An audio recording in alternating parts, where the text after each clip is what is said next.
成长。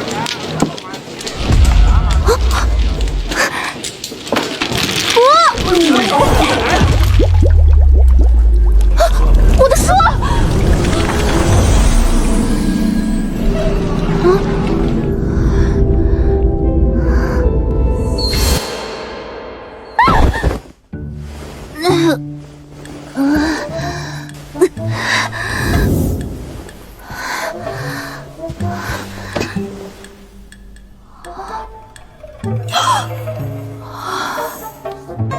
穿越了，穿进了一本叫《我妖妃让国家又强大了》的女频爽文里。原主16岁，大梁朝丞相裴崇训的嫡长女。裴崇训，书中的第一大反派，奸相中的奸相。他在前朝一手遮天，操控幼帝，残害忠良，把持朝政10余年，杀得朝堂上血流成河，朝政腐败透顶。大哥裴章，人称小裴相，青出于蓝而胜于蓝，卖官鬻爵，兼并土地，搞得百姓无地可种，流离失所。而原主自己呢，一心想当皇后，母仪天下，把持后宫。嫁了9岁的幼帝，在后宫大肆残害后妃，骄奢淫欲。唉，一家子从上到下没有一个好鸟，最后逼得男主造反，带着正义之杀进皇宫，裴家满门抄斩，集体下线。完蛋，这剧本太毒啦！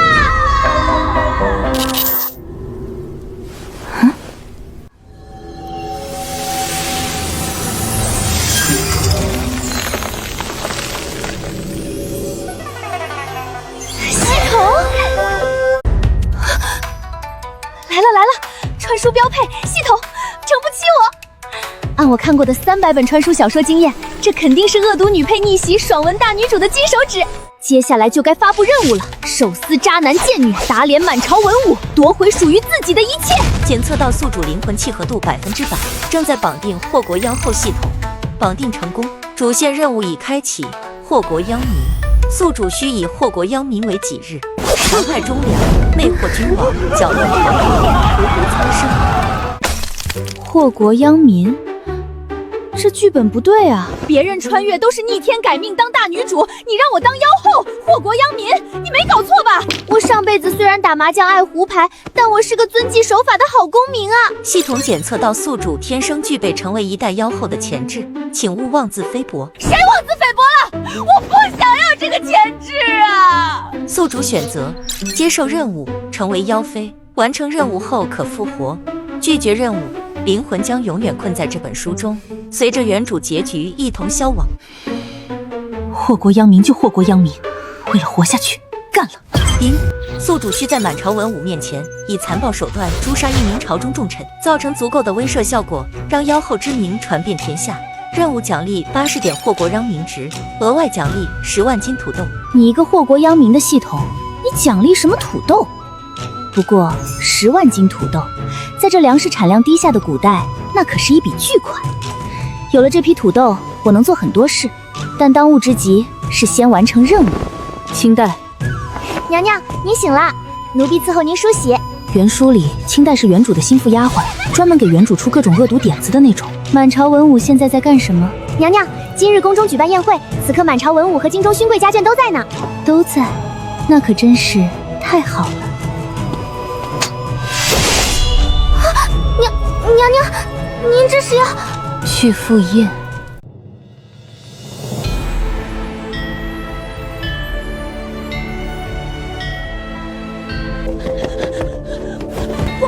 皇后娘娘驾到！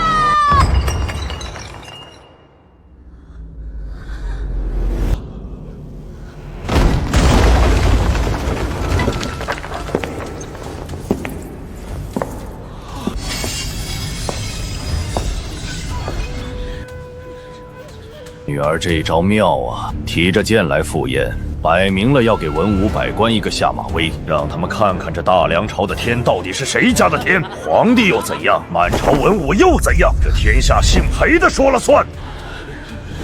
皇后娘娘，你身为皇后，不守宫规，手持长剑闯入宫宴，成何体统？你这是要造反吗？我今天本来就要造反，外面埋伏3000精兵，只等一声令下就能杀进皇宫，只是还没找到名正言顺的借口。没想到裴元提着剑跑来这里，以下犯上，对皇帝不敬。我一声令下，正好以护驾为由发信号，让精兵杀进来。皇后娘娘，本王知道你是裴家之女，仗着你爹的权势在后宫为非作歹，但本王告诉你，这大梁朝的天还没有塌。本王身为皇室宗亲，绝不会坐视你祸乱朝纲。安王野心勃勃的顶级老暗批，却整天把忠君爱国挂在嘴上。大梁第一忠良，非他莫属。干他了！老东西，本宫给你脸了，你也敢指着本宫的鼻子骂？不应该啊！不应该是这样的，明明应该是我成功挑拨官员与皇后的关系，而后以清君侧的名义起义，推翻王朝，开辟新朝，成为新帝才对。安王，准备好受死了吗？你不能杀我！本王是皇室宗亲，我是先帝亲弟弟。你敢？本宫为何不敢？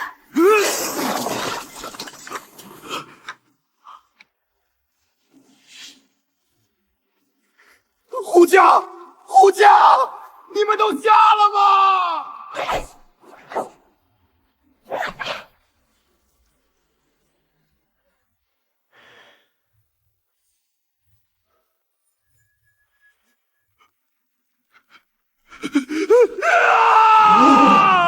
他到底想干什么？杀安王难道不是冲动？下下就行了，铲除异己不用这么大张回骨，这传出去名声多不好听。这是暗号，你们几个上去帮皇后按住安王。裴相，那是安王啊！安王又如何？听不懂我的话？这……安王小心，快往这边跑！安王，这边！你们干什么？放开我！我去，他们不会是在帮裴元堵我吧？裴家妇女知道了我今天要谋反，裴元提着剑冲进来，裴崇信又叫人堵我，看来早有预谋，不能再等了。只要我发出信号，外面3000精兵就会杀进来，到时候一定要把所有姓裴的人都挫骨扬灰。香灰飘进眼睛了，辣死！大胆妖后奸相，你们妇女把持朝政，祸乱纲常。今日我安王！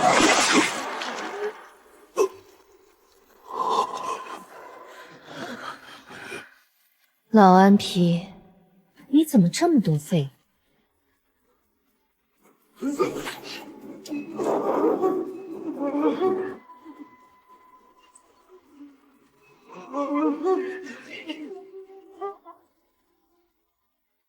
接着奏乐，接着舞。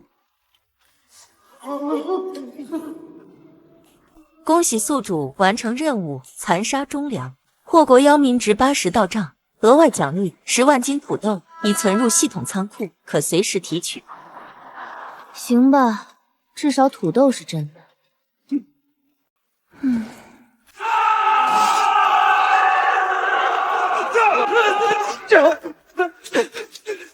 陛下，大事不好！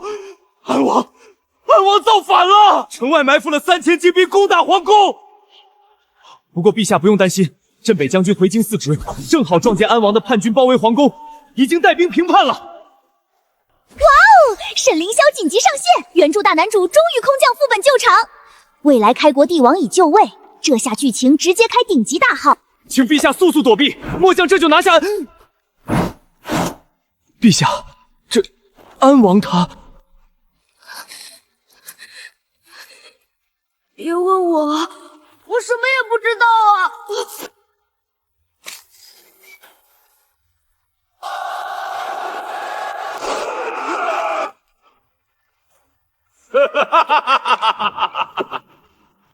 所以，皇后娘娘杀安王，是为了阻止他发出信号。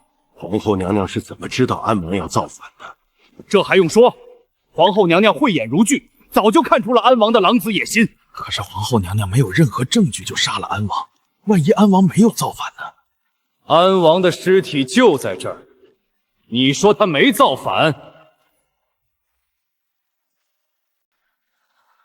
我不是那个意思，我是说，皇后娘娘太果断了，太英明了，为了阻止安王造反，为了阻止朝野动荡，为了保护陛下和满朝文武，皇后娘娘才铤而走险，单枪匹马提剑入殿，手刃逆贼。她从头到尾都没有解释一句，哪怕被所有人误解，哪怕被安王指着鼻子骂妖后，她都没有辩解半句。多好的皇后啊！皇后虽然姓裴，但和她那个奸臣爹还是不一样的。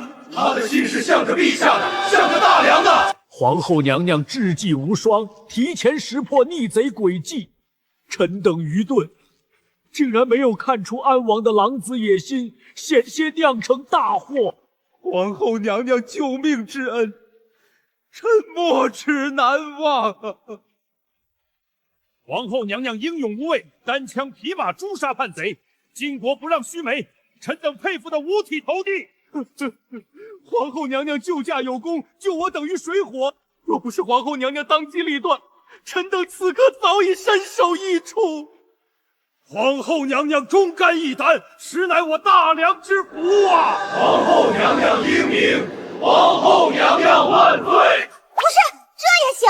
安王这老登早不造反晚不造反，偏偏这时候造反。我看书的时候漏了这个剧情，早知道他这么不忠入，多捅他几刀好了。皇后杀安王，是因为安王要造反。皇后是为了保护我，才杀了安王，多不容易啊！满朝文武那么多大男人，没有一个发现安王要造反，只有皇后一个弱女子，为了保护我，手刃了逆贼。皇后，你是为了救朕才杀安王的，对不对？皇后，你太勇敢了，朕要重重赏你。女儿不知道通过什么渠道得知了安王要造反的消息，所以故意提着剑来，当着满朝文武的面把安王杀了。这一招实在是太高了，既除掉了安王这个潜在的威胁，又在满朝文武面前立了威，不然让安王造反成功了，裴家的富贵还能保得住？不愧是我裴崇训的女儿。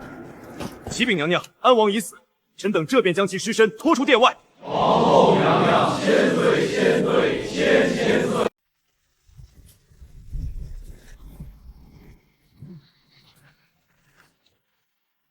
启禀统领，安王造反账物俱已在此。证据全部在此，尔等将其全部带走，随我回宫禀报娘娘。大人，与安王一同谋反的大臣与将领俱已招供，这是供书。安王的几个儿子已被押入天牢，安王同伙也一同在天牢关押。现在就等娘娘看完供书后进行裁决了。皇后裴元诛杀逆贼，护驾有功，赐黄金万两加封，护国皇后尊号，赐九龙凤冠一顶，仪仗加倍。皇后銮驾，从此可用九凤规格。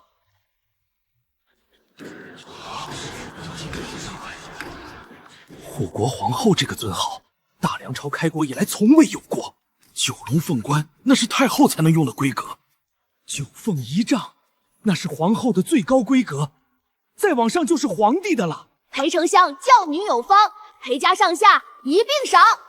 太子今虽未立，但仍封丞相裴崇训为太子太傅。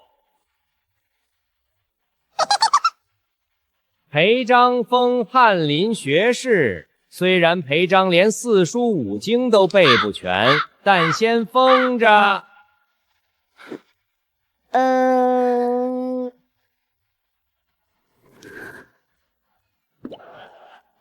听说了吗？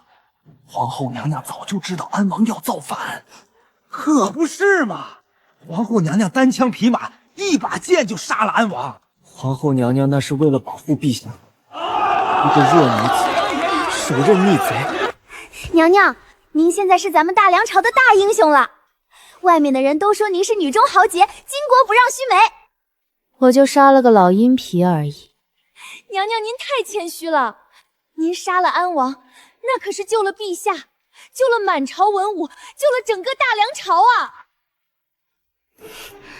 我当时真的只是想杀了安王这个大忠良，完成任务啊！谁知道这老邓正好在造反，谁又知道外面正好有男主帮他收拾烂摊子。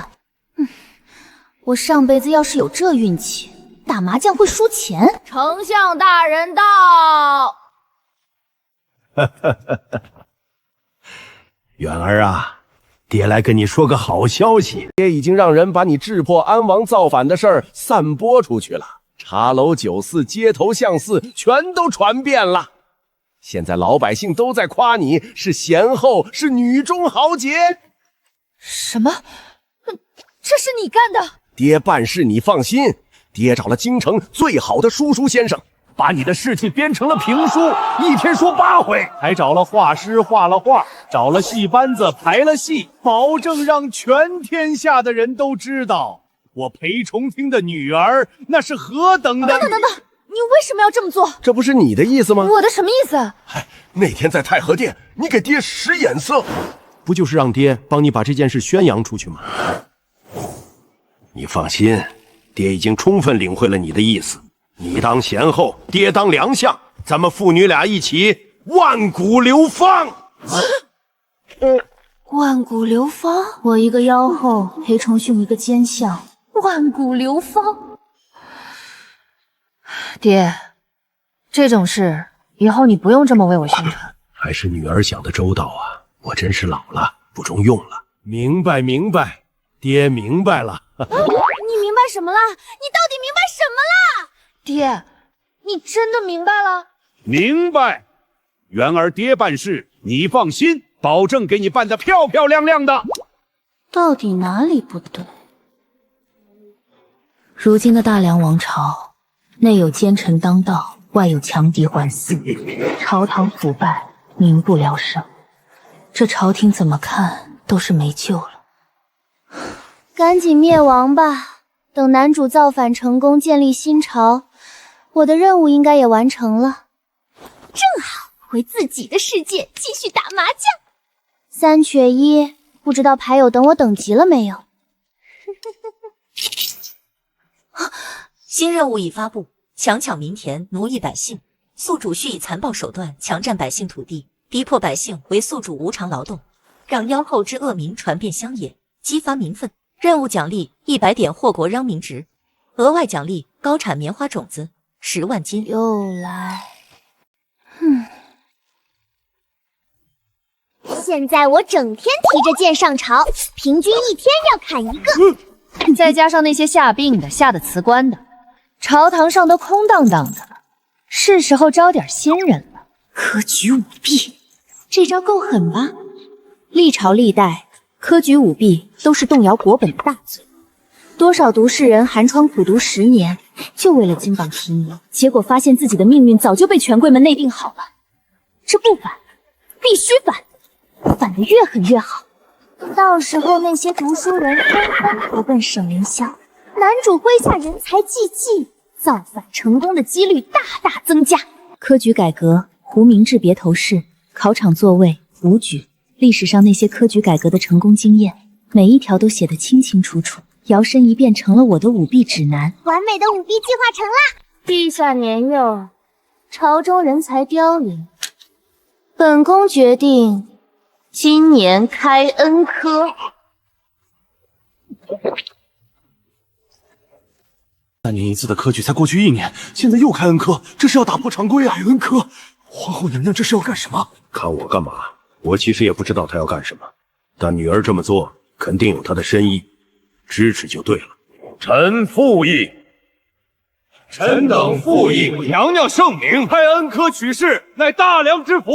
这次的恩科由裴丞相和太傅薛大人共同主持。裴重训是什么人？大梁第一奸相，让他主持科举，他能忍得住不作弊？至于薛守正，薛守正在朝元老，朝中出了名的中立派，从不参与党争。上次掌握百官，你也未能幸免。听说你最近很是怀恨在心，私下里说我妖后乱政之类的话。正好让薛守正监督裴重训，到时候我再跳出来包庇亲爹，那一定会被钉在历史的耻辱柱上。全天下读书人的唾沫星子都能把我淹死。不要停！不要停！诸位大人都是我大梁的栋梁，这次恩科一定要多多为国家选拔人才。不对，很不对！皇后娘娘什么时候这么温柔过？这分明是在警告啊！这是在警告我们最好别在科举上动什么手脚，否则不行！这次科举绝对不能让自己家的人上榜。以前想方设法让自家人上，各种运作，各种走关系。可现在考上干什么？站在这朝堂上，让皇后娘娘一剑捅死吗？不能考上，无论如何都不能考上！不，直接就不参加了，把这个送死的机会送给那些寒门子弟。看来他们已经充分领会意思了。你们尽管作弊，尽管安插自己的人，我这个妖后给你们兜底。小青黛，你把我桌上的名单给裴丞相送去。哦，这些人在原书里都是干啥啥不行，吃啥啥不正的废物，仗着裴家的权势横行霸道，欺男霸女，让他们作弊考上，那简直太合适了。等事情败光，全天下都知道我让裴家的废物通过科举舞弊当上官，那骂声不得铺天盖地。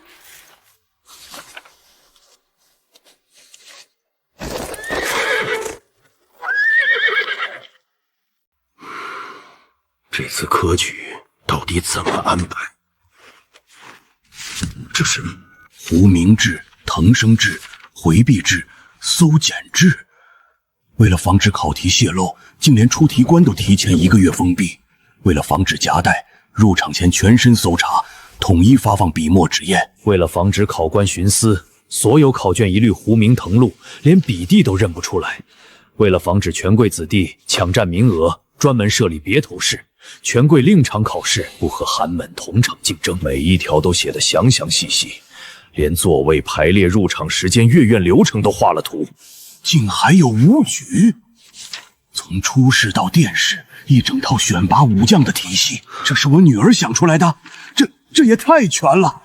按照这套方案来，科举赌弊几乎不可能，至少99%的公平公正能保证。真才实学的人一定能脱颖而出，靠关系、靠银子、靠家世的酒囊饭袋，一个都别想混进来。还是太全面了，我女儿竟然还有这等治国理政的才能。这个皇帝，我女儿不当谁当？这次科举必须严格按照女儿的方案来办，不要比女儿的方案更严格。女儿现在把这份名单送来是什么意思？全是裴家子弟，我确实打过招呼，让这些裴家子弟这次参加科举，到时候照顾一下。这是在暗示我，这次绝对不能让这些裴家子弟上榜。女儿要的是真正的人才，不是这些只会仗着家世欺男霸女的酒囊饭袋。如果这是别人的江山，我才不管那么多。裴家子弟上榜越多，裴家的势力越大，我巴不得呢。但现在这江山很快就要变成我女儿的江山了，这可不是能祸害的事儿。谁祸害他跟谁急。来人，把我的话下去。这一次恩科所有裴家子弟一律不得参加。老爷，这什么这？听不懂人话？可是三老爷那边……让他来找我，谁敢有意见，让他亲自来跟我说。开恩科吧！我今年33岁，寒窗苦读了15年，考了2次都落榜了。第一次被一个权贵的侄子顶替了上榜名额，第2次乡试都没过，有人花银子买了我的名额。儿啊，别去了，考不上的，朝廷里奸佞当道，咱们贫苦人家拿什么跟那些权贵比？爹，这次不一样，这次开恩科是皇后娘娘提出来的。皇后娘娘就是那个给咱们送来土豆的皇后娘娘？是她，爹。皇后娘娘下令改革科举了，而且皇后娘娘还会亲自参与殿试，这是儿的机会，真正的机会，甚至也许这辈子也就只有这么一次了，我一定要抓住。如果在皇后娘娘眼皮子底下还出现了科举舞弊这种事，娘娘一定会为我们天下读书人做主的。如果这次没有任何作弊，公平公正，我还是考不上，那只能说明我技不如人，我不怪别人。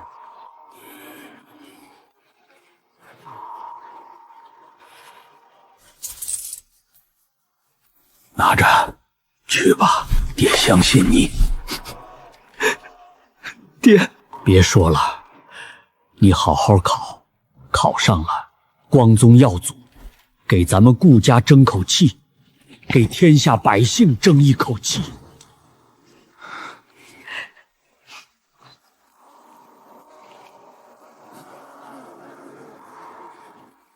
你知道朝廷的土地兼并有多严重吗？豪强大族、权贵世家，哪个不是良田千顷、万亩？百姓的地早800年就被抢光了，你现在让我去抢百姓的地，百姓手里连地契都没有，你让我抢什么？抢空气吗？谁有地，宿主就去抢谁的。谁有地？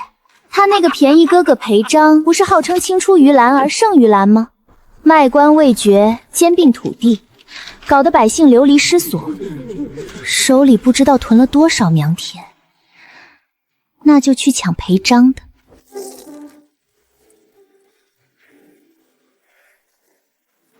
娘娘，您去哪儿？外头风大，您加件衣裳啊！哥，哎呦，妹，你怎么回来了？京郊的地，你有多少？啊？我问你，京郊的地，你有多少？大概2、3千亩。地契拿来。我说地契拿来。你要地干啥？我就要了。你就说给不给吧。妹妹你要地，哥哥我还能不给？够不够？不够哥再去给你抢点儿。你别去抢，让我……明白，妹妹你脸皮薄，不好意思下手，哥帮你抢。你说抢谁的？我自己去抢。对，让你抢，哥这就去帮你物色哪家的地好。算了，记住了，你不许去抢，谁抢他的戏，他跟谁急。记住了。去查查京郊还有谁家的地，本官要买。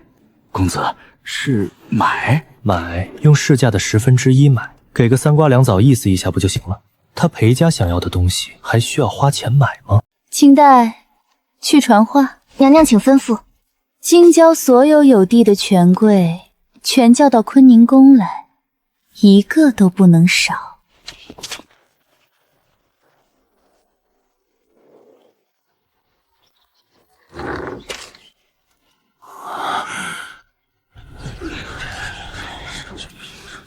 皇后娘娘这又是要闹哪一出？谁知道呢？还是当心些。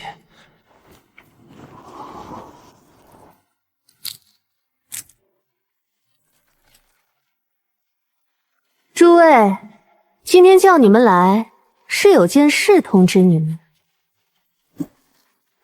你们都签个字吧。京郊那一片良田，从今天起归本宫了。本宫说要征用你们的土地，就是这么个意思。你们懂了？皇后娘娘这话是什么意思？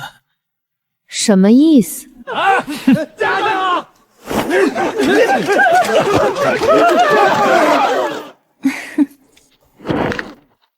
她都是皇后了，怎么也干这种勾当？当然了，本宫也不是那种横行霸道的人。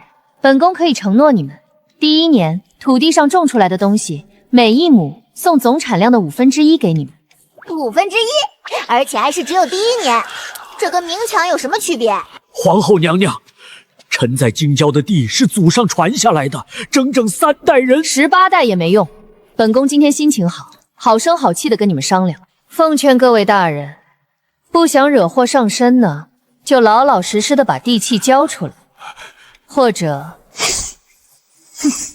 你们也想要跟安王一样的下场。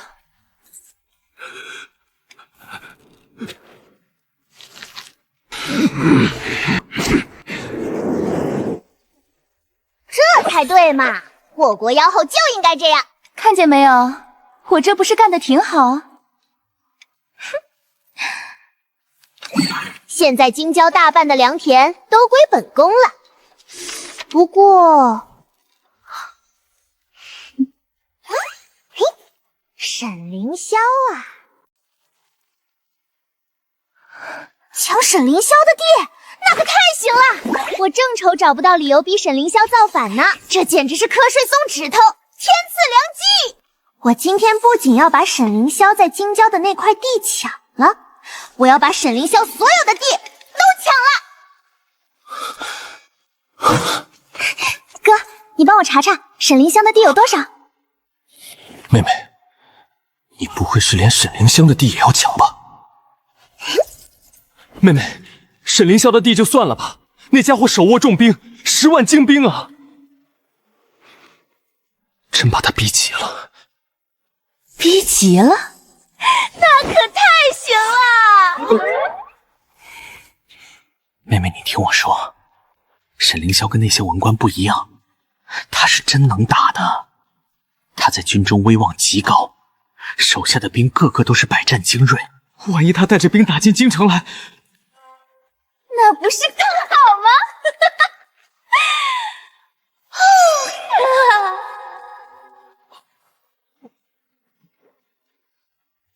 去，把沈凌霄给我叫来。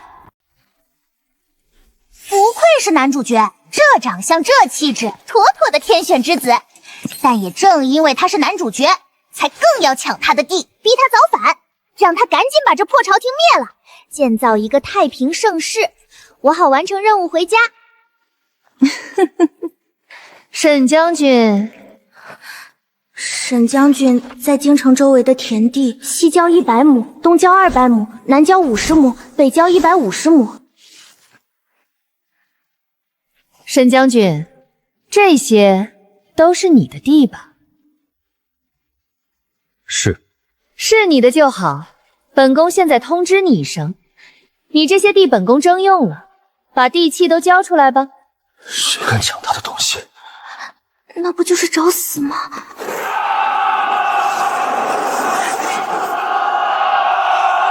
怎么，沈将军不愿意？你以为你是个什么东西？本宫看上的东西还没有拿不到的。总之怎么难听怎么来，彻底激怒他，让他掀桌子拔剑当场造反，简直完美。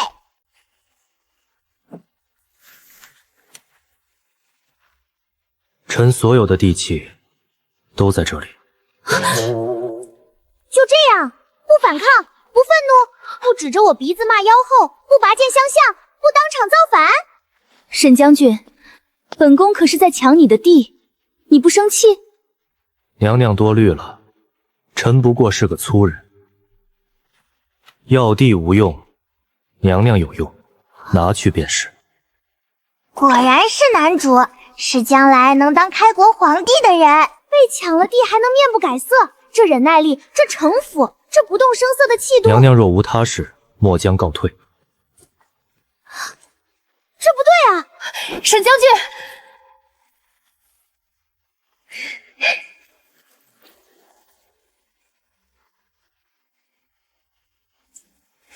沈将军，本宫就喜欢你这样识时务的。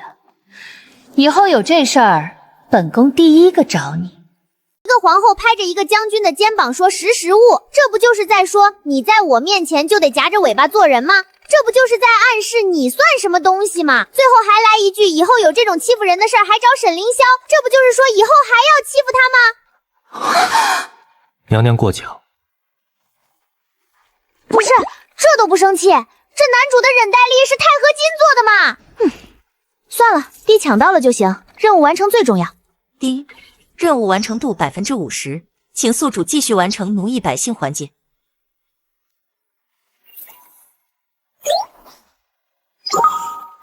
奴役百姓，总不能让人家干瞪眼吧？总得有点活给他们干，才算是奴役。系统，你说我要奴役百姓，那我是不是要先让百姓给我干活？对，奴役百姓的核心在于强迫百姓进行无偿劳动，通过苛待、压榨、虐待等手段，激发百姓的仇恨情绪。我正好有10万斤土豆，我让百姓给我把10万斤土豆种成100万斤，怎么样？宿主这个想法很棒，通过强迫百姓进行高强度农业劳动，榨取百姓的剩余价值，同时克扣劳动报酬，确实能够有效激发民愤。可是我不会种土豆，百姓也不会，你是不是要给我种植土豆的方法？土豆在这个时代还没有呢，我又没有种过地，哪里会？系统，你听我说啊，我让老百姓给我把土豆种出来，种得漫山遍野都是，然后我就让老百姓看着，我就不给他们吃，你说他们气不气？想不想抢？是不是就天下大乱了？到时候民怨沸腾，天下大乱，沈凌霄顺势揭竿而起，这不就祸国殃民了吗？丁，已发放辅助道具《古代农科全书》。从曲鱼逆到水车，从楼车到风骨机，一应俱全，真的是农科全书啊！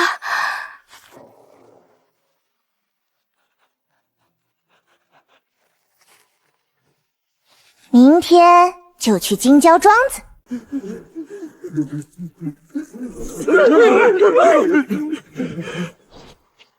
我可没隐瞒身份，毕竟我是来祸国殃民的。百姓连我是谁都不知道，怎么祸国殃民？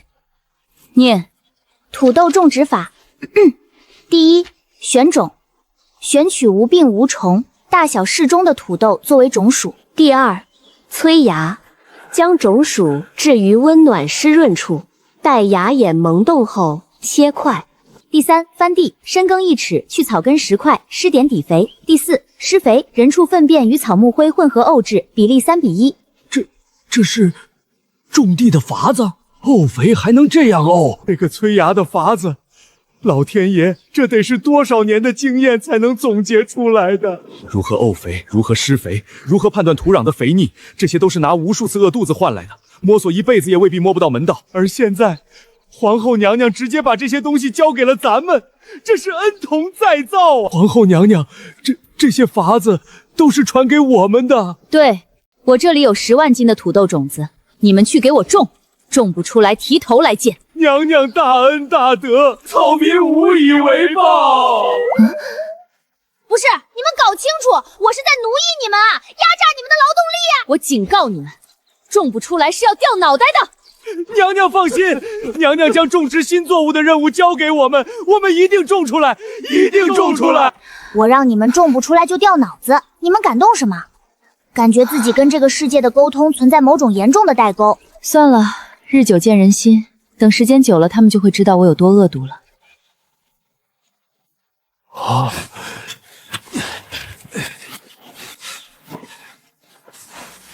去，给我抓免费劳动力。皇后娘娘有令，京郊30里内所有农家成年男女全部抓到庄子上去。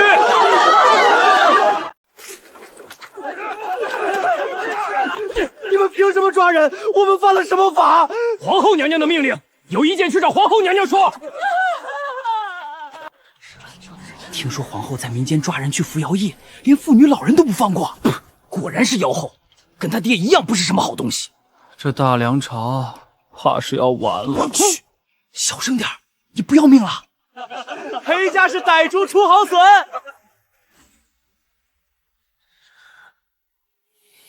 裴元比他爹更狠，做出这种事情来，简直丧心病狂。但是没有人能管。皇后是后宫之主，皇帝又是个9岁的小娃娃，朝政全被裴家把持着。将军，这是皇后娘娘在抓人去做苦力，听说她要在京郊种地，这不就是想一出是一出，不把老百姓的命当回事吗？之前还以为她和裴家不一样，现在看来都是一路货色。诛杀安王的事，只是瞎猫碰到死耗子罢了。裴元又是抢地又是抓人的，肯定是有什么打算。派几个人盯着庄子上，有什么事及时报我。是，将军。本宫可告诉你们，你们从今天起就是本宫的奴才，每天只能吃1顿饭，干不完活不准休息，明白了吗？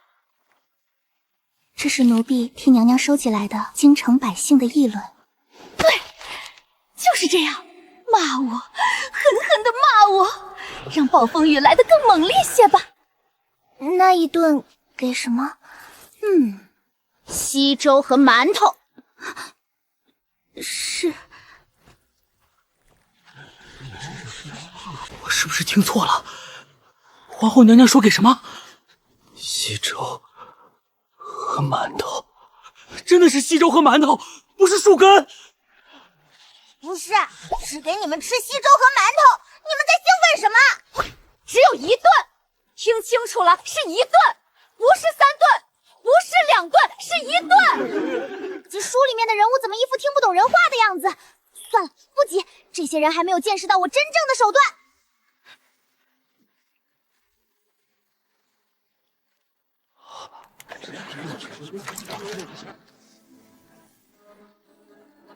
我们权贵天天大鱼大肉，而你们却只能喝粥啃馒头，这公平吗？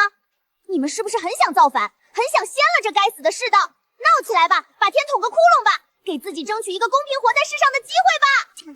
谢皇后娘娘恩典。你们又在自我感动什么？只给1顿稀粥你们就感恩戴德了？你们的要求也太低了吧！看什么看？吃完赶紧干活，谁偷懒我砍谁的头。是。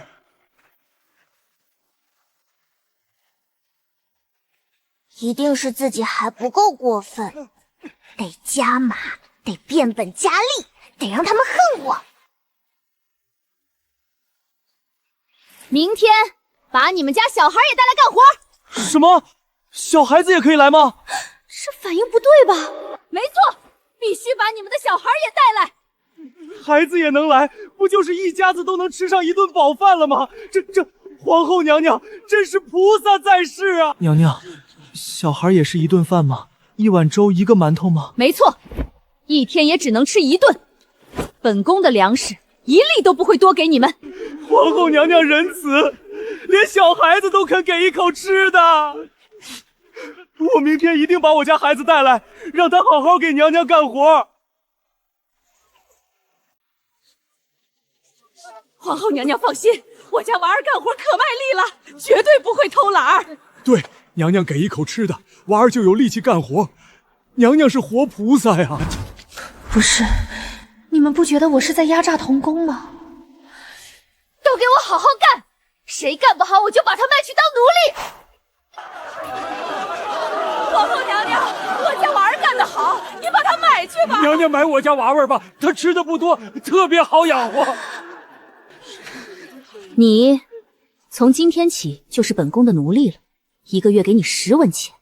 谢谢娘娘。娃娃可以捡贵人家里吃剩的，穿的听说大户人家都统一发放，10文钱可以送回家里，这样一家人都能活下去了。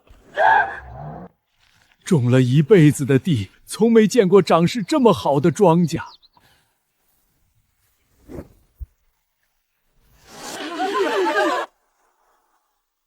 我明明是来祸国殃民的，怎么搞得好像在搞清助扶贫？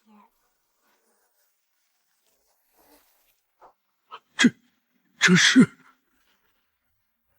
皇后娘娘，皇后娘娘，丰收了，大丰收了！老天爷开眼了！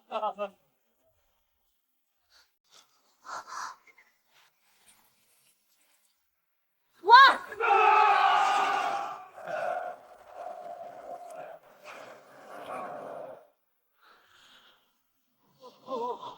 同样的土地面积，种传统的五谷，收成最多也就那点儿，土豆的产量直接翻了10倍不止。就这么点地，就种出了这么多土豆。要是把全国的荒地都种上土豆，那得有多少？那得养活多少人？不行，不能想这些。今天的午饭，每人发1个蒸土豆，只发1个。这东西能吃吗？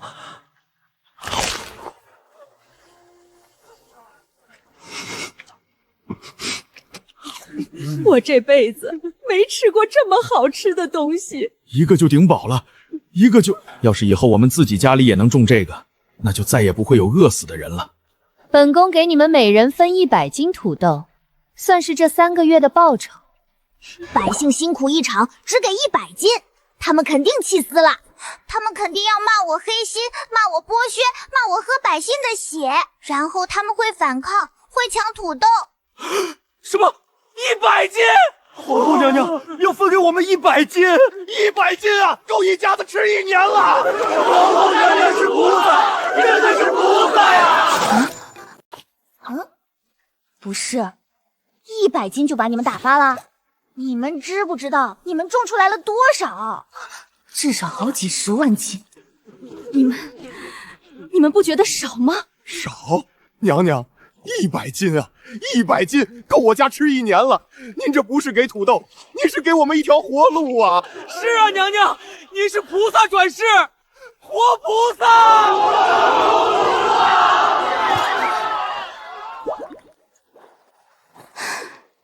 到底是哪里出了问题？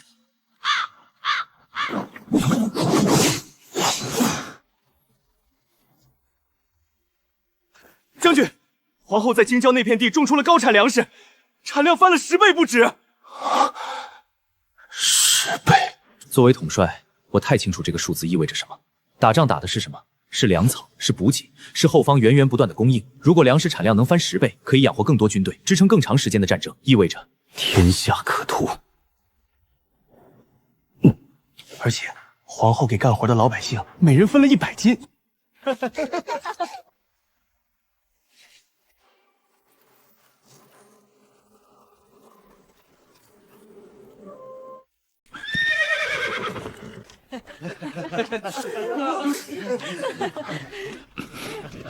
可见他们在庄子上干活，吃得很好。这几千亩的地，压根要不了这么多人干活，可他仍旧抓来这么多人，分明是想给这些人一口吃的，让他们活下去。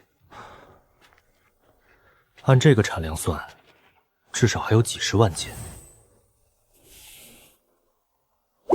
这种作物我从未见过，但产量确实惊人。如果大梁朝的土地上都种满这东西，还会有饿死的百姓吗？还会有易子而食的惨剧吗？还会有百姓因为该交不起租子而家破人亡吗？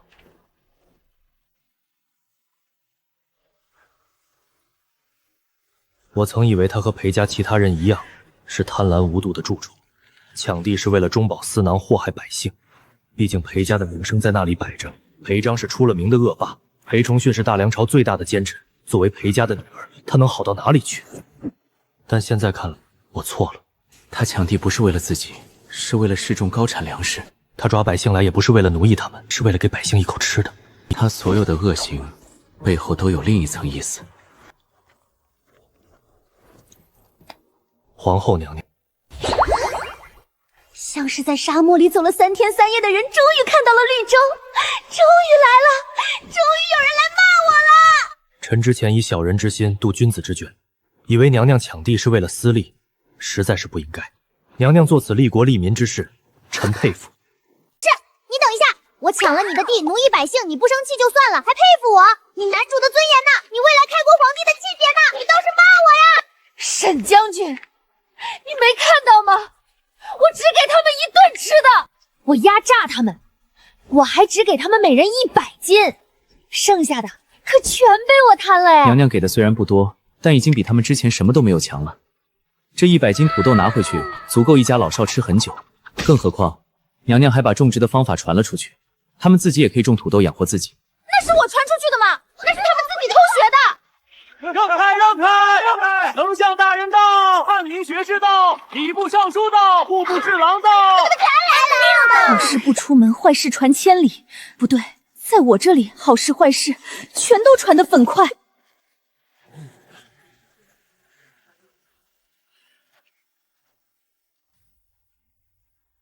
这是种出来的，就那些地，就种出这么多。机会来了！这帮人总该骂我了吧？终于轮到反派剧情了，快骂我，快骂我！这帮人总该骂我了吧？抢地、奴役百姓、压榨劳工，嘿，我这些日子的行为，在权贵眼里简直十恶不赦，不骂我都对不起他们这身官服。好，这个能吃啊！还顶饱啊！一个就饱了。皇后娘娘，你来啦！快骂，快骂啊！别让我失望。臣等惭愧。臣等先前还以为娘娘抢地是为私利，没想到娘娘竟是为了示众高产粮食。娘娘心怀社稷，是臣等愚钝，误会了娘娘。这个头也太大了。老夫饱读诗书，遍览农书，从未见过这样的作物。要是全国都种上这东西，那大梁朝就再也不用担心粮荒了。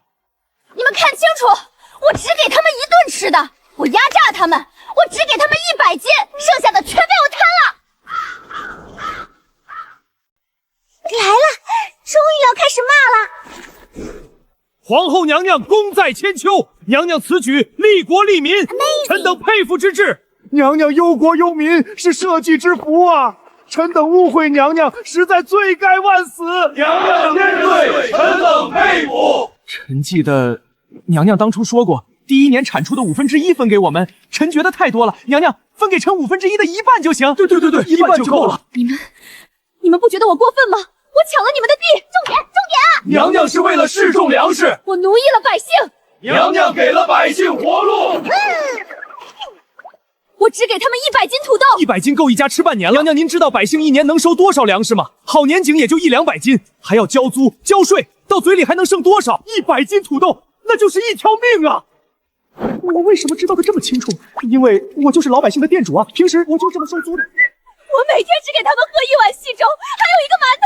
娘娘高义啊，竟然还给百姓1碗粥和1个馒头。娘娘忧国忧民，娘娘功在社稷。娘娘救我！果然啊，我女儿就是高，稍微演一演，这贤后的名声不就轻轻松松到手了吗？爹，妹妹糊涂啊，种出了高产粮食，怎么能分给那些贱民？有了粮食，这天下还不是咱们裴家说了算？多跟你妹妹学着点儿，别总盯着眼前这点3瓜2枣。你妹妹这么做，自有她的深意。妹妹有什么深意？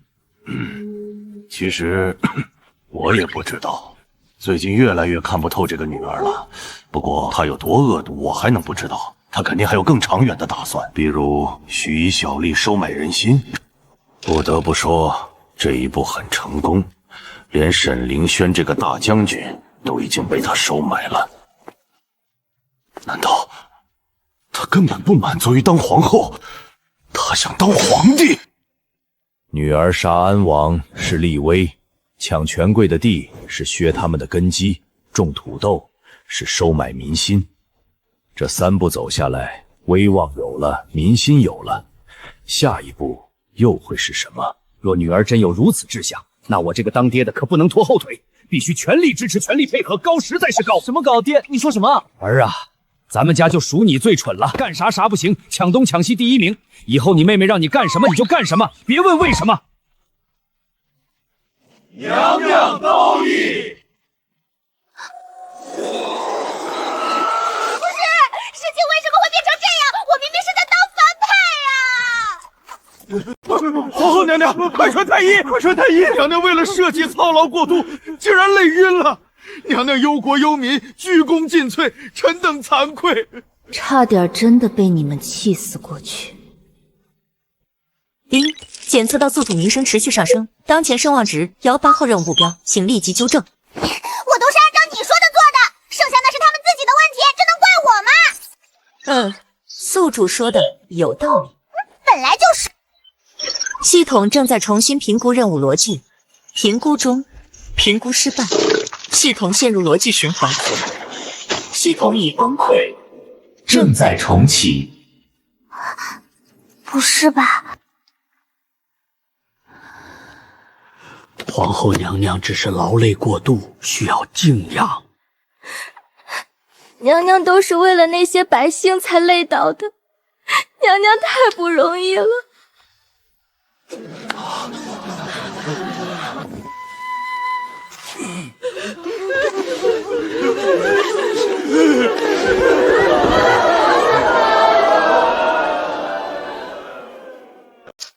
子萌，请议事，给钱给钱。皇后娘娘可真厉害，臣自愧不如。皇后娘娘真厉害。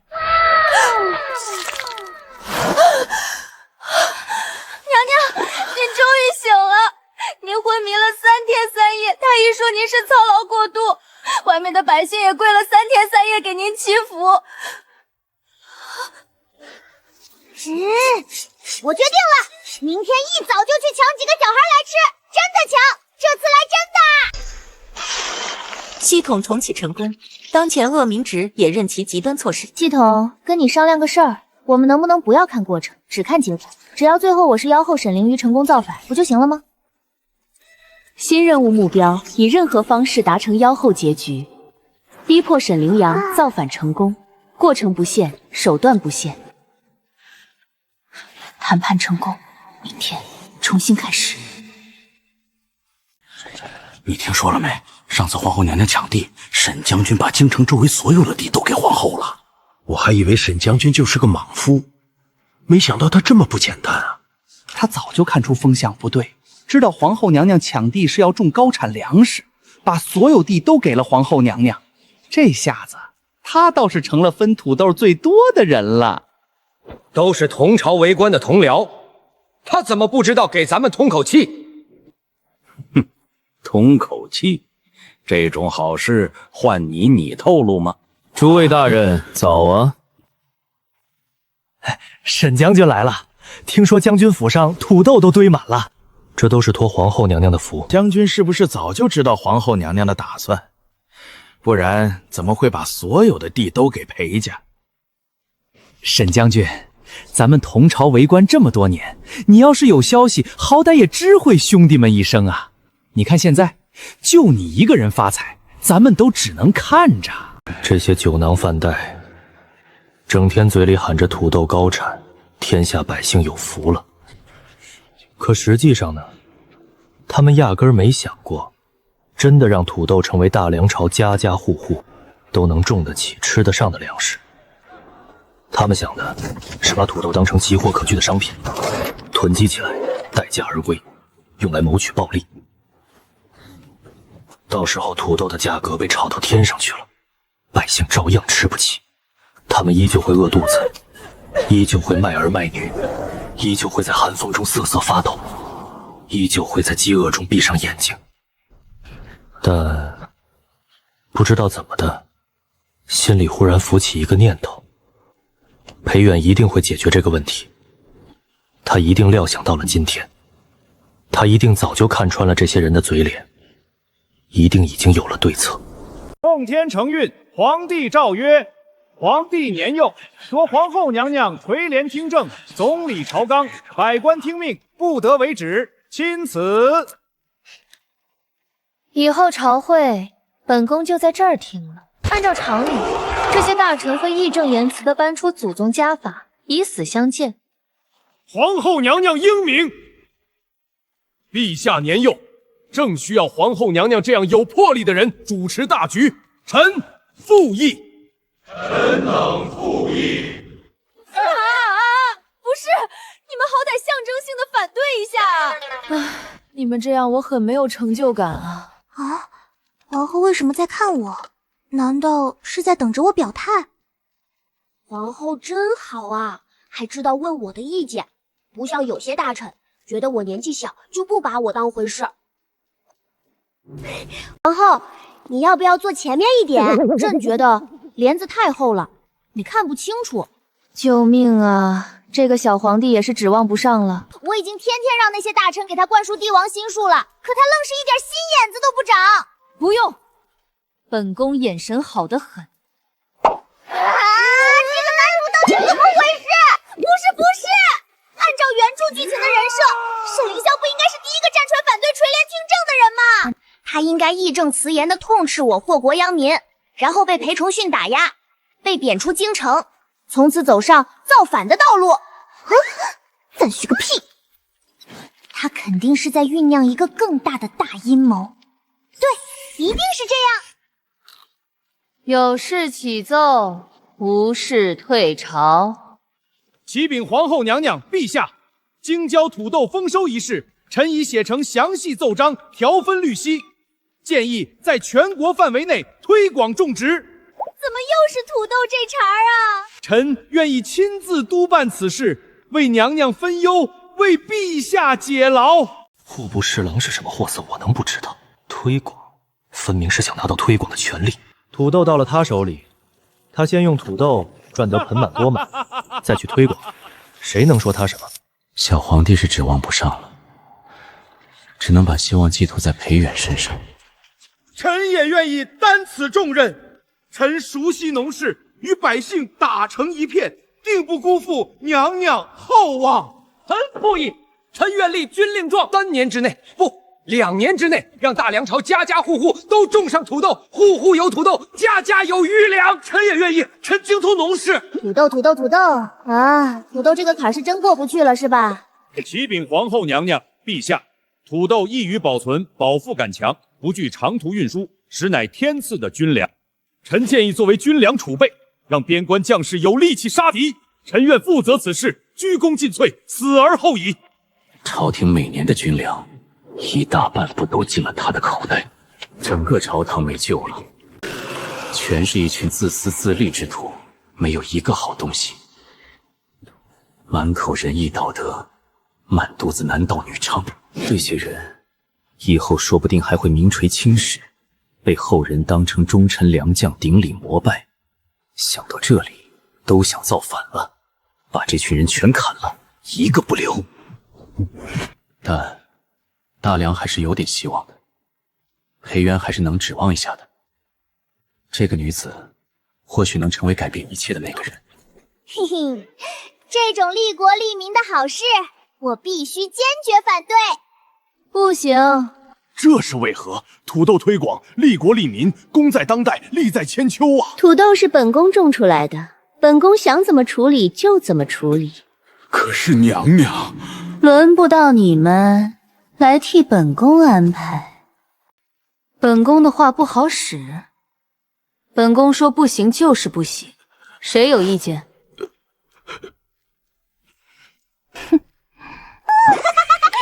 就是这样，看我吧，觉得我是个独断专行、蛮不讲理的妖后。看来裴元已经看出那些大臣的心思了，他不是不懂，他是太懂了，他一眼就看穿了，却拒绝了所有人。土豆不尽快推广也确实不行，边关百姓和将士们已经撑不了多久了。裴元要是把土豆推广的事交给我就好了，我有把握办好。我有100种方法让土豆真正落到百姓手里，而不是被那些奸商和贪官当成敛财的工具。可以用军队押运，可以用军法处置，谁伸手就砍谁的手。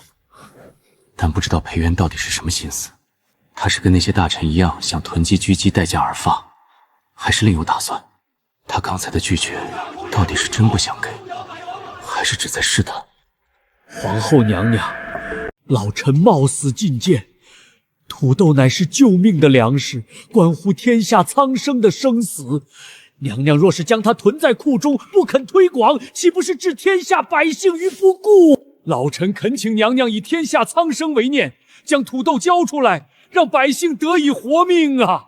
李大人说得对，土豆乃救民之物，娘娘不可私藏。臣等也是为了天下百姓着想，请娘娘三思。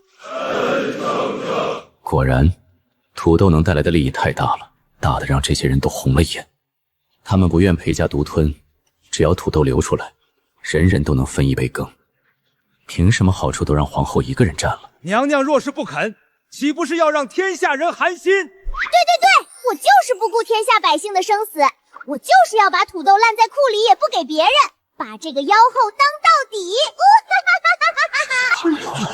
大逆不道，天理难容。说什么都不可能交出去的，还得把这些好官一顿打骂才够味。First blood， 老东西，你以为你年纪儿，本宫就不敢打你了？在本宫面前倚老卖老，谁给你的胆子？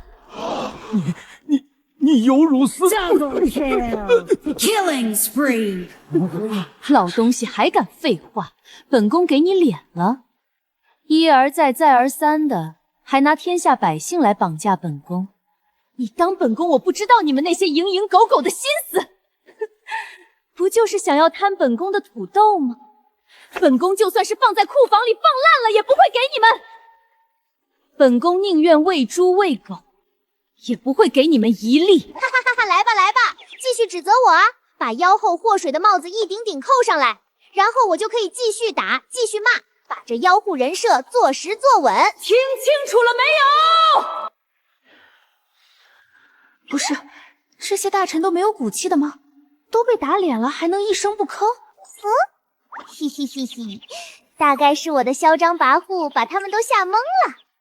你们都给本宫听着，这大梁朝本宫说一就是一，谁敢给本宫扯二，本宫就让谁死。打得好啊，打得好啊！今天裴远替我出了这口气，我心里痛快极了。不是，沈凌霄怎么好像很高兴的样子啊？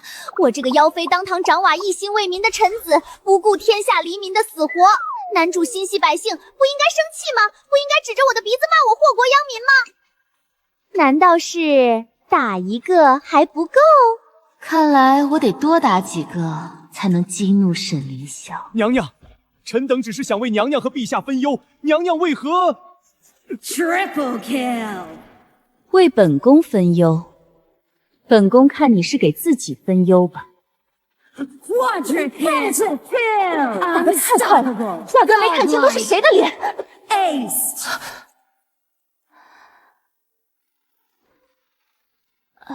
刚才看女儿打百官，心里还挺爽的。哪里知道巴掌还能落到我脸上来呀？不过手好疼。哎呀，他打完我以后眼眶都红了，他心里其实也难受，比谁都难受。女儿打自己也是没办法的事，为了在朝堂上立威，为了裴家的将来，他这是大义灭亲。这什么眼神？对了，还有他，这可是男主最不能错过的人。这妖后！不是，这个男主打得好，这一巴掌打得太好了。巴掌都打到脸上了，也无动于衷，真的这么能忍吗？我明明手握重兵，却不知道整顿朝堂，一天天就知道忍，就知道退，就知道睁一只眼闭一只眼，眼睁睁地看着大梁朝从根子上烂掉，看着这些蛀虫把国家蛀空。这一巴掌，我受之无愧。娘娘打得好，凌霄记下了。记下了。懂了懂了，沈凌霄把这笔账记在心里了，以后一定会报复。男主嘛，能屈能伸，卧薪尝胆，君子报仇，10年不晚。好，好，好，太好了，这样才对嘛，这样才符合原著剧情嘛！啊，给美人一巴掌，一个都没落下。今天这把稳了，相信要不了几天，我不顾百姓生死，宁愿让土豆烂在库里，也不给百姓吃的事就会传出去，到时候我就是史书上遗臭万的毒妇，完美，太完美了。太甚！欺人太甚了！一个妇人怎么敢如此？怎么敢在朝堂之上掌鞭大臣？这何等的荒唐，何等的无法无天！有辱斯文，简直有辱斯文！从未有过这等奇耻大辱，这口气如何咽得下？裴大人，皇后是您的女儿，她连您都打，这算什么？这是大不孝啊！您就不管管？皇后连本相都打，不正好能说明皇后心中无私，一心为天下百姓着想？有这样的皇后是大梁之福啊！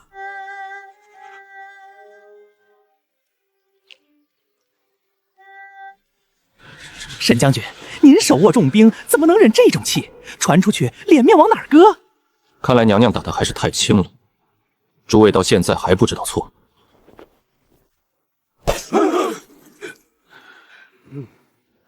得赶紧回去给元儿造势。今天元儿为百姓掌国百官，这件事传到百姓耳朵里，百姓那还不得感动死？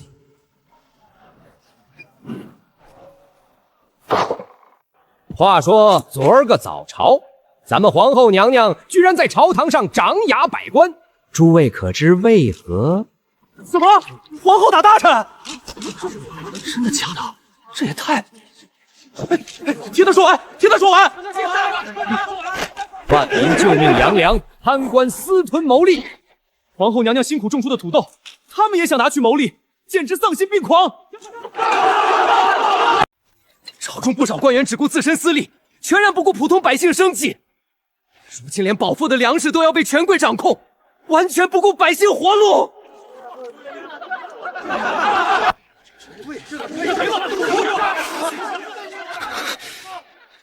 皇后娘娘才是真正心系百姓的人呐！有皇后娘娘在，我们就有盼头了。皇后娘娘千岁千岁千岁！昨天我阻止了百官推广土豆，还掌掴百官，个个敢怒不敢言，心里自然恨死了我。不过这离天怒人怨、遗臭万苦还远得很。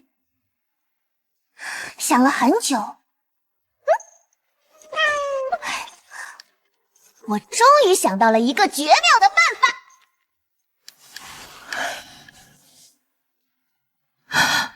期待，娘娘，你要想打人，让奴婢上就是了，何必亲自动手呢？清代，本宫想吃折耳根。折耳根？娘娘，什么是折耳根？一种野菜，你传令下去，本宫只吃西南那边的，要新鲜的。好的，娘娘，奴婢立刻让人去找。等等，不许给他们钱。啊！给钱？不给钱，娘娘这是折耳根换粮？对，不给钱。本宫是皇后，吃他们点折耳根是他们的福气，给他们点土豆吧，就当是赏赐了。百官想推广种植土豆，我偏不，我就要拿土豆去谋私，满足口腹之欲。看看杨贵妃根本不爱吃荔枝，爱吃的是唐玄宗，最后却是杨贵妃被骂了几千年。给土豆！现在我主动要吃折耳根，劳师动众从钱囊挖来，老百姓不得骂死我？完美！去吧去吧，赶紧去办。1斤土豆够一个成年人吃1顿饱饭，几十斤土豆够一家人吃好几天。娘娘这是在给老百姓送粮食啊！娘娘这是又要搞什么名堂？元儿啊，爹其实不疼的，你不要再哭了。你看看，眼睛都哭红了。爹知道你昨天打爹都是为了大局着想，爹不怪你，爹也不疼。女儿哭成这样，肯定是为昨天打我一事，真是至纯至孝。这样的人当老皇帝怎么了？裴崇训，你是奸相，不是脑补怪啊！听说了吗？皇后娘娘要吃折耳根。折耳根？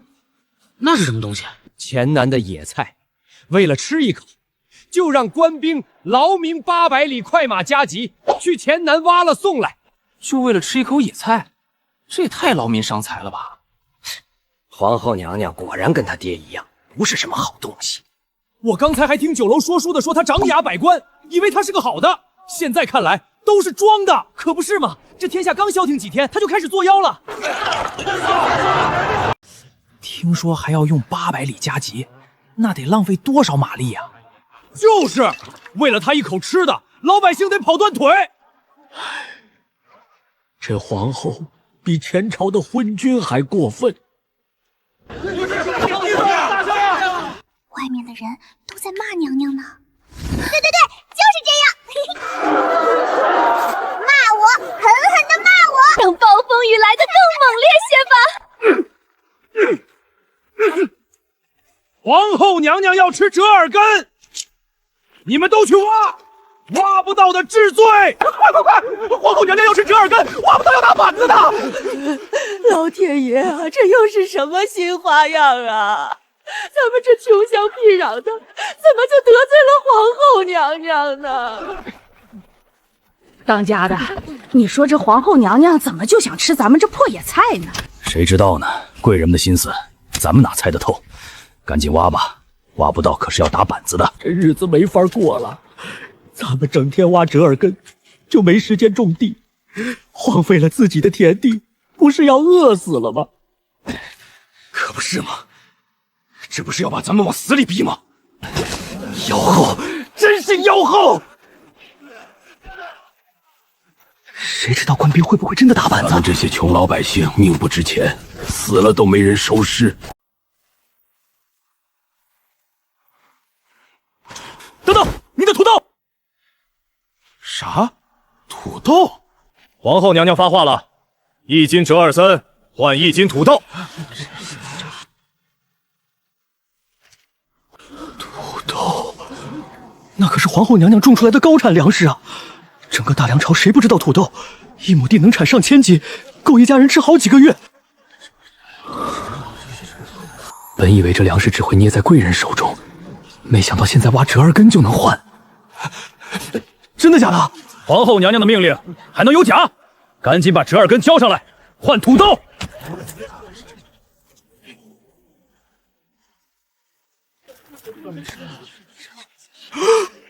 天啊，真的是土豆！这么多，够吃好几天了。老天爷，我不是在做梦吧？皇后娘娘是好人啊，她是心疼咱们啊。可不是嘛，1斤折耳根换1斤土豆，咱们挖一天就能换几十斤土豆，够一家人吃个把月了。皇后娘娘这是变着法子给咱们送粮食啊！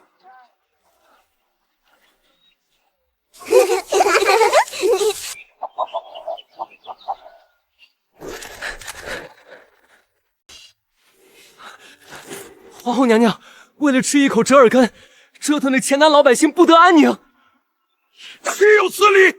将军，将军，皇后娘娘又开始作妖了。作妖？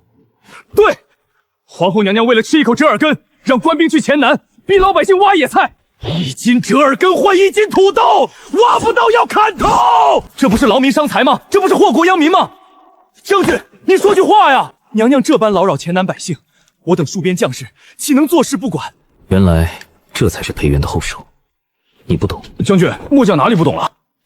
你只看到了折腾，但你有没有想过，整个过程中，老百姓到底得到了什么？折耳根漫山遍野都是，老百姓挖一天能挖几十斤，1斤折耳根换1斤土豆，几十斤土豆够一家吃个把月了。而且土豆是高产粮食，老百姓换回去往地里一种，那就是能让人吃饱的口粮。你觉得这是劳民伤财，还是在给老百姓送粮食？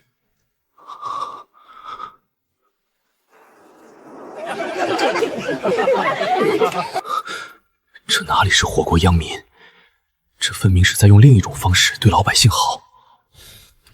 可是将军，皇后娘娘为什么要这么做？她直接给老百姓发粮食不就行了吗？何必搞得这么麻烦？如果皇后直接给老百姓发粮食，朝中那些权贵会怎么想？都会想，皇后拿这些粮食收买人心，裴家是不是想干什么？是不是想造反？是不是想废帝自立？所以皇后娘娘才用这种方式，表面上是在劳民伤财，实际上是在给老百姓送粮食。我本来以为大梁朝是没救了，可自从裴韵开始折腾，事情似乎在慢慢改变。如今这一招下来，那些想囤积居寡哄抬良家的奸商权贵也翻不出风浪了，因为粮食不再掌握在少数人手中，而是分散到了千家万户。可是粮食有了，百姓还没有地，下一步只怕裴元就会想办法解决百姓无地可种的问题，就是不知道他能想出什么办法来解决这个历代王朝都难以解决的土地兼并问题。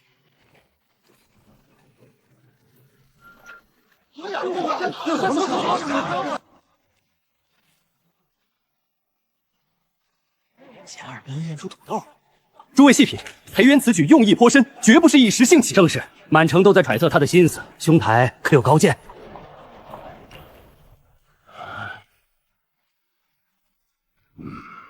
这怪东西到底是什么？皇后怎么这么喜欢，竟舍得用土豆去换？这是什么玩意儿？怎么有一股怪味儿？不行不行，实在吃不下去。但吃不下去也要吃，因为这是皇后喜欢吃的。京城最时尚的东西就是皇后喜欢的东西。你连皇后喜欢的东西都不吃，你还算什么权贵？吃着吃着好像没那么难吃，再吃竟还挺好吃。我要折耳根，给我留点啊！我也要一份。哎呀，我们这里也有特产啊！什么时候轮到我们被皇后娘娘钦点啊？就是，我们彩云之南的菌子天下第一，皇后娘娘怎么不吃？我们天府之国的辣椒也香啊，我们岭南的砂糖橘才叫美味。本宫要吃彩云之南的君子。天啊，这破天的富贵总算是轮到我们了！快上山采菌子！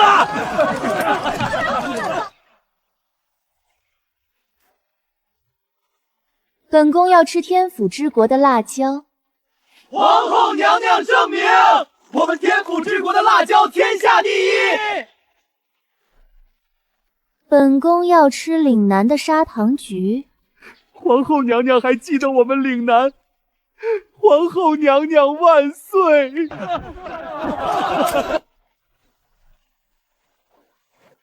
我这一套组合拳下来，应该已经够劳民伤财了，还不知道民间都是怎么传的，要再来点更猛的。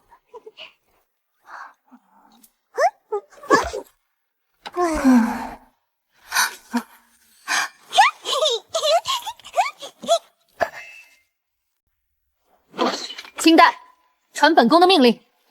娘娘请说。从今天起，全国百姓进行开荒，把老百姓强行迁到人口栖息的地方去，强制开荒。谁敢不去，抓起来！娘娘，这什么这？快去传令！强制迁移，强制开荒，这不就是暴政吗？老百姓肯定要骂我，肯定要恨我，肯定要造反。完美。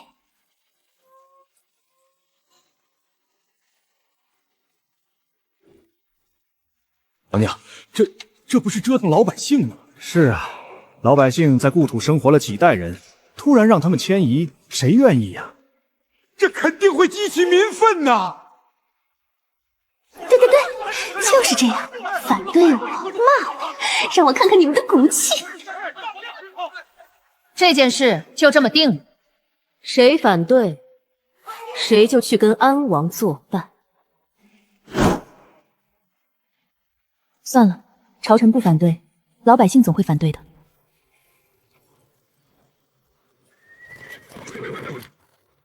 什么？让我们迁移？凭什么？我们在老家活得好好的，凭什么要搬到那些鸟不拉屎的地方去？我们不走，死也不走！皇后娘娘这是要把我们往死里逼呀！妖后，果然是妖后！对，就是这样。骂我，恨我，造反！皇后娘娘，臣愿意为娘娘分忧，去全国各地督办开荒之事。你要去督办？是，娘娘深谋远虑，一心为社稷，但地方上肯定有人阳奉阴违，臣愿亲自督办，确保娘娘政策落到实处。不是，你一个男主角，你去给我办这种事儿，你是来造反的，不是来给我当跑腿的呀！男主这么做肯定有深恶。表面上是附和我这个妖后，降低我的戒心，让我以为你已经躺平摆烂了，但实际上，大概是想要借此去民间传播我的恶名，为将来造反造势。对，一定是这样。不然他一个男主角，怎么可能甘心给我当跑腿的？不愧是男主，果然深谋远虑。他要帮我传播恶名，那我当然要成全他。他早造反，我早解脱。好，嘘，沈将军，这件事就交给你了，你一定要好好干。想不到裴元竟然如此信任我。娘娘放心，定不负娘娘所望。赢了！仿佛已经看到自己完成任务，回到现代，坐在麻将桌上大杀四方。土地兼并是大梁朝最大的顽疾，权贵们占着良田千顷，老百姓无地可种，只能当佃农，种出来的粮食大部分要交租，我嘴里多少，他嘴里能省多少。地方官必须给他们上地契田契，胆敢为难老百姓，直接把官职撸了。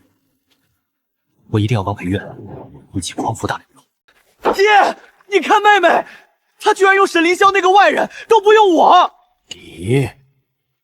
你有什么用？爹，你这是什么话？我可是他亲哥。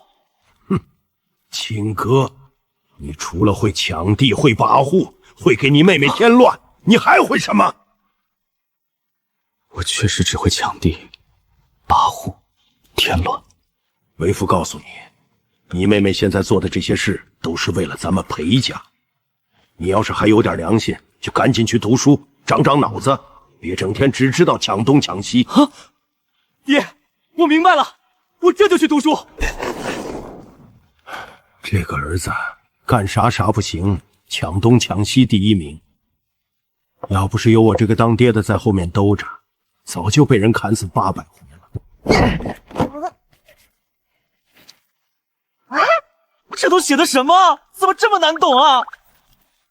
这些字我都认识，怎么连在一起就看不懂了呢？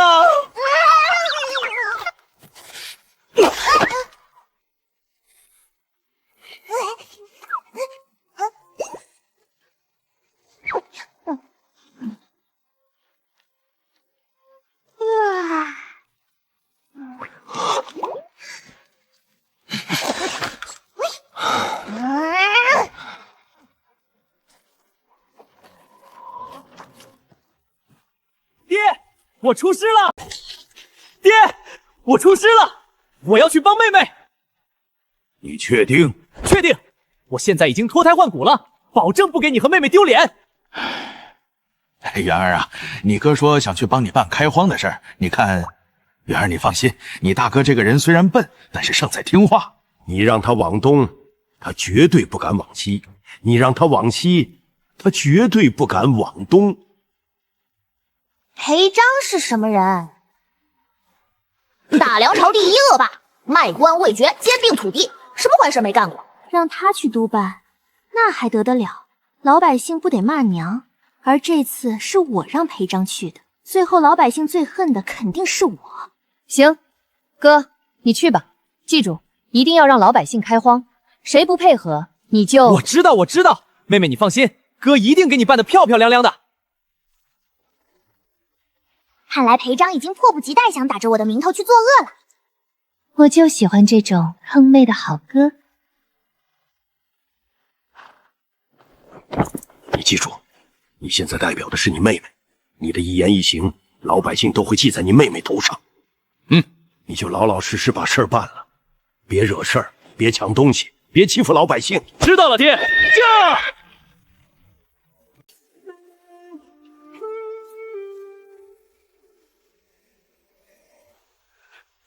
奸臣的儿子，狗腿子！去！来人，把这几个刁民！不能发火！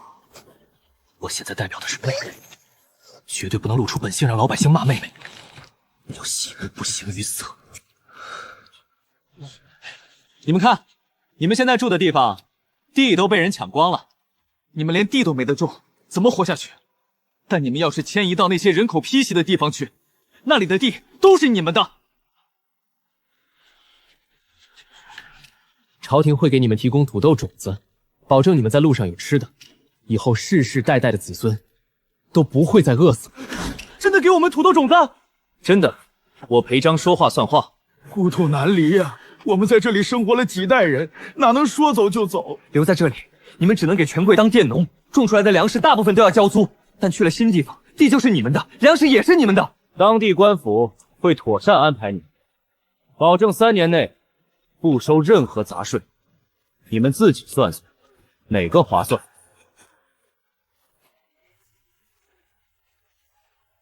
我走，我也走，我也去。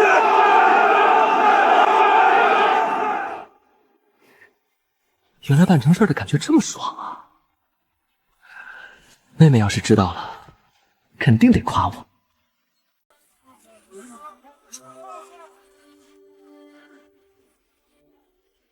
表面上是强制迁移，实际上是给老百姓找活路。你胆敢欺压百姓？将军，我错了，饶了我吧！表面上是劳民伤财，实际上是让老百姓填饱肚子。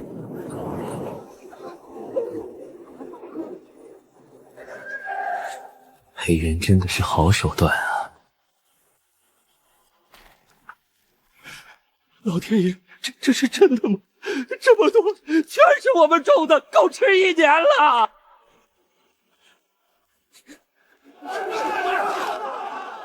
皇后娘娘是活菩萨，活菩萨，活菩萨，皇后娘娘万岁！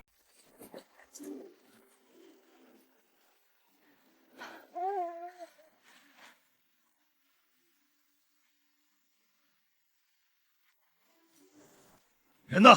人都去哪儿了？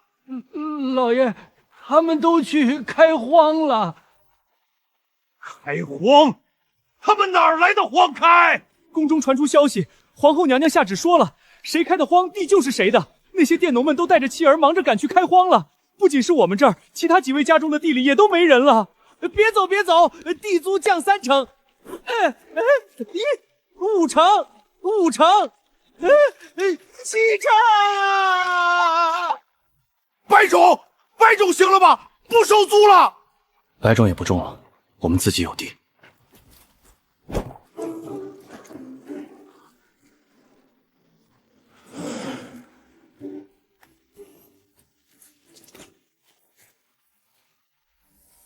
这个外人凭什么得到妹妹的重用？沈将军，辛苦。裴公子客气了，为朝廷、为娘娘效力，谈不上辛苦一说。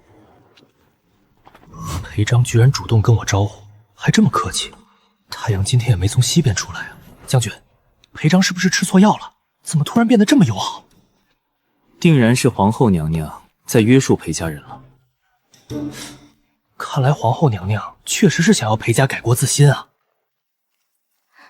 娘娘，沈将军与裴公子已经回京了。这么快？知道了。哥把开荒的事儿给你办成了，你看哥厉不厉害？办成了？办成了！全国各地开荒如火如荼，老百姓迁移的可积极了，而且有些地方都不用官府强制，老百姓自发的就去了。积极，自发。对啊，按照我的剧本，老百姓应该反抗正激烈，骂他是妖后，然后造反才对，怎么还自发的去了？你确定老百姓是自愿去的？当然确定。妹妹，你不知道，老百姓到了新地方开荒种土豆，吃饱了肚子，慢慢把房子也建起来了。完了完了，这剧本不对呀！现在他们比谁都想去开荒，全国各地开荒的热情空前高涨。你到底都干了什么？只要答应去开荒的人，我不仅承诺给他们发放盘缠，还给他们干粮，而且他们开荒出来的地3年年不收税。到了后地方后，官府还会帮忙他们搭建住所，并且给足3个月的粮食，帮助他们安顿下来。京城这边每一年就会有钦差到民间巡查，如果有人抢百姓开荒的地，一旦被钦差发现，地方官也一并撸了，看谁敢官官相护。你不应该用武力手段强制他们开荒吗？你怎么给他们好处啊？妹妹，我现在已经不是莽夫了，我知道讲道理解决问题，讲不通道理，就有利益打动他们。你放心，我以后都不会干那些事儿，影响到你的名声和布局。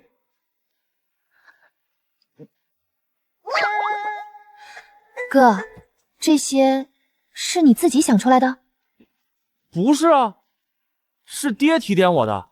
爹说，妹妹你这么安排肯定有深意，让我好好领会，我就领会了。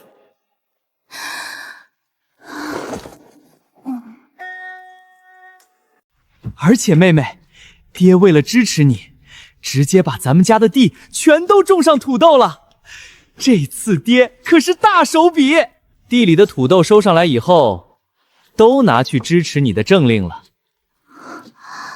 独自在顶峰中，冷风不断地吹过我的寂寞，谁能明白我？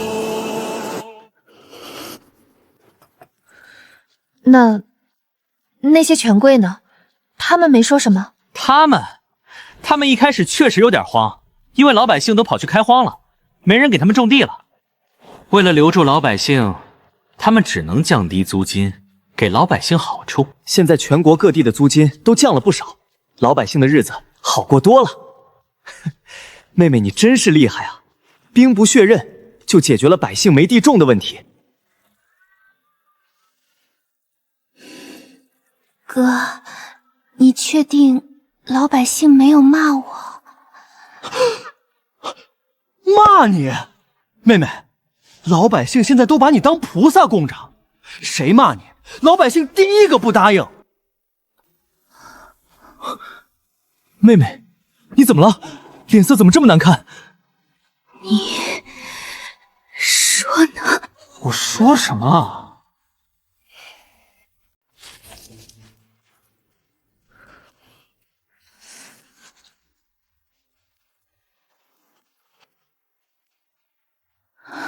冷静冷静，生气是魔鬼，我就不信了，全国那么多地方就没一个人骂我。皇后娘娘是大好人，娘娘圣明盖世，皇后全都无双，有将娘造福万人。KO。这些地方官就知道拍马屁，丝毫不为百姓考虑，才会通篇全是吹捧之词。为了拍马屁，这脑瓜子都快想冒烟了吧？既然这么会拍，那本宫就给你们加题了。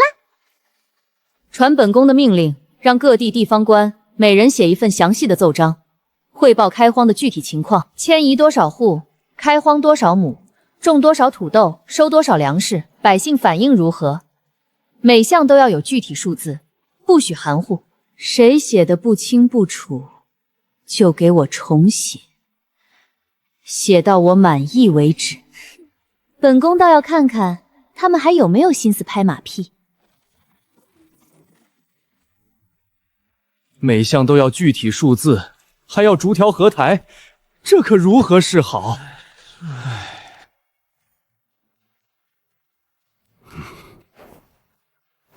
哈哈哈哈哈哈！妙啊，实在是妙啊！远儿这一招敲山震虎，整顿地方官，实在是妙啊！爹，妹妹不就是折腾一下那些地方官吗？有什么妙的？你懂什么？你妹妹这是在整顿理智，她逼地方官下乡，逼他们了解民情，逼他们不敢再谎报敷衍。这一招比你爹我杀10个贪官都管用。原来如此，妹妹真是高啊！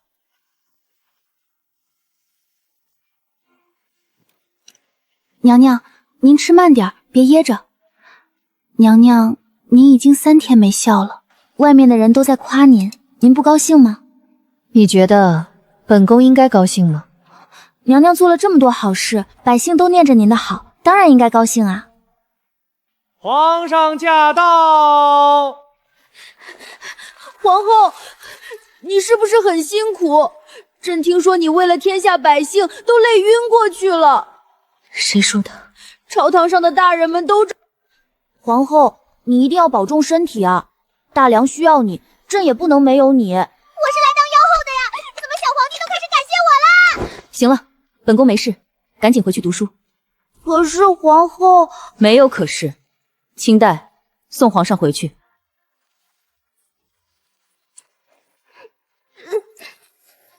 不知道怎么的，心里突然涌起一种奇怪的感觉。不行，我不能心软。我是来祸国殃民的，不是来当圣母的。我必须继续作妖，继续折腾，直到老百姓忍无可忍，把我推翻。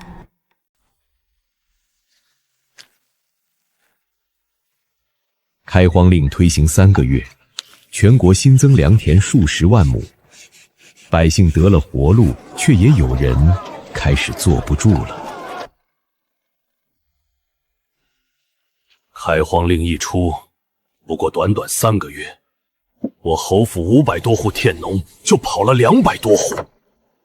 再这么下去，这祖上3代攒下的家业都要被裴元毁了。侯爷，朝廷说开荒的地白给，3年免税，种出来的土豆全归自己。您这边租子70%，年景不好还要加租，大家实在活不下去了。您若肯把租子降到3成以下，我们就不走了。隔壁李家庄已经降到2成，再不降，我们真的待不住了。裴渊，一个妇道人家，竟敢动祖宗之法！什么开荒？他这是在断我等世家的根！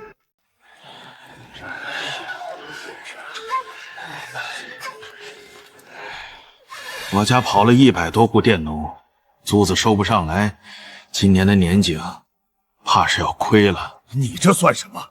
我家快300户了。听说江南更惨，整片地都没人种。再这样下去，佃农跑光，家业就完了。诸位，此事不能善了。开荒政策要是再推行下去，咱们的佃农迟早跑光，谁给咱们种地？咱们这些年的家业，难道就这么拱手让人？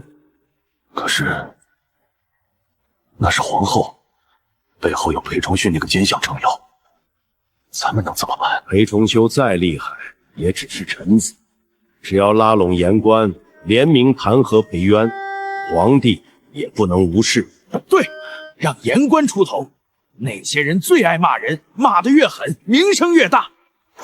要说如今朝堂上最刚正不阿的人，非铁面御史杜衡杜大人莫属。一代闪咒，杜大人铁面无私，连奸相都敢骂。杜大人真是铁面无私，有杜大人在，谁也别想欺负百姓。老爷，不好了，庄子又跑了80多户佃农。看来该轮到老夫出面了。皇后此举动摇国本，妇人干政已是祸端，如今竟敢擅自变更祖宗之法，抢夺大臣私产，蛊惑百姓迁徙，此等妖后，不除不足以正朝纲。杜大人说的极是，这裴元倒行逆施，我等若是不站出来反对，大梁朝的根基就要被他毁掉了。对，除妖后，正朝纲。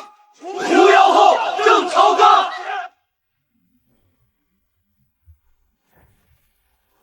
诸位，老夫已经拟好了弹劾奏章，你们看看。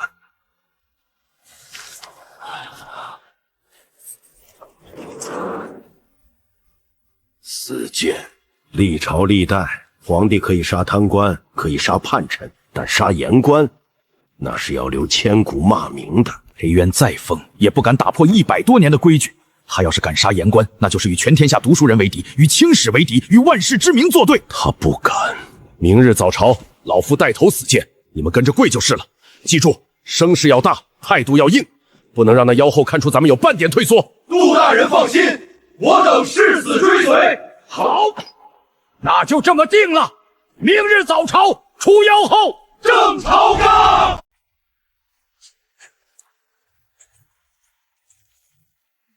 有事启奏，无事退朝。臣有本奏，臣弹劾裴皇后祸乱朝纲，擅改祖宗之法，强夺大臣私产，蛊惑百姓迁徙，致使天下动荡，民怨沸腾。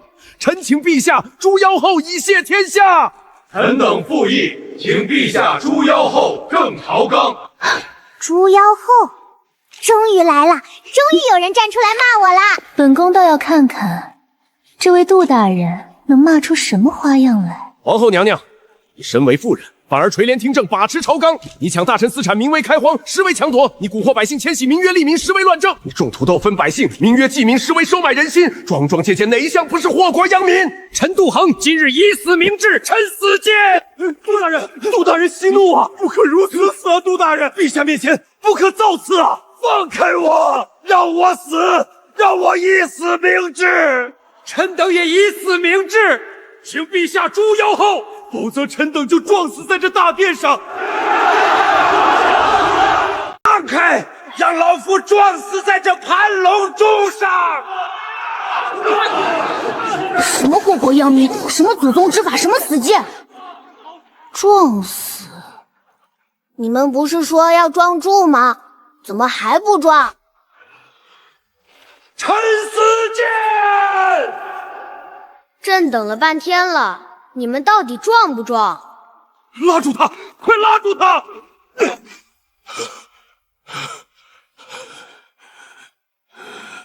放开我！让我死！让我死！皇后倒行逆施，大梁将亡，臣不能力挽狂澜，唯有一死以谢先帝。你们到底是想死还是不想死啊？别拦他，让他撞。娘娘，杜大人不是要死谏吗？让他死，本宫倒要看看他敢不敢撞。本宫数3声，你们松开他。1、2、3。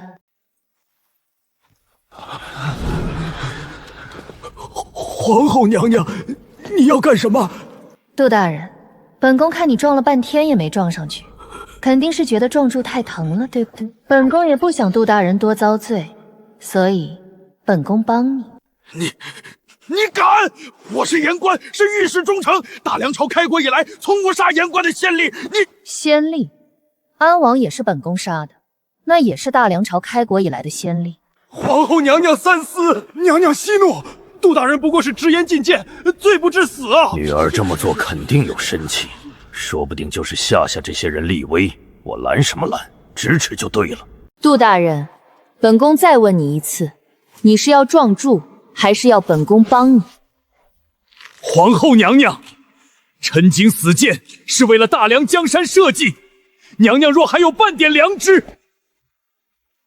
你算什么东西？臣等是言官，历朝历代从无杀言官的规矩。规矩，本宫就是规矩。你不能杀我们！我们是朝廷命官，是言官，杀了我们就是与天下读书人为敌。那不是正好吗？皇后娘娘，臣乃御史，臣代表的是天下读书人的声音。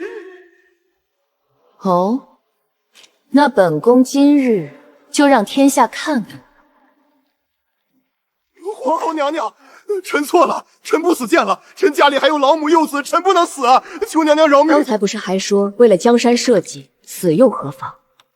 看来诸位大人的忠心也分时候。诸位大人还有什么想说的吗？女儿还真是言官啊，这辈子杀了无数忠良，但言官不敢随便。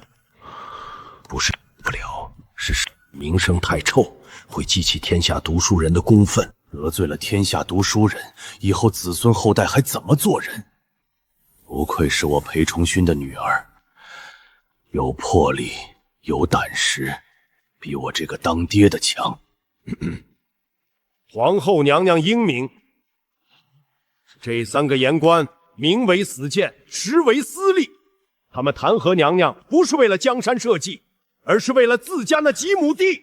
得了吧！你一个奸臣也没少干，此等尸位素餐，以权谋私之辈。那好，皇后娘娘圣明啊！皇后娘娘圣明，娘娘的好，私有余辜。他们迫于我手中的剑，才不得不跪而已。等走出议政殿，他们还不知道要在外面怎么编排我呢。对对对，就是这样，怕我、恨我，背后骂我吧。男主怎么不说话？醒醒醒醒！我杀了言官，得罪读书人，不正是你跳出来反对的好时机吗？沈将军，你怎么想？说起来，皇后为什么每次都要问我的意见？难道她很在意我的意见吗？皇后娘娘对我不会是……不可能！皇后这种高风亮节、心系社稷的人，怎么可能对我一个武将有什么想法？我实在是太龌龊了，怎么能这么想呢？简直是在亵渎皇后娘娘。臣以为这3个言官死有余辜。臣督办开荒数月，深知开荒政策对百姓的意义。百姓有地可种，有粮可吃，不再流离失所，不再易子而失，这是利国利民的大好事。这3人明知开荒政策对百姓有利，却为了自家私利，以死谏之名行胁迫之实，在其位不谋其政，阻挠利国利民之策，此等奸佞，不足以平民愤。沈将军，本宫可是在议政殿杀了他们。议政殿，朝堂之上。大梁朝风雨飘摇，内忧外患，国库空虚，百姓困苦。非常之时，行非常之事。若不是娘娘力挽狂澜，推行开荒，分发土豆，百姓早已流离失所，大梁早已亡国。在这种时候，还拘泥于规矩，顾忌于名声，如何成事？规矩是死的，人是活的。100多年的规矩，如果这条规矩保护的是祸国殃民之人，那这条规矩就该破。娘娘杀的不是言官，是阻挠新政的绊脚石。沈凌霄这是在给裴元的行为背书，意味着裴元手里不仅有裴家的权势，还有沈凌霄的兵权。谁还敢反对？谁反对，谁就是和沈凌霄的10万大军过不去。我给你递了刀子，你不接就算了，你还帮我说话，不谈你到底还想不想造反啦？听说今天这出事儿就是这货干出来的。我无论如何也要嘉奖一下昌宁侯。昌宁侯，娘娘，臣坚决支持娘娘铲除这等奸佞。皇后到底为什么要点我的名？难道知道了今天的事是我带头怂恿的？又来一个说反话的。现在我都能吓得大臣指鹿为马了。昌宁侯，你很不错，本宫要赏你。赏什么？3尺白绫还是鹤顶红？就赏你。娘娘啊，臣对朝廷忠心耿耿，对娘娘忠心不二。臣家里的地已经降了租子了，降到2成了，不，降到1成半了。臣还让家里的佃农都去开荒，臣还打算捐1000担粮食给朝廷。臣看来我妖后的形象已经深入人心了，他们都开始怕自己了。算了，不吓他了，我以后还需要他们为自己制造机会。你退下吧。哎呀，只要他敢跟裴元硬刚，我们就敢在旁边默默喊加油。是啊，是啊，结果昌宁侯倒是好，华贵的比谁都快，替裴元歌功造批比谁都积极，不值得啊，不值得。人把这3具尸体抬到城门口，昭告天下，是本宫亲手杀了这3个言官。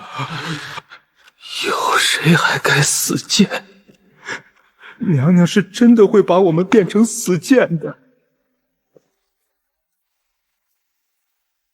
他毕竟是个皇帝，虽然只有9岁，宫廷兵变都经历过了。皇后杀的是坏人吧？那些坏人要阻止老百姓吃饱饭，该杀。皇后说的对，拖到城门口去，让天下人都看看，这就是和皇后作对的下场。小皇帝果然被本宫吓到了，看那小脸白的，肯定在心里骂本宫是个残忍嗜杀的毒妇。小小年纪就要面对这种血腥场面，真是不容易。皇后姐姐在看我，我刚才一定表现得很有帝王威严。皇后姐姐肯定在夸我。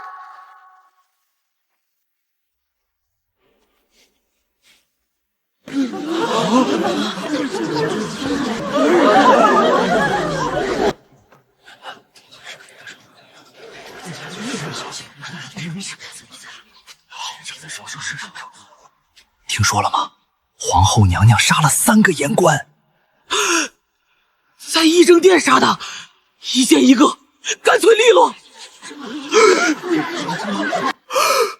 老天爷，那可是言官啊！100多年没人敢杀言官啊！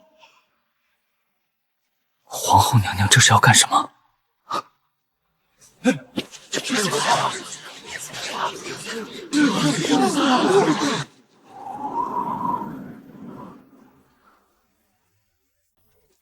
言官是朝廷的耳目，是替天下百姓说话的。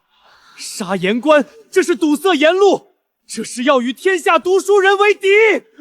妖后，果然是妖后！我早就说过，妇人干政，国将不国。大梁朝要完了，100多年的基业就要毁在一个个女人手里了。走，我们去城门口抗议，让朝廷放了言官的尸体。对，去城门口。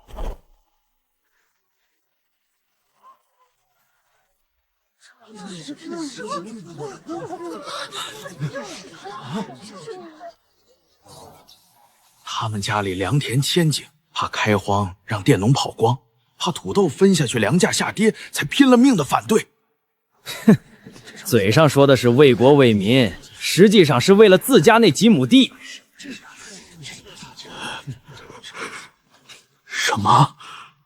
反对开荒？反对分土豆？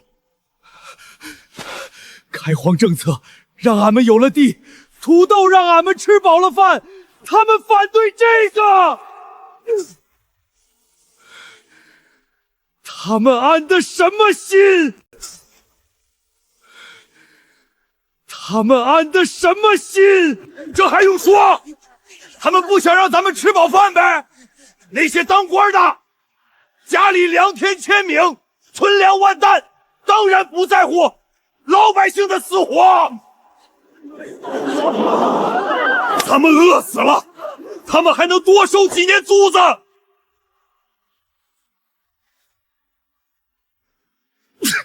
这些狗官，良心被狗吃了。裴渊要是胡乱杀言官，肯定不对。可本该为百姓站队的言官，却不管百姓死活，那裴元肯定是对的，因为他是在替天下贫苦的百姓出头。如果连百姓都不支持他，那以后还有谁管咱们百姓的死活？说实话，皇后娘娘虽然手段狠了点，但她做的事哪一件不是为国为民？堂弟，她是为了种土豆，种土豆，她是为了让百姓吃饱饭；开荒，她是为了让百姓有地种；桩桩件件都是为了百姓，为了大梁。现在大梁朝风雨飘摇，皇帝年幼，朝政腐败，百姓民不聊生。若不是皇后娘娘不拿出点手段，这大梁朝还能撑几年？怕是3年都撑不过。皇后娘娘杀了3个言官，虽然残忍，但却能杀鸡儆猴，减少改革阻力。以后谁还敢为了私利阻挠新政？谁还敢拿死谏当筹码？她一个女子，尚且心系社稷，为了江山操劳，我们这些读书人怎么能不明事理？我支持皇后娘娘，我也支持。抓得好，这种狗官就该杀。皇后娘娘是为民除害，让他们看看，这就是阻挠新政的下场。狗官死有余辜，活该！是皇后娘娘。娘娘，百姓们都在夸您，说您杀得好，说您是为民除害。那些读书人也在支持您，说您心系社稷，是女中豪杰。还有人说杜魂这人本来就是气道明，他那个铁面御史的名声是靠骂人骂出来的，实际上满肚子私心。另外，有几个原本和杜涵走得很近的言官，今天公开表示和杜涵划清界限，说杜兄的所作所为不代表言官群体，真正的言官应该为国为民，而不是为一己私利。还有呢？还有人说您是大梁朝的救星，有您在，大梁朝就不会亡。还有人写了诗来歌颂您，说什么巾帼不让随眉，女子能顶半边天。京城百姓夸我，那是裴崇训用权势逼迫大家说假话的。那些读书人肯定也是被裴崇训收买了才改口的。对，一定是这样，完全不用把这些言论当回事，直接反着听就行。他们嘴上说着对我越满意，那肯定就是超级不满意。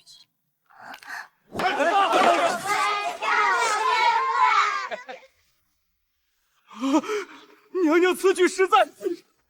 半个日光景，想反对的人，要么躺在家里养伤，要么已躺进棺材。今天本宫要搞的是佛教，和尚们不耕不织，却坐拥良田美宅，日子过得比许多官员还滋润，仿佛这样就能给自己积下几辈子的暗德。本宫要打压佛教，没收寺庙财产，还要将那些占尽良田的寺庙土地尽数充公。这样一来，天下僧侣和那些信徒也必然不满，到时候所有人都会骂本宫是祸国殃民的妖妃。臣附议，寺庙田产不纳赋税，已经严重影响了朝廷的财政收入，此事非改不可。臣也附议，僧侣不是生产，却坐拥万贯家财，此风不可长。没有一个反对的。那些世家出身的官员，平日里看着寺庙占着大片良田，心里早就憋着一口气了。和尚不是生产，不纳赋税，寺庙田产越来越多，朝廷的税基却越来越窄，这账谁不会算？只是以前谁也不敢提，但现在不一样了。现在提意见的是本宫，天塌下来有本宫顶着，而且反对还会被本宫砍。于是打压佛教的政令就这么顺顺当当的通过了。本宫坐等自己腰后之名远扬。娘娘，寺庙收回来了，那些僧侣该如何处置？不是，男主来问他这些问题，他是妖后啊。娘娘，如果处置不当，引发僧侣不满，只怕会酿成民变，到时候就不是整顿风气，而是逼人造反了。臣思来想去，觉得此事还得请娘娘定夺。我听明白了，打压佛教是我的主意，恶名也是我来背。现在沈凌霄来问我怎么处置僧侣，不是因为他不知道怎么办，而是因为他想要收买人心。等我把主意出了，他再出面去执行。那些僧侣，那些百姓，感激的自然是宽仁的沈大人。好人让他做，坏人我来当，很可疑。哼，还能怎么处置？全还俗去呗，不然就杀了。还俗？有了。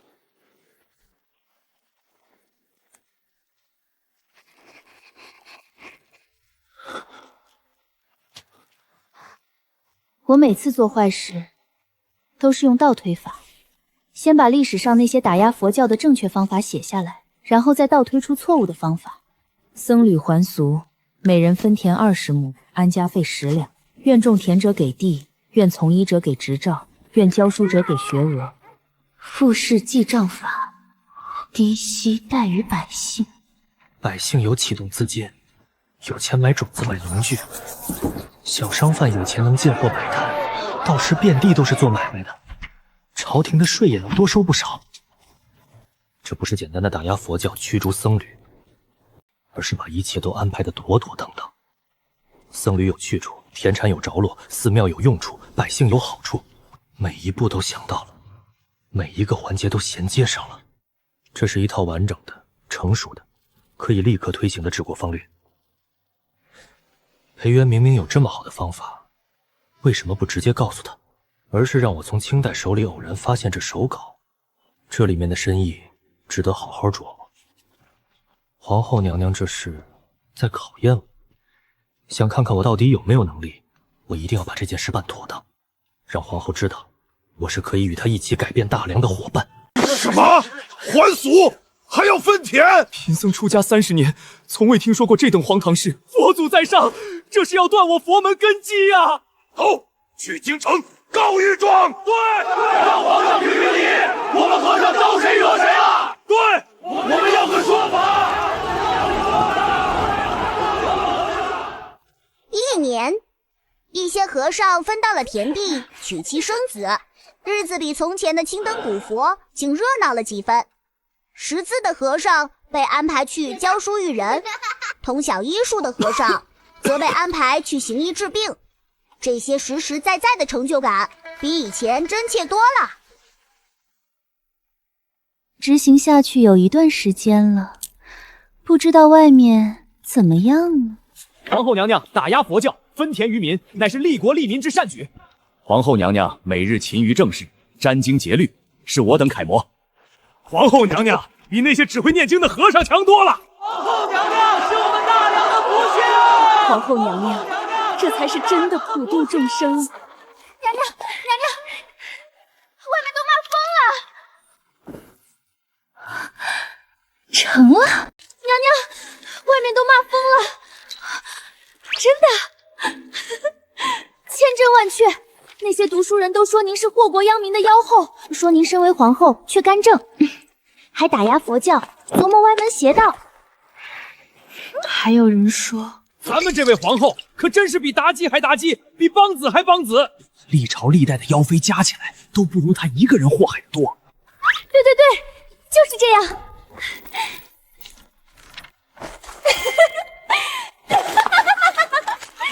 骂我，狠狠地骂我，让暴风雨来得更猛烈些吧！娘娘高兴就好，娘娘高兴就好。清代，你做得很好，以后每天都要给本宫汇报外面的骂声，越难听越好。娘娘放心，奴婢一定把最难听的话都给您记下来。咱们这位皇后可真是人美心善，女中豪杰，女中豪杰，为民除害。人美心善，女中豪杰，为民除害。反正娘娘又不会亲自去街上听。要让人厌烦，要让人难以忍受，才能让所有人都更加热切地盼着沈凌霄上位。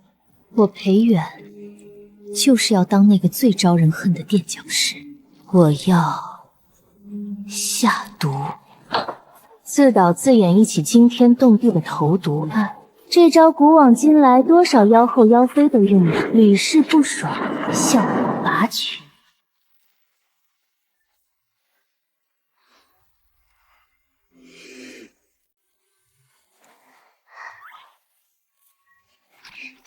查，给本宫狠狠的查！有人想毒死本宫，这个人就在你们中间。这是又要找借口砍我们啊！上个朝脑袋就跟别裤腰带一样，当个官都成王维职业了。娘娘，此事非同小可，臣愿亲自调查，定将凶手绳之以法。亲自调查那可不行，你要是查出巴豆根本毒不死人，本宫这戏还怎么唱？不用你查，本宫自己查。本宫倒要看看是谁吃了雄心豹子胆，敢对本宫下手。这是王大人，朝中3朝元老，平日里一副忠厚老实模样，见谁都笑眯眯的，像个慈祥的邻家老伯。我要是连这种老实人都祸害，谁还能忍住不来骂我一句妖后？王大人，你昨晚去了哪里？臣昨晚在府中，哪里都没去。是吗？可本宫听说你昨晚去见了安王的旧部。娘娘明鉴，臣是去见了一个朋友，但绝不是。肯定就是你联合安王旧度给本宫下毒。来人，把王大人带下去，严刑拷问。本宫倒要看看他的嘴到底有多硬。娘娘，臣冤枉啊！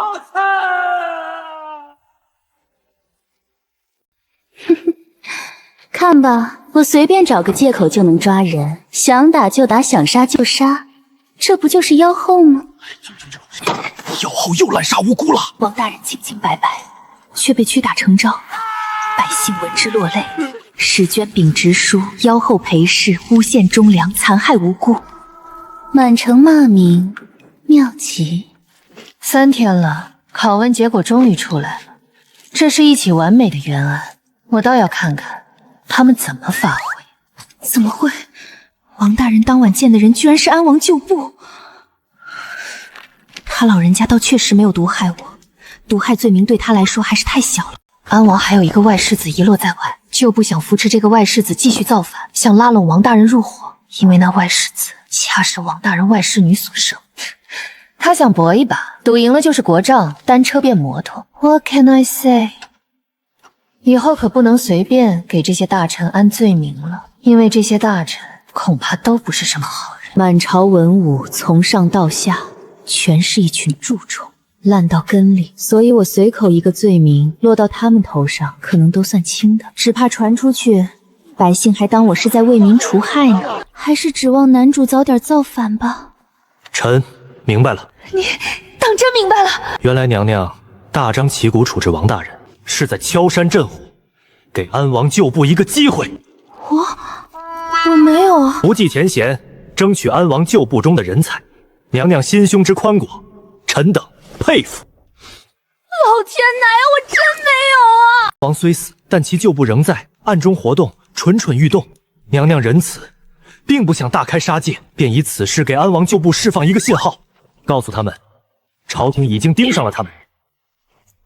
只要他们投降，以后老老实实、本本分分的当良民，朝廷不会追究他们的罪过。臣之前还在想，娘娘为何如此大动干戈，原来如此。想说点什么，但发现说什么都像在狡辩。高啊，实在是高。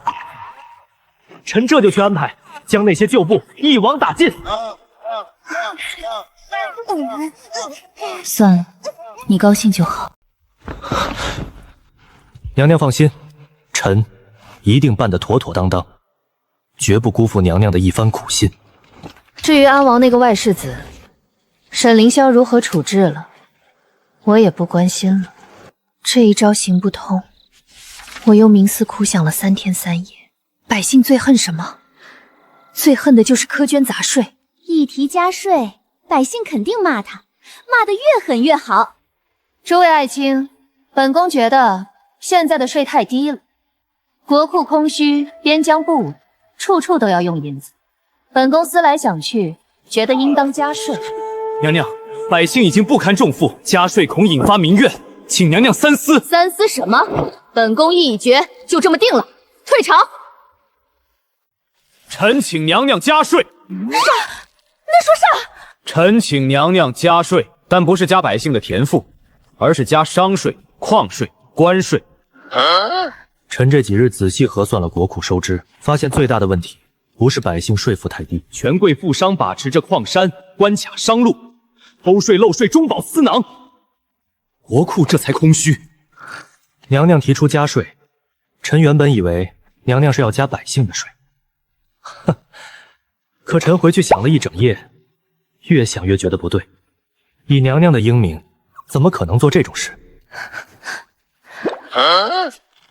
臣这才恍然大悟，我表达的不清楚吗？我是真想加百姓的税啊！娘娘提出加税，是在提醒臣等，该对权贵富行动手了，该整顿税制了。娘娘这一招高啊，实在是高。臣复议，权贵富商把持资源，偷税漏税，百姓苦不堪言。若能整顿商税，国库自然充盈，百姓的负担反而能减轻。娘娘深谋远虑，臣等愚钝，竟未能第一时间领会娘娘的苦心。臣也复议。臣等复议。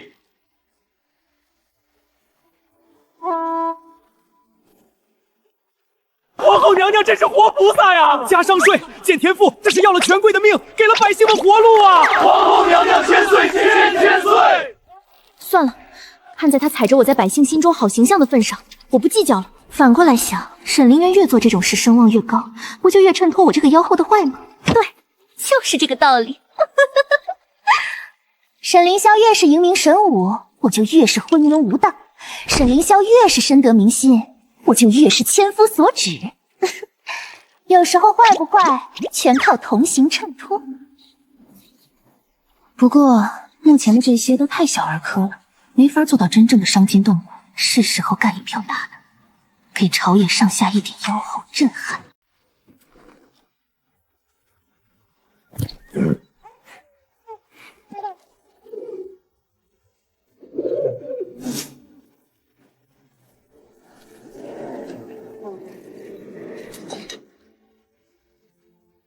裴崇勋主持科举，那还有什么公平可言？就是他裴家把持朝这么多年，科举的大福利他能不捞？没错，就是做做样子。是啊，万一呢？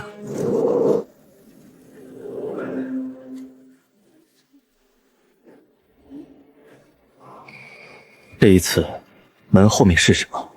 我不知道，但我知道，那不再是金钱和权势的天下了，那是我和所有寒门学子的天下了。治国之道，莫先于养民，足食必务本，务本必重农。强军为国，方安天下。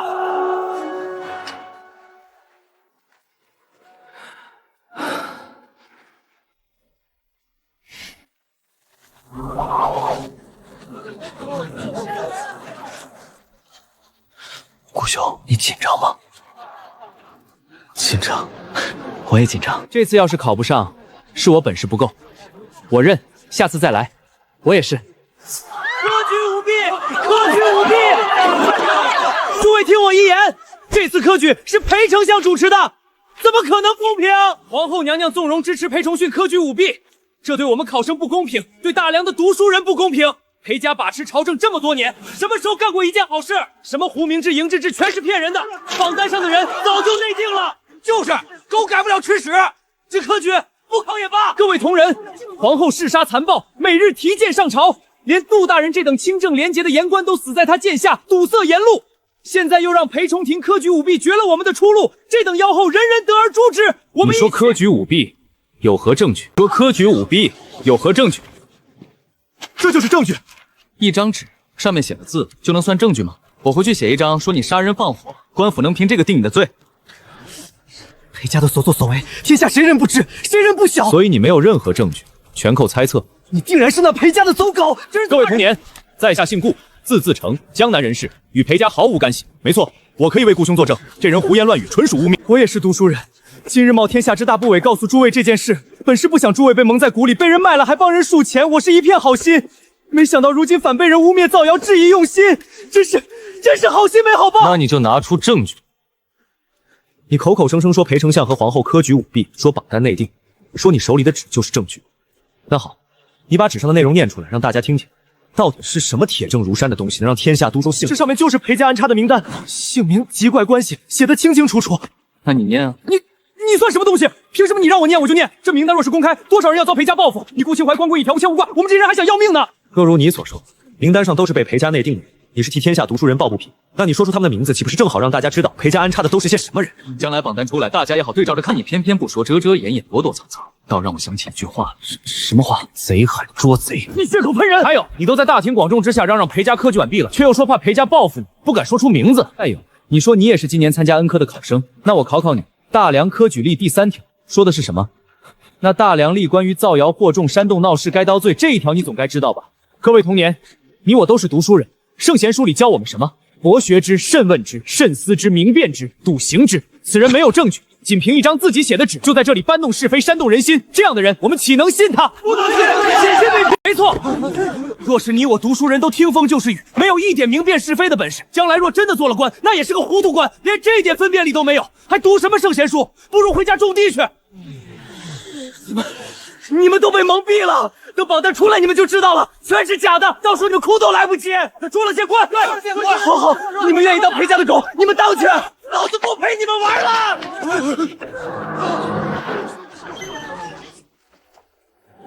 放榜啦！放榜啦！放榜啦！榜单贴出来了，看嘛。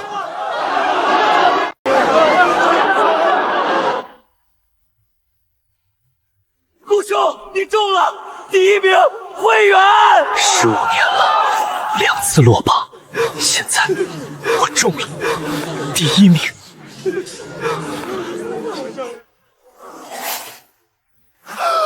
我也中了，同榜，你我同榜，第1，你是第1。第1名顾清怀，是那个江南才子顾清怀吗？写知和策的那个？是他，我在书院里读过他的文章，惊为天人。第2名崔思远，那个被上一届黑掉的崔思远。对，他上一集的文章被所有人公推为第1，结果榜上无名，气得他当场发誓永不参加科举。这次他也来了。第3名赵礼成，北方第1才子赵礼成，除了他还有谁？他13岁就中了秀才，18岁中举，上一科因为得罪了权贵被刷下来，气得回老家种地去了。他这次竟然也来了。这要是科举舞弊，那舞弊的标准也太高了吧？顾清怀，这怎么可能？怎么不可能？你刚才不是说科举舞弊吗？你倒是说说，这榜单上哪个人是舞弊上去的？就是要将群公子的文章天下修辞，谁不知道顾清怀？崔思远，他上一集被人黑掉，所有人都替他鸣不平，他需要舞弊。赵礼成，他13岁中秀才，18岁中举，你13岁还在玩泥巴吧？你自己没本事，考不上就造谣说科举舞弊，你这是污蔑皇后娘娘，污蔑朝廷，污蔑天下读书人。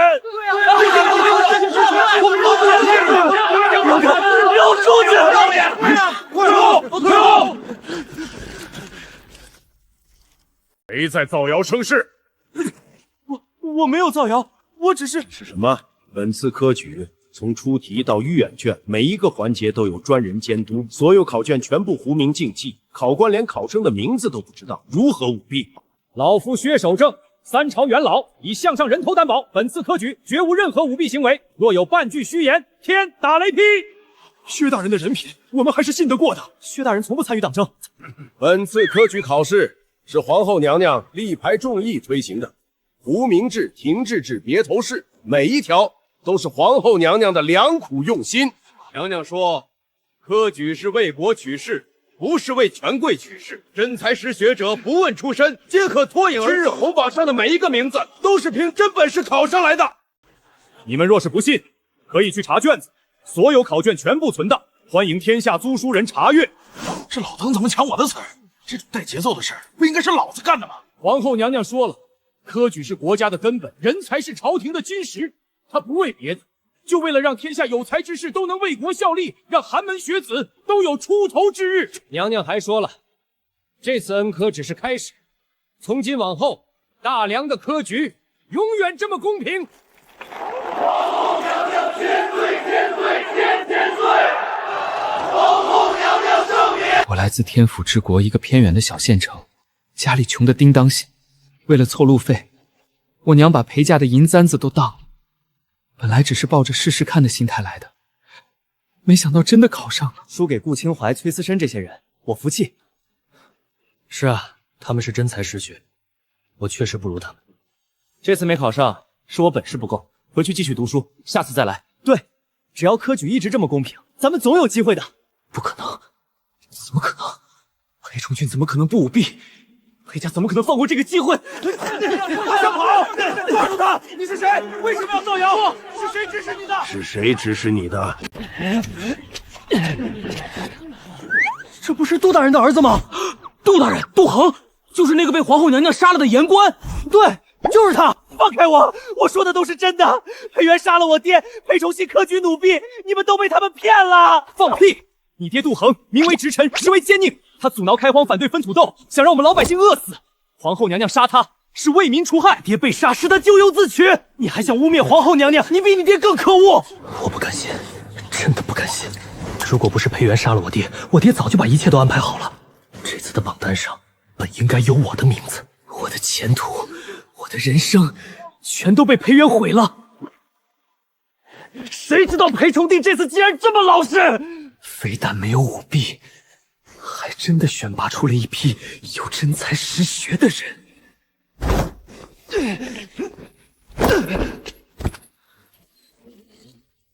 本想在电视上闹一闹，让妖后形象更深入人心，故意刁难几个考生，或者当场否定几个人的文章，让天下读书人觉得我是个什么都不懂的外行在瞎指挥。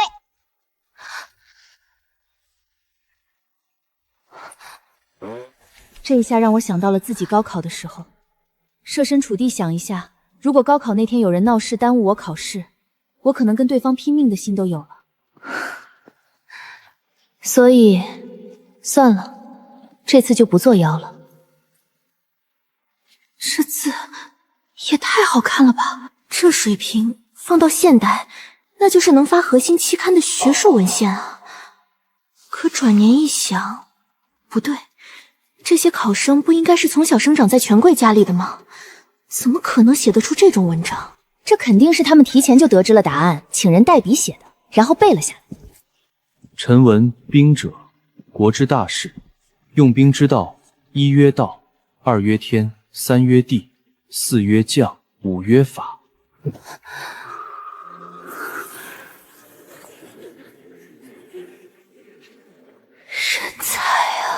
才啊！越看越觉得离谱。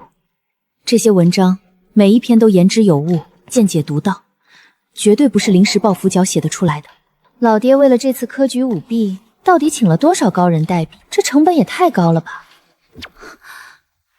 臣本棚户瓮郁之寒死，生于陆墨之间，长于积冕之年。少时读书，家贫不能置竹，每借邻舍之光以照卷册。这人的字每一个都像用刀刻出来的，认真的让人心疼。很多年没有这种感觉了，娘娘给了我这个机会，我说什么也不能辜负。这次殿试，我一定要拿第一，能一路过五关斩六将走到殿试，足见这次科举制度是真的，公平公正也是真的。幸得明主，咱们的机会来了，一定要抓住。在公平的制度之下，能进殿试的全都是真正有实力的人。和这些人竞争，说实话，我也没有十足的把握。但就算不能进前三甲，输给这些人不丢人。考生里没有一个裴家子弟，尤其是我给的那份名单上的名字，一个都没出现。怎么回事？老爹没安排裴家子弟？不可能吧？裴崇训那个人有机会让自己家人上榜，他会不安排？哦，可能是老爹终究有点要脸，不敢太明目张胆，所以只安排了门生。那也行，只要安排了人就行。剩下的可能都是那些大臣安排的人吧。这大梁朝已经成筛子了，从上到下全是关系户。早点终结大梁朝，让沈凌霄这个明君上对，开创盛世，大家都有好日子过。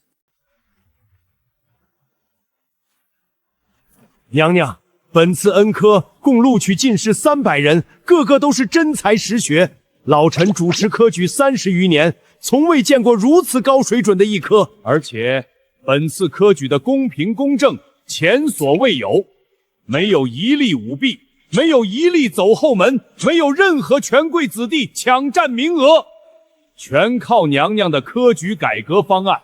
等等，什么科举改革方案？就是娘娘您拟定的那套方案啊，胡明制、廷制制、别头式、武举。娘娘请看，就是这套方案。这字迹怎么这么眼熟？不对，这他妈就是我写的！那天我闲得无聊，把历代科举改革的成功经验写下来，本是准备反着来，制定一套科举舞弊指南。后来我没找到这几张草稿纸，所以是被清代连同名单一起送到了裴府。裴崇勋以为这是我的科举改革方案，照着执行了。这套方案，你们照着做了？正是，娘娘的方案详尽周全，臣等不过是按图索骥。那名单呢？名单上的裴家子弟考上了几个？什么名单？裴崇廷只给我看了这些改革方案，我可没看到什么名单啊。娘娘放心，臣为了避嫌，这次所有裴家子弟都没有参加科举，尤其是娘娘特意点名的那几个废物，一个都没有。娘娘，按惯例，臣与考官们推荐了几个人，请娘娘钦点前3甲。第1名，臣等都属意顾清怀，但也有人觉得他年轻，这状元不太行，容易心高气傲。最后就看娘娘怎么定夺了。娘娘，这一届贡司真是前所未有啊，个个都是王佐之才。尤其是顾清怀，臣阅卷40年，从未见过如此才华横溢之人。他的策论针见实中，见解独到，臣读了3遍，每一遍都有新的收获。还有赵礼成，他的文章花团锦簇，辞藻华丽，却言之有物，不是那种空洞无物的花架子。崔思源为人刚直，文章也如其人，笔锋犀利，一针见血。谢稳堂、卢墨也都是1等1的人才。这些名字怎么这么熟？我想起来了，这些人是配享太庙名传青史的麒麟阁24功臣，大梁末世的一道光。顾清怀，未来的首辅；沈凌霄的谋主；崔思远，未来的户部尚书，一手建立了新朝的财政体系；赵礼成，未来的兵部尚书，帮沈凌霄平定了北方边患；韩炳谦，未来的吏部尚书，主持了新朝的吏治改革。这些人本来应该是男主的人，怎么全跑到我这里来了？这次科举没有一例舞弊，绝无。所有考上的都是真才实学，千真万确。那些权贵子弟呢？全落榜了。本次科举以才学取士，那些靠着门艺混日子的酒囊饭袋，一个都没考上。完了，全完了。我本来想搞科举舞弊，结果搞成了史上最公平的一届科举。我本来想让裴家子弟抢占名额，结果裴家子弟一个都没参加。我本来想让权贵子弟靠关系上位，结果权贵子弟全军覆没。我本来想让天下读书人恨我，结果现在天下读书人肯定对我歌功颂赞。这剧本不对啊！娘娘，娘娘的脸色不太好，是不是操劳过度了？薛大人，臣在。本宫上次在议政殿打了你，你不记恨本宫吗？成了，把他问破防了。娘娘，臣要谢您那一巴掌。臣在朝堂上明哲保身几10年，眼看着朝政一天天腐败，眼看着权贵们胡作非为，臣什么都不敢说，什么都不敢做。臣以为只要自己不参与就是清流，可娘娘那一巴掌把臣打醒了。娘娘一个女子，尚且为了大梁的江山殚精竭虑，力挽狂澜。臣身为3朝元老，却只知道明哲保身，臣惭愧啊！从那天起，臣就发誓，余生定要辅佐娘娘，为大梁、为天下百姓尽一份力。娘娘若有半句虚言，天打雷劈！不是，我就是单纯想打你一顿，让你恨我啊！你怎么被打醒了喂？你这剧本拿错了吧喂？元儿，你放心，爹已经想通了，以后裴家子弟想当官也得凭真本事考，谁要是想走侯门，爹第一个不答应，你哥也不行。为了表明爹的决心，爹把你哥那翰林的位置也撤了。我感觉自己快要窒息了。冷静，这未必是坏事。这些人提前出现在朝堂上也是好事，就当是提前给他们制造和男主相处的机会，让他们早点认清楚谁才是真正该追随的明君。等沈凌霄起兵造反的时候，这些人自然会投奔他，到时候沈凌霄麾下人才济济，造反成功的几率大大增加。我这也算是暗插阳错，帮了男主一把。而且这些人都是能臣直臣，为什么现在我做什么大臣都不反对？因为这些大臣全是废物，朝廷没有能臣，就知道溜须拍马，妖后祸国。等这些人进了朝堂，以他们耿直的性子，肯定会站出来骂我。到时候我这个妖后不就实至名归了吗？对对对，就是这样。这些人可不能杀，一个都不能杀，要留给男主，要让男主带着他们开创盛世。你们觉得他年轻气盛，当状元容易心高气傲，我就要变他。娘娘，还有一件事，放榜当天竟有人敢造谣科举舞弊，如今人已被抓，正在刑部审问。有人造谣舞弊，我倒来了兴趣。造谣的人是罪臣杜衡的长子，已审问清楚，他不是一个人干的。什么意思？我迫不及待想知道这谣造成功了没有。他是被人指使的，刑部审了一夜，全招了。指使他的人是昌宁侯。昌宁侯？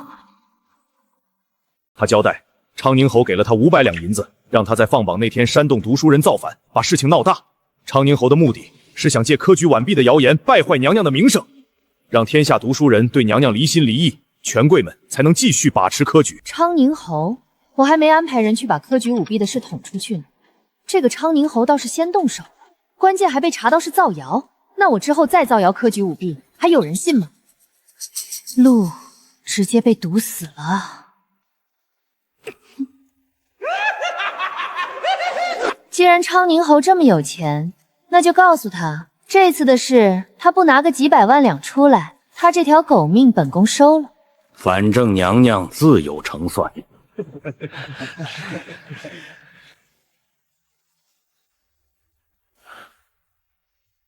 娘娘，臣冤枉，臣真的冤枉啊！纯粹是懒得说话。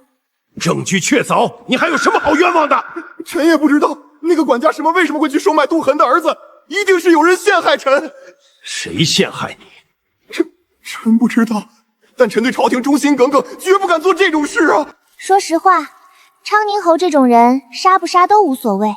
不过，昌宁侯造谣科举舞弊，我包庇昌宁侯，这不是更能展现自己是非不分、宠幸佞臣的妖后形象吗？昌宁侯，你起来吧。这件事，本宫相信你是被蒙蔽的，你已经知道错了。为了弥补自己的过错，你都向国库捐了700万两，你有心了。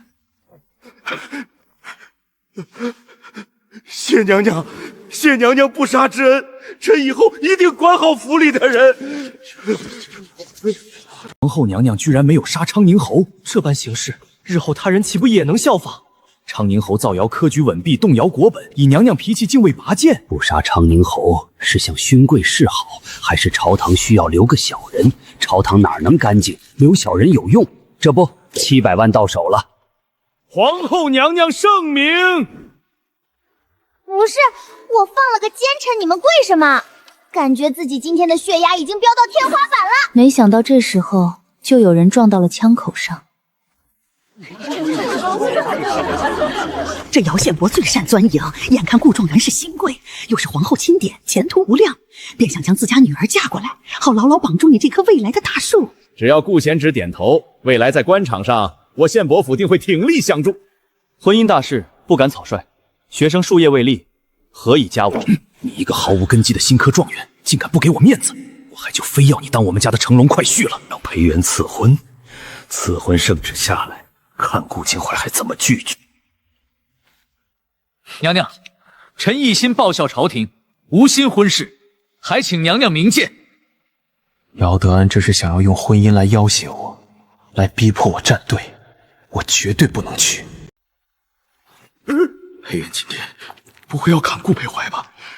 万一娘娘砍他不过瘾，下一个砍我怎么办？娘娘怎么朝我走过来了？娘娘，你老东西，你难道不知道本宫看上这位新科状元了？这个老东西想让你当他的女婿，你说本宫能答应吗？敢跟本宫抢人，你也配？顾状元，从今往后，你就好好在朝中为本宫效力。若是敢有什么别的心思，当着满朝文武的面，自己亲口承认看上了新科状元，还为了他杀了朝廷命官，这不就是妥妥的妖后行径吗？惹辱士大夫，把堂堂状元当成禁题，天下读书人的唾沫星子都能把我淹死。原来如此，是老夫愚钝了。姚德安因一己私欲，便构陷国之栋梁，其心可诛。娘娘明察秋毫，不仅还了顾状元清白，更是向天下人明示，朝廷绝不容使这等结党营私、党同伐异之风。娘娘说看上顾状元，此看上非彼看上，乃是看中其才华品行。娘娘这是要重用顾状元，绝不让宵少之辈毁我大梁的栋梁之才呀！娘娘不惜杀人来保护新科进士，这份苦心，臣等感佩涕领。杀一儆百，以后谁还敢用这种下作手段对付朝中忠良，姚德安就是下场。原来是这样，是自己心思龌龊了。顾秦淮，你寒窗苦读15年，竟连这点识人之明都没有。娘娘所做的一切都是为了社稷，为了给天下寒门士子撑起一片青天。他用如此激烈的手段，是在告诉所有人，新科进士是他要保的人，谁敢动就是死路一条。娘娘让我不用有后顾之忧，尽管在朝堂上大展手脚。这份恩情重于泰山，定要还娘娘一个大梁锦绣河山，方不辜负栽培之恩。臣顾秦淮，愿为娘娘、为大梁鞠躬尽瘁，死而后已。顾秦淮，你在干什么？我像个女流氓一样调戏你了，你跪什么？你谢什么？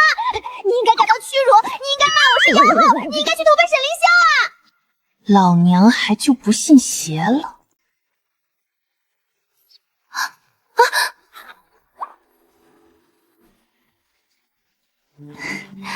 顾大人，多谢了。小样，迷不死你。娘娘当心身体。娘娘果然是日夜操劳国事，身子才会如此虚弱。顾大人，你觉得这个方案如何？臣以为此方案尚需完善，臣这就回去修改。娘娘心中只有国家大事，毫无男女之分，倒显得我狭隘了。更深路重，娘娘早些休息，臣告退。他那钢铁般的意志，让我彻底放弃了强迫臣子给自己当面圣这个选项。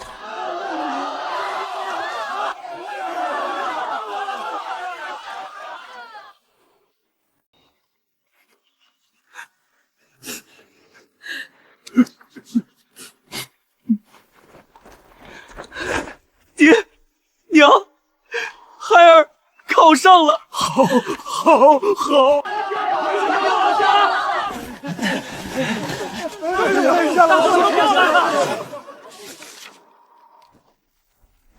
他们都是像我一样，在泥土里刨食，在绝望中挣扎的苦命人。各位父老乡亲，我顾清淮能有今日，不是我一个人的本事，是皇后娘娘给了我们所有寒门嫡子一条活路。胡明、廷禄，别头是，从今往后，只要你有真才实学，就必定能在这科考试中脱举而出，再也没有人能靠关系、靠银子抢走属于你的功名。他们听不懂那些复杂官制，可他们听懂了，世道变了。皇后娘娘还说了，要让天下人都有饭吃。咱们种的那个土豆就是娘娘分下来的，以后还要给咱们分更多的地，让咱们再也不用给地主交租子。皇后娘娘真是活菩萨呀，咱们给菩萨磕个头吧。皇后娘娘仁德，皇后娘娘仁德。此生定要追随皇后娘娘，哪怕粉身碎骨，也要将这浑浊的世道彻底变个样。皇后娘娘说了，以后每年都要增加录取名额。皇后娘娘说了，穷人家的孩子读书，朝廷给补贴。皇后娘娘说了，当官的不许欺负老百姓，谁欺负就办谁。那些进士刚上朝没几天，就瞧见了本宫杀死一个县伯的英勇事迹，这回回乡肯定拼命传本宫的恶名，还得添把火，让这些未来的能臣彻底明白，只有沈凌霄才能拯救大梁。科举改革阴差阳错成了好事，不怕，本宫早想好补救的法子了。前脚改革科举，后脚就大肆安插自己人，任人唯亲，这公正严明的假面具，不就一下子撕下来了？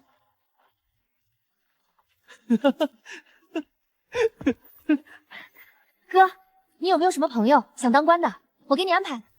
什么叫好妹子？我刚被撸了官职，没脸见人，他这就来雪中送炭，这就是好妹子。有，妹妹，你还记得我那些朋友吧？王兄、李兄、赵兄他们早就想为朝廷效力了，他们可都是我的过命的交情，绝对信得过。太好了，你把他们全叫来，我给他们安排。我官职绝对不会低于2品。妹妹这是在给我培植党羽啊，生来要让我接老爹的班啊！二公子，老爷让您立刻回府。爹，怎么了？你妹妹跟你说了什么？爹，我现在得赶紧去通知我那些朋友做好准备，他们以后入了朝，定然对妹妹感恩戴德，这可是天大的好事。我裴崇信自诩聪明绝顶，怎么生出了这么个蠢笨如猪的儿子？你这个蠢货，你是半点都没领会到你妹妹的深意呀！深意？妹妹有什么深意？不就是照顾一下我这个亲哥哥吗？这是亲儿子，还能扔了不成？你以为你妹妹真让你去找你那只会斗鸡守狗的狐朋狗友？她这是在点你。这次恩科虽然选拔了不少人才，但真正的经世之才还未入世。你妹妹的野心是要将天下英才尽收囊中，她是让我们父子俩去充当这个马前卒，去三顾茅庐，把那些真正的隐士高人给请出山。他怎么不直说？我就算再长3个脑子，也想不到这一层啊！直说，他这是在考验你，看你有没有这个眼力，有没有这个本事替他分忧。张儿，你妹妹心里装着的是这天下，你我父子就算肝脑涂地，也一定要为他把这把火烧旺了。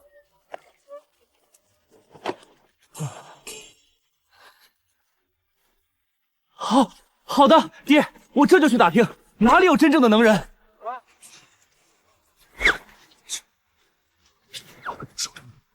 这个吧。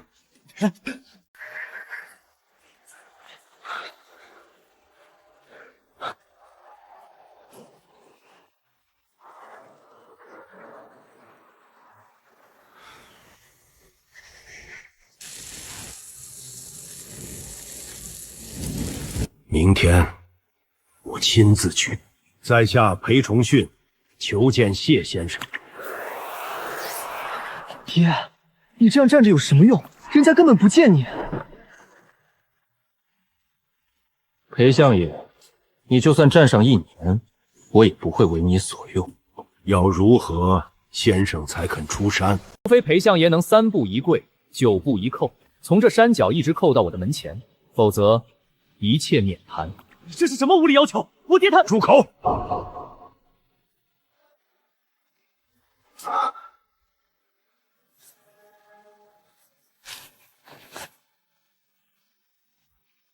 他竟然真的做了！退下！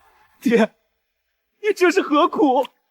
你是一朝宰相，怎么能向一个山野村夫下跪？先生，这天下有我女儿，还有得救。我不知道他为何会变成这样，能让这个奸相放下所有尊严来请自己，他背后那个人该有怎样的魄力和魅力？3跪9叩他都做到了，不可能言而无信。对我哥的朋友，我已经完全不抱希望了。反正都是些酒囊饭袋，安排的越高越好，越能显得我昏庸。哦，都是我哥的朋友啊，那肯定是自己人。让吏部看着办，给他们安排几个要紧的职位，官越大越好。这位皇后似乎和传闻中的雄才大略不太一样。诸位爱卿，本宫近日深感朝中事务繁忙，人才凋零，特命人寻访了几位贤才，充实各部。名单本宫已经拟好，今日便直接上任吧。我们刚把他奉为明主，以为他真想革除积弊，公平取士，结果这才几天，他竟带头破坏规则，公然往朝堂里塞人。我们凭真才实学，千军万马过独木桥考上来，情何以堪？这朝廷终究还是要走回任人唯亲的老路吗？臣反对！皇后娘娘，科举取士乃是为国选才的根本大计，娘娘前脚改革科举，后脚便安插私人，这与之前那些权贵有何区别？此举会让天下读书人寒心，会毁了大梁的根基。臣恳请娘娘收回成命，臣也反对。娘娘若觉得我等才学不足，尽可罢黜，臣等绝无怨言。但这等不经考试便直接授官的行径，臣万万不敢苟同。此乃乱政之始！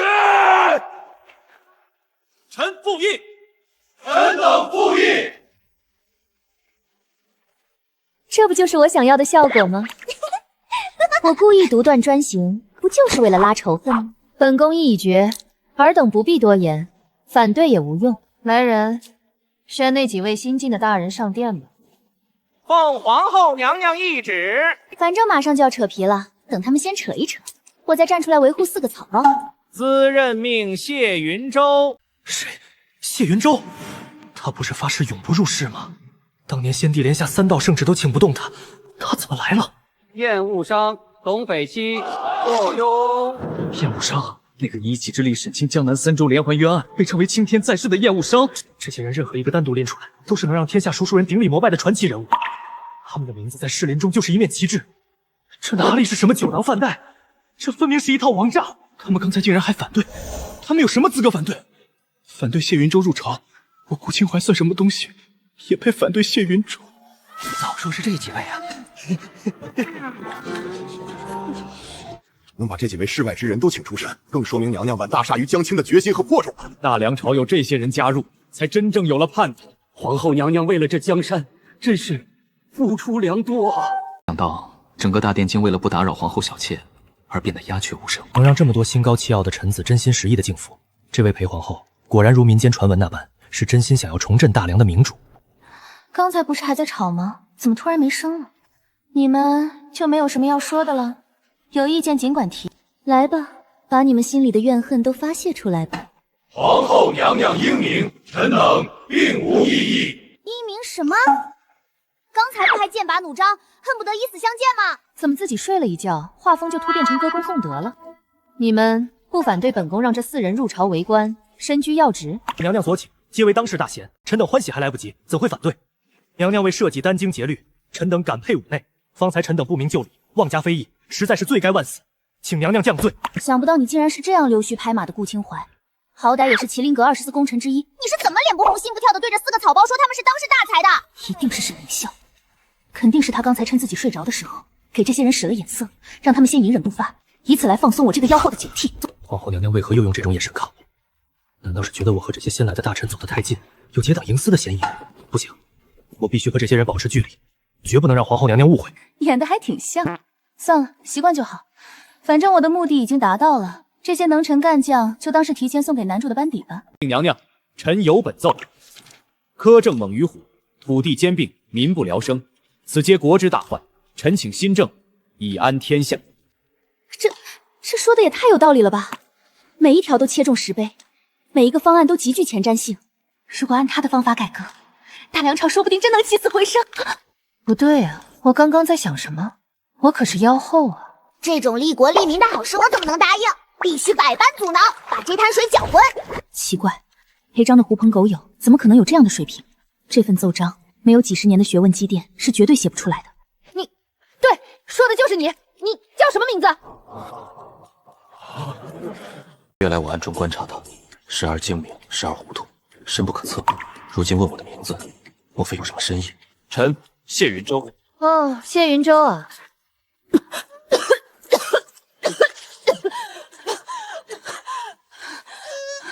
谢云州，哪个谢云州？你是谢云州，天机星谢云州。正是微臣。天机星之名，不过江湖朋友谬赞，当不得真。当不得真个屁！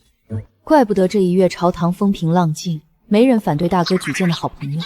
我还以为他们迫于沈凌霄受气吞噬，结果竟是因为对方是谢云州。如果这一个是谢云州，那另外几个呢？清代公子介绍的那几个朋友都叫什么名字？回娘娘叫燕务商、董匪期、霍庸。果然，全都是书中智力天花板级别的人物。这些天选能臣，现在全跑到我朝堂上当官来了，竟让这几个智多近妖的大人物在眼皮子底下被当成酒囊饭袋，使唤了1个月。不行，我不能同意这套方案。谢大人的方案，本宫觉得不行。为什么不行？哪里不行？退朝。我自认才学过人，从未被人这样当面否决，连个理由都不给。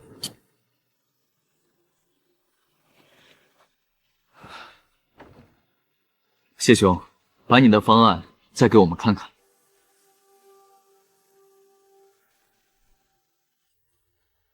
怎么了，谢兄？你的方案结果是好的，但你没有想过实施过程。你动了旧贵族的利益，他们岂会善罢甘休？若没有万全的应对之策，你将成为第二个魏襄。我一直在想应该怎么做，却没想过谁会反对。还有一的吏治改革这部分，你只提出了考核之法。若监察权还在旧官僚手中，考核不过是换了一种形式的腐败罢了。还有这里，你说要清凉全国土地，这当然是对的，但谁来丈量？怎么保证张良的人不舞弊？怎么防止地方官和地主勾结虚报瞒报？这里也是，你说要赋税合一，简化税种，这个方向没错，但简化之后，地方的财政收入从哪儿来？你总不能指望所有地方都靠中央拨款吧？我明白了，多谢三位指教，谢兄不必如此，咱们都是为国效力，理当同心协力。谢兄，你的方案是大方向，大方向是对的，这就够了。剩下的细节咱们一起完善。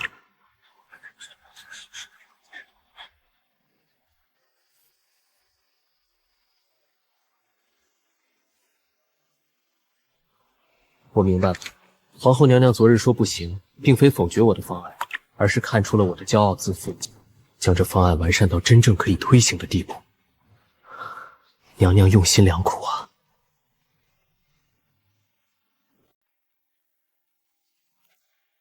这方案怎么会自己进化？那些难题全都被这份新方案提前解决了。推行可以，但我不能让他们太顺利。准了，本宫再下一道旨意，任命霍庸为谢云州的副手，命你二人共同主持改革。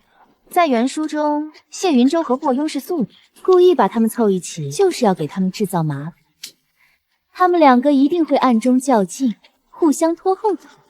谢云州肯定明白，我这是故意给他找不痛快，他心里指不定怎么骂我。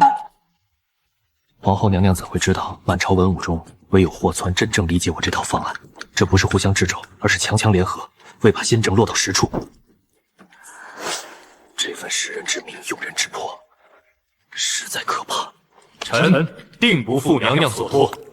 心里隐隐觉得哪里不对，但也说不上来哪里不对。算了，反正我是妖后，不需要想那么多。好像好久没看到裴崇训了，他快1个月没上早朝了，这不对劲。来人，叫裴章来见我。哥，爹呢？爹最近迷上了赏花，去城外庄子上住了。赏花？裴崇训这辈子除了权和钱，就没对别的东西感过兴趣。他会去赏花？骗鬼！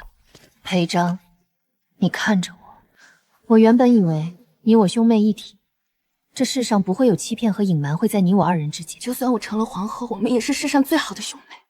没想到你现在对我也有秘密了，拿我当外人了。他夹起来了，我最怕他这样了。不是的，妹妹，不是我想骗你，是爹让我这么说的，他不让我告诉你。爹到底怎么了？爹，3步一跪，9步一叩，从山脚跪到了山顶。他回来后就起不来床了，大夫说伤了根本，要在床上静养好几个月。他一直瞒着你，就是怕你担心。谢云州，是裴崇勋去请，3跪9叩。他一个把脸面看得比命还重的奸相，竟然去向别人3跪9叩。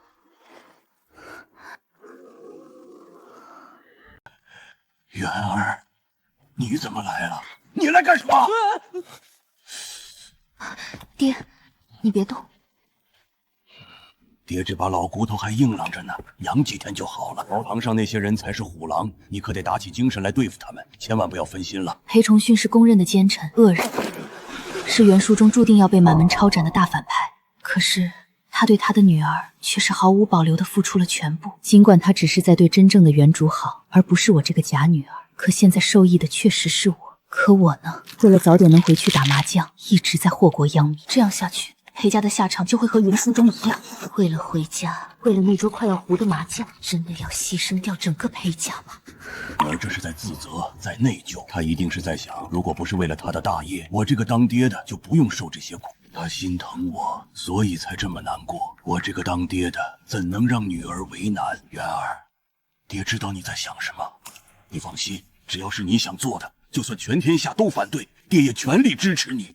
爹，你真的知道我想做什么？是当然不可明说，但爹已经猜到了几分，你放心，爹心里有数。我要做的是一件与天下人为敌的事，将来很有可能万劫不复，会将整个裴家都拖累进去。这样，您也支持吗？果然，女儿果然有称帝之志，为此她竟敢与天下人为敌。啊，女儿这是在要我的态度呢。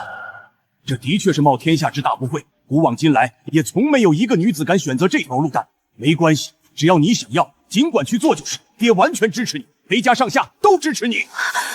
连我当妖后祸国殃民，他也要支持。这，爹，你好好养着，我先回宫去了。爹，妹妹在外面站了好久，我看她好像哭了。然而啊，刚才你妹妹已经给了我一个确切的答案了。她认定要走一条古往今来所有女子都没有走过的路，那条路注定腥风血雨。我们裴家就算不能成为她手中最锋利的刃，也绝不能成为她的累赘。如果有一天她变了，变得铁石心肠了，我们不能怪，哪怕她失败了，哪怕整个裴家都跟着她遭殃，我们也绝不能怪她。只有这样，她才能心无旁骛的前进，去拼，去闯。爹，我懂了。妹妹，你放心，哥哥绝对不会拖你后腿。哥向你发誓，从今往后都不会干那些伤天害理、强抢民田的事儿了。我懂了，他的意思是，那些伤天害理的事，就留给你这个想当妖后的妹妹来干。我这个当哥哥的，以后就不跟你争了。哥，你还真是我的好哥。那是自然。他们裴家对女儿都是这么个宠法吗？她要当妖后，他们就集体给她腾地，生怕抢了她的风头。那我可就不客气了哦。这些那些不认识的大臣全部开除，统统开除！我是不是产生错觉了？我这么一通搞，大梁朝怎么反而有种枯木逢春、欣欣向荣的感觉了？剧本不是这样的。没事的，就当是提早为男主的江山打地基。虽然现在的江山还挂着大梁的旗号，但就当是沈凌霄的号。你这个无能莽夫，见识浅薄，不足以论天下事。不是哥们儿，这不是你最欣赏的主公吗？就算是在演我，也不至于这么拼吧？就不怕主公给你穿小鞋吗？这些能臣心高气傲，未来在他手底下也是谁也不服谁。可遇上大事，他们却极有分寸，能一致对外。此策不妥，尔等再议。陛下此言差矣。更离谱的是，原来书中沉稳持重的董匪妻，沈凌霄智囊团里的重要人物，居然直接在朝堂上和他打起来了。董匪妻打不过沈凌霄，居然用爪子把他挠破相了。先生，主啊，这可是你未来的心腹大臣啊！为了不让我怀疑你造反，你就天天跟他们干架。大杀 MVP， 不至于啊，不至于。沈凌霄演的都快崩人设了，但我看穿不说穿，默默配合他们表演。我已经想方设法和朝中大臣保持距离了，为何娘娘还用这种眼神看我？是嫌我打的不够多吗？到底要我怎么做才行？爹，妹妹不是要当皇帝吗？这些人以后都是妹妹的臣子，你跟他们斗什么？让他们去干不就行了？你懂什么？党争是一定要有的。为何？如果朝堂之上大家一团和气，没有任何分歧，所有人都是一条心，那么很快他们就会把矛头对准坐在龙椅上的那个人，他们会联合起来把皇后架空。别看这些人现在热血沸腾，愿意为你妹妹抛头颅洒热血，那是因为他们还没尝到权力的真正滋味。等以后他们掌握了国家大权，享受到了那种生杀予夺的快感，他们就会想要更多。他们会嫌你妹妹碍事，会想要把她变成一个听话的傀儡。一旦你妹妹被架空，那就是她的死期。所以，我这个当爹的，无论如何也要挺住。我要站在这朝堂上，就算是以奸臣的身份，以他们的政敌的身份，也要为你妹妹留下一条后路。有我这个共同的敌人在，他们内部才不会乱，才不会把心思动到你妹妹头上。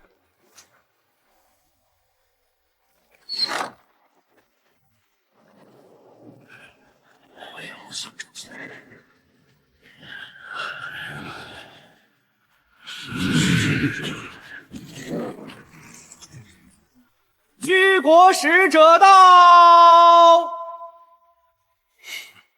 我叙国戏言，天下无双。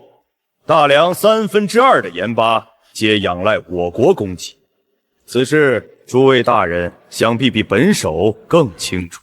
徐国是靠近大梁的一个小国，疆域加起来还没大梁3个郡大，人口更是不过100万出头。但是造出的精盐却是无人能比，连皇室的御用贡盐都是从叙国进口。开始时叙国的盐还价格公道，但是随着我大梁日渐衰弱，精盐的价格更是一年一个价。朝廷虽不满，也只能捏着鼻子认了。一旦叙国断了盐路，不仅百姓、王公贵族都得遭殃。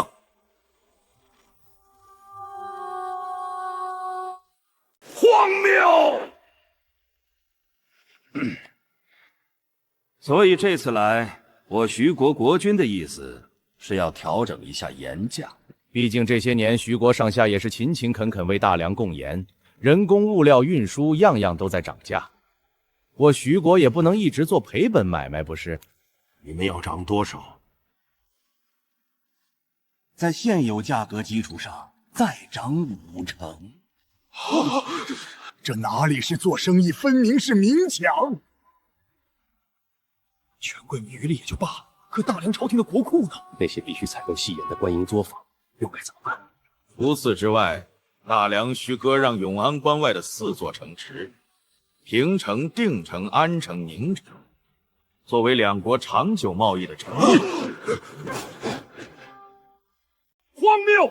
我大梁立国300余年，从未割让过1寸土地，尔等小国也敢觊觎天朝疆土？薛大人言重了，我徐国不过是想要几座城池，方便起运盐货，又不是不还。再说了，大梁如果连这点诚意都没有，那这盐路，我徐国也不敢保证了。毕竟我徐国小国寡民，自己那点盐自己吃也是够的。大梁现在没有跟勋国翻脸的资本，真要撕破脸，勋国只需切断盐路1年，大梁自己就得从内部乱起来。人不吃盐不行，这不是一句玩笑话。国君呢还说，如果大梁方便的话，绫罗绸缎、茶叶瓷器也各备一些，算是添头。数量不多，单子在这里，陛下看看。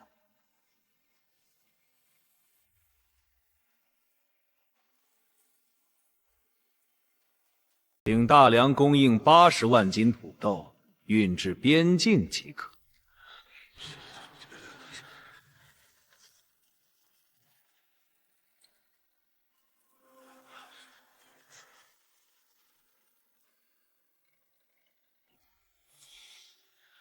当然，除了这些，还有我西国国君听闻大梁最近得了一种叫土豆的新农作物，我西国愿以诚意换土豆，请大梁供应80万斤土豆，运至边境即可。以诚意换土豆，以诚意换土豆，说白了就是要白送。还想要80万斤土豆，还不给钱？陛下，诸位大人，其实也没什么好为难的。4座城池换大梁3万万百姓的盐路通透，这笔买卖不亏。至于土豆，那更是不值一提的小事。我肃国不过是仰慕大梁风物，想尝个鲜罢了。那些贵族吃了几十年细盐，让他们回头吃粗盐比杀了他们还难受。盐路就是他们的命根子。沈凌霄倒是能打仗，可朝廷不给他兵马粮草，他敢出兵吗？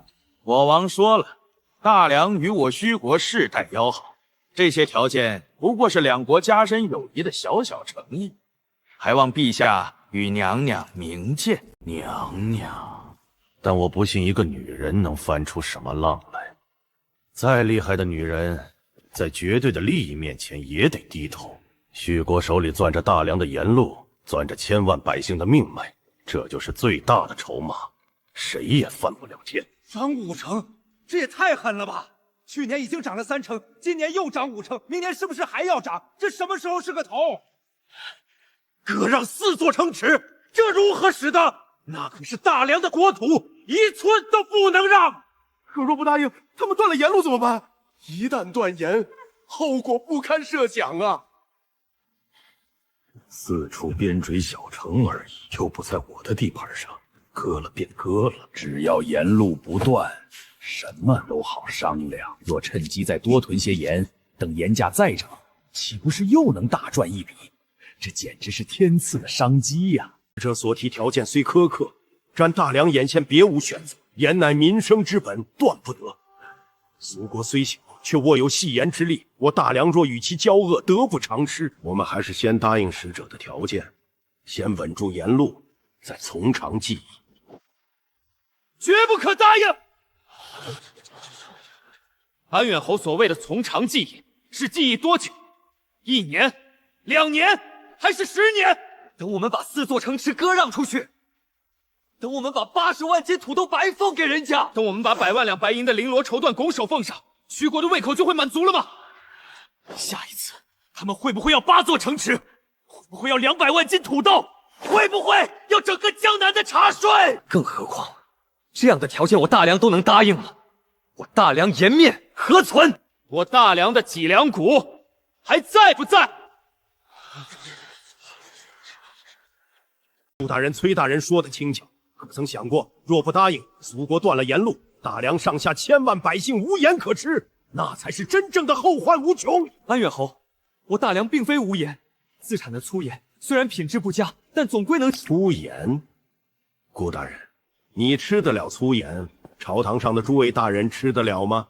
宫中的陛下和娘娘吃得了吗？再说了，粗盐的产量本就有限，根本不足以供应全国。一旦巡国断盐，不出1年，整个大梁的盐市就要崩盘。到时候别说世家大族，就是寻常百姓也要遭殃。尤其是军队，士兵们没有盐吃，哪来的力气打仗？哪来的力气保家卫国？安远侯说的没错，粗盐产量有限，品质又差，根本撑不起整个大梁的需求。这不是钱的问题，是技术的问题。徐国把制盐的技术看得比命还重要，泄露秘密，全家抄斩。几10年来，大梁派出去的细作、收买的工匠，没一个人拿到完整的技术。到时候老百姓吃不起盐，军队用不起盐，会是什么后果？一旦徐国断盐，市面上盐价必然疯涨，世家权贵们囤积居稀，盐价翻个几倍、10几倍都不是不可能。割让政治，赔付财物，白送土豆，这样的条件若是答应了，大梁就真的成了一块任人宰割的肥肉。今天是徐国，明天呢？后天呢？周边的其他国家看到大梁如此软弱，还不一拥而上，分而食之。大梁若是连孙国这样的胆小国都对付不了，还怎么对付那些如狼似虎的强敌？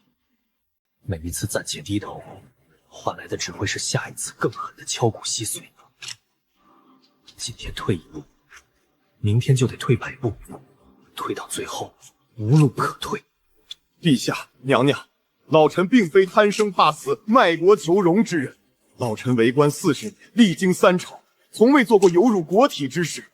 但隋国强而我大梁弱，不如暂且低头，待我大梁国力恢复，技术突破，再图雪耻。朕说这些话，每一句都对得起自己的良心，对得起大梁的江山社稷。安远侯说的情真意切，可所有人都清楚，他这暂且低头，怕是要低一辈子。因为大梁的国力短时间不会恢复，技术不会突破，徐国也不会给大梁喘息的机会。让步换来的只会是杀鸡取卵。今天退一步，明天就得退100步、1000步，这样下会无路可退。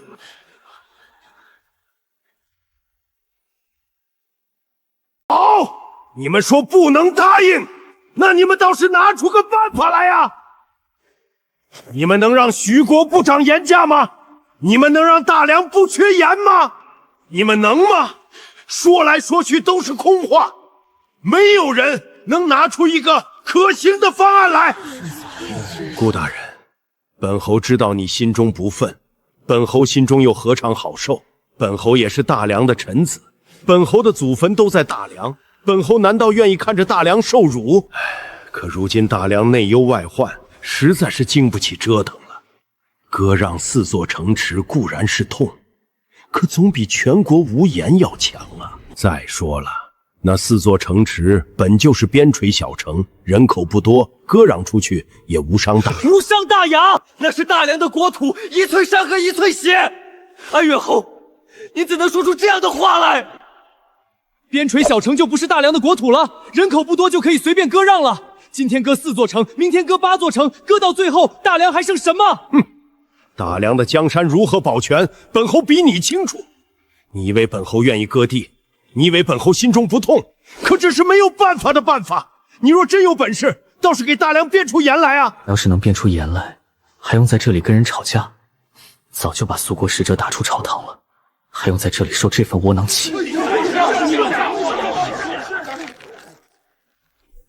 我知道这些人吵来吵去，最后还是会妥协的。掌握核心科技，断你言。陛下、娘娘、诸位大人，我王还在国内等着消息。若是诸位大人实在为难，本使也不强求。只是我王说了，若大梁不愿接受这些条件，那两国的沿路恐怕就要暂时停一停了。至于什么时候恢复，那就要看我王的心情了。使者息怒，使者息怒，此事关系重大，容我朝再商议几日。商议？安远侯，此事有什么好商议的？条件就摆在这里，答应还是不答应，一句话的事儿。哼，你们大梁人就是喜欢拖，拖来拖去，拖到最后还不是要答应？何必浪费大家的时间？陛下娘娘，我王开出的条件已经是最优厚的了，割让4座城池，不过是大梁9牛1毛之地，而我续国付出的却是大梁千万百姓赖以生存的盐巴。这笔买卖怎么算都是大梁划算。割地赔款，白送粮食，这叫划算。本使听闻大梁有一句老话，叫丝丝勿责为尊节。如今这天下大事，想必诸位比本守更清楚。大梁若还想安安稳稳的过日子，就该拿出诚意来，否则裴元再厉害也变不出盐来。只要大梁需要盐，就必须答应舒国的条件。娘娘，此事关系重大，还请娘娘早做决定。徐国的条件虽然苛刻，但为了大梁的江山社稷，老臣以为……你徐国不想卖盐了是吧？你徐国不想卖盐了是吧？你敢打我？我是徐国的使者，你竟敢打我！你们大梁是不想要盐了吗？不给盐是吧？不给就不给，搞砸两国盐交易，这不就是妥妥的妖后行为吗？到时候满朝文武那不得恨死。至于大梁会因此吃不起盐，老百姓本来以前就吃不起，交易成不成，他们都吃不起。徐国的盐路断了，真正受损的是那些靠倒卖细盐牟利的世家权贵。我要是把交易搞砸了，世家不得狗急跳墙？等到男主上位接管大局，到时候我这反派任务通关，早就离开这个世界了。我已经吩咐了清代，会把那份手稿交给沈凌霄，上面就有细盐提取方法。到时候沈凌霄一定会让天下百姓都能吃上盐的。没错，你们勋国的盐，我们大梁不要。娘娘，娘娘万万不可！这安远侯，本宫说了，不要就是不要。苏国的盐，从今天起，一粒也不许进大梁。裴元平时胡闹就算了，怎么能在这种国家大事上胡闹？新政胡闹也就罢了，那是大梁内部的事，好歹还有个限度。可这是盐啊，是关系到整个国家命脉的盐啊！娘娘这么硬气，是不是已经找到了替代巡国戏言的办法了？高啊！别人还在第一层，娘娘已经在大气层了。不然娘娘怎么敢这么直接的跟巡国翻脸？女儿又在给自己释放什么暗号？女儿一定是有后手，否则她怎么可能如此硬气的拒绝巡国的条件？她一定是掌握了什么我不知道的东西，一定是已经有了解决盐问题的办法。这份视天下如棋局的魄力，我女竟有帝王之姿。娘娘，使者毕竟是外国使节，若是驱逐外国使节，一个仗着几代盐就敢在我大梁朝堂上耀武扬威的使者，也配称外国使节？朱将军，你带人把他送出永安城，要大摇大摆的送，让全城百姓都看看休国的使者是怎么被赶出大梁的。臣遵旨。好，好，好！大梁皇后，你记住你今天说的话，我徐国的盐从今日起一粒也不会再卖给大梁。我倒要看看，没有盐，你们大梁能撑几天？按照之前的经验，大梁的人很快就会后悔，然后低声下气的把他请回来，答应所有的条件，甚至更多。走啊！你怎么还不走？我不明白事情怎么会变成这样。在我的预想中，这些大臣们应该无奈妥协，然后我带着丰厚成果回国领赏啊！连领赏的草稿我都打好了，我一人舌战群儒，力压大梁群臣。可现实是，我被一叠瓜子壳砸了一脸。你们好大的胆子！我是薛国的使者，你们这样对待外国使节，就不怕引起两国交战吗？皇后娘娘的决定，臣全力支持。虚国欺人太甚，这样的条件，我大梁若是答应了，那才是真正的亡国之兆。大梁300年的基业，不能毁在我们这一代人手里。裴崇只是裴远的亲爹，也是大梁的丞相，他在这件事上的态度至关重要。现在他这么硬气的支持裴远，难道说裴远真的有后手？皇后不会拿整个大梁的民生开玩笑。臣附议，徐国突破现实，若是一味退让，后患无穷，大梁的尊严一分不能丢，绝不能答应虚国的条件。臣附议，臣也附议。徐国弹丸之地，竟敢如此嚣张！此事不必在意。肃国的盐不要了，把肃国使者给本宫轰出去。我是薛国的使者，你们这样对待外国使节，就不怕引起两国交战吗？使者大人，您刚才不是说要断盐吗？既然盐都断了，交不作战呢，还重要？要不了1个月，大梁一定会回头来求我们，到时候可就不是这样的条件了。不削了大梁一层皮，别想拿到我们国家的盐。娘娘，您怎么能？您这是要把大梁往绝路上逼呀！是啊，娘娘，苏国的盐占了我大梁2/3的供给，您这一句，大梁千万百姓吃什么盐？娘娘啊，您这是要亡国啊！徐国断盐，大梁千万百姓将无盐可食，您怎么能这么冲动啊？娘娘年轻气盛，不知轻重，可这等国家大事岂能儿戏？如今把使者得罪了，徐国若是真的断了盐路，后果不堪设想啊！女人懂什么设计？好好在后宫绣花不行吗？新政就已经够折腾了，现在连盐路都给断了，这不是胡闹是什么？娘娘，老臣斗胆问一句，娘娘今日拒了徐国使者，可有应对之策？大梁2/3的细盐仰仗徐国，娘娘断了这条路，打算用什么来填补？总不能让大家都不吃盐吧？娘娘能在这种时候站出来拒绝巡国的各个条件，这份胆魄不是谁都有的。可娘娘这么硬气，是真有后手，还是单纯的意气用事？若只是意气用事，那大梁就真的完了。娘娘是否已有应对虚国断盐之策？若娘娘已有良策，臣愿为娘娘奔走效劳；若娘娘尚无良策，本宫做什么还需要向你交代？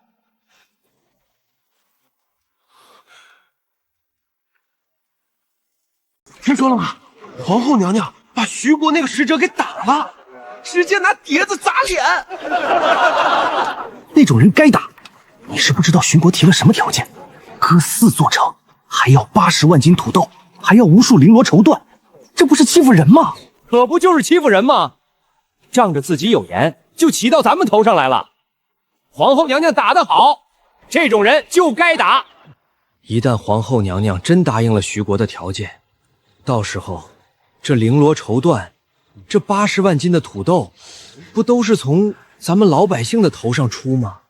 可是徐国不给盐了，咱们以后吃啥？吃啥？吃粗盐呗。咱们一直吃的不就是粗盐吗？说的也是，反正咱们以前也吃不起，断了就断了，跟咱们有什么关系？胡闹，简直是胡闹！她一个女人懂什么国家大事？申国的盐是大梁的命脉，她一句话就给断了，这不是把大梁往火坑里推吗？裴丞相，这事儿您得管管啊！你女儿这次做的太过分了。徐国的盐路是我们世家几10年的根基，她说断就断，这不是要我们的命吗？是啊，裴大人，我们不是不支持皇后，但这件事官无国本，不能由着性子来。徐国提的条件虽然苛刻，但可以谈嘛，何必直接翻脸？现在好了，盐路断了，徐国那边气得不行，说什么都不肯再供盐了。裴丞相，你说怎么办？裴丞相，你倒是说句话呀！能怎么办？凉拌呗。皇后在朝堂上打了休国使者，我们就不说什么了。年轻人气盛，可以理解。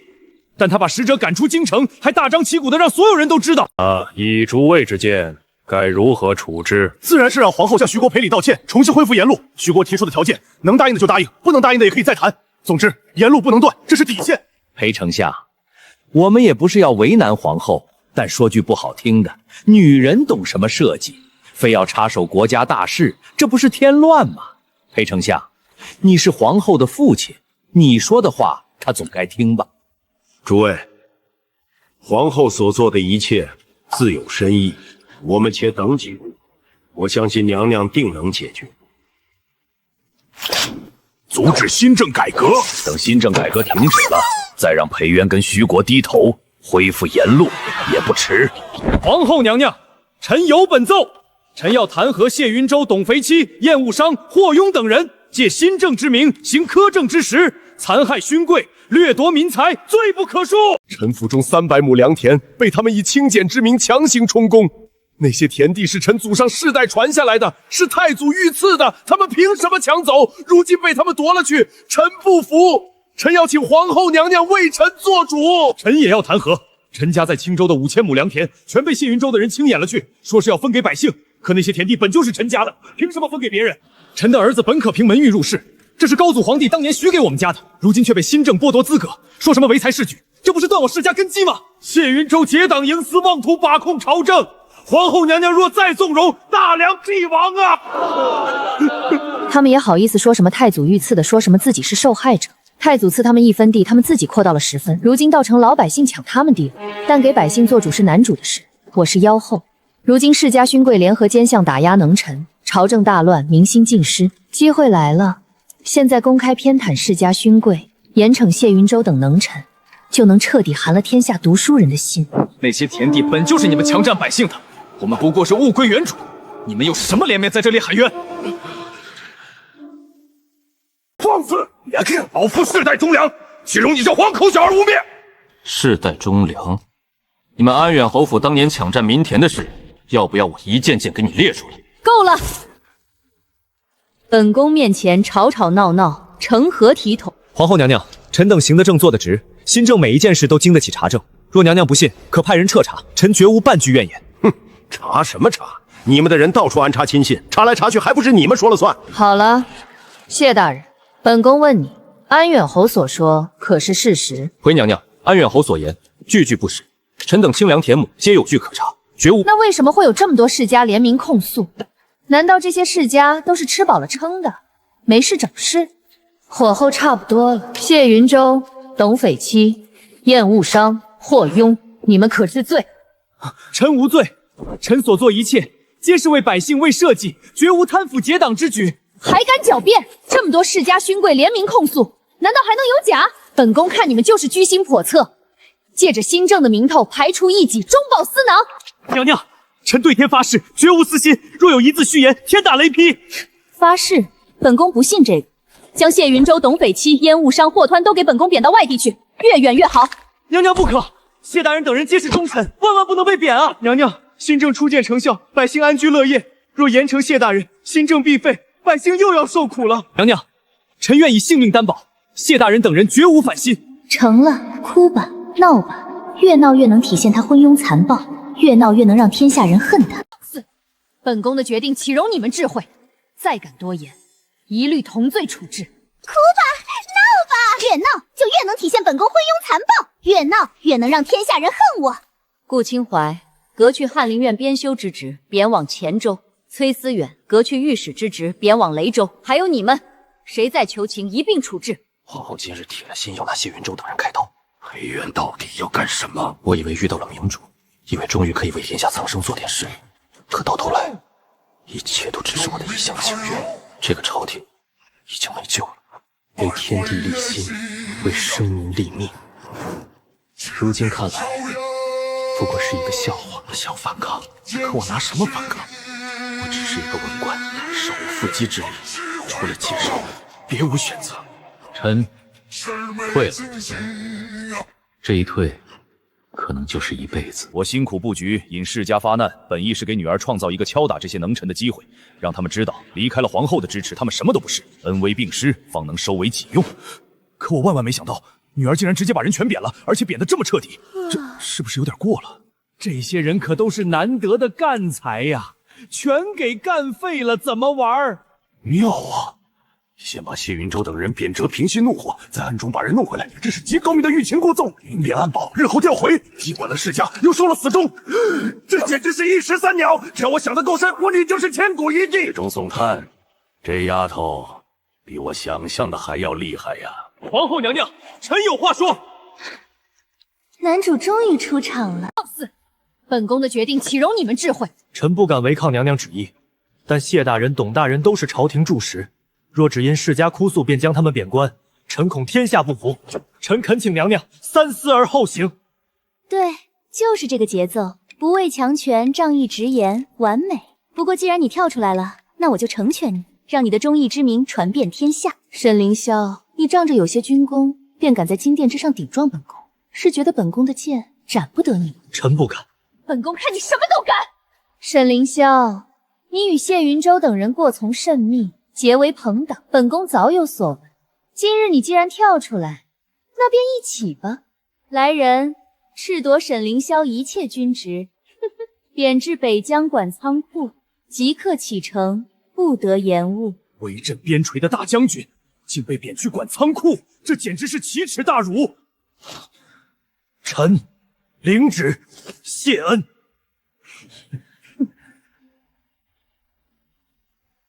完美，昏庸妖后残害忠良的形象，这下彻底立住了。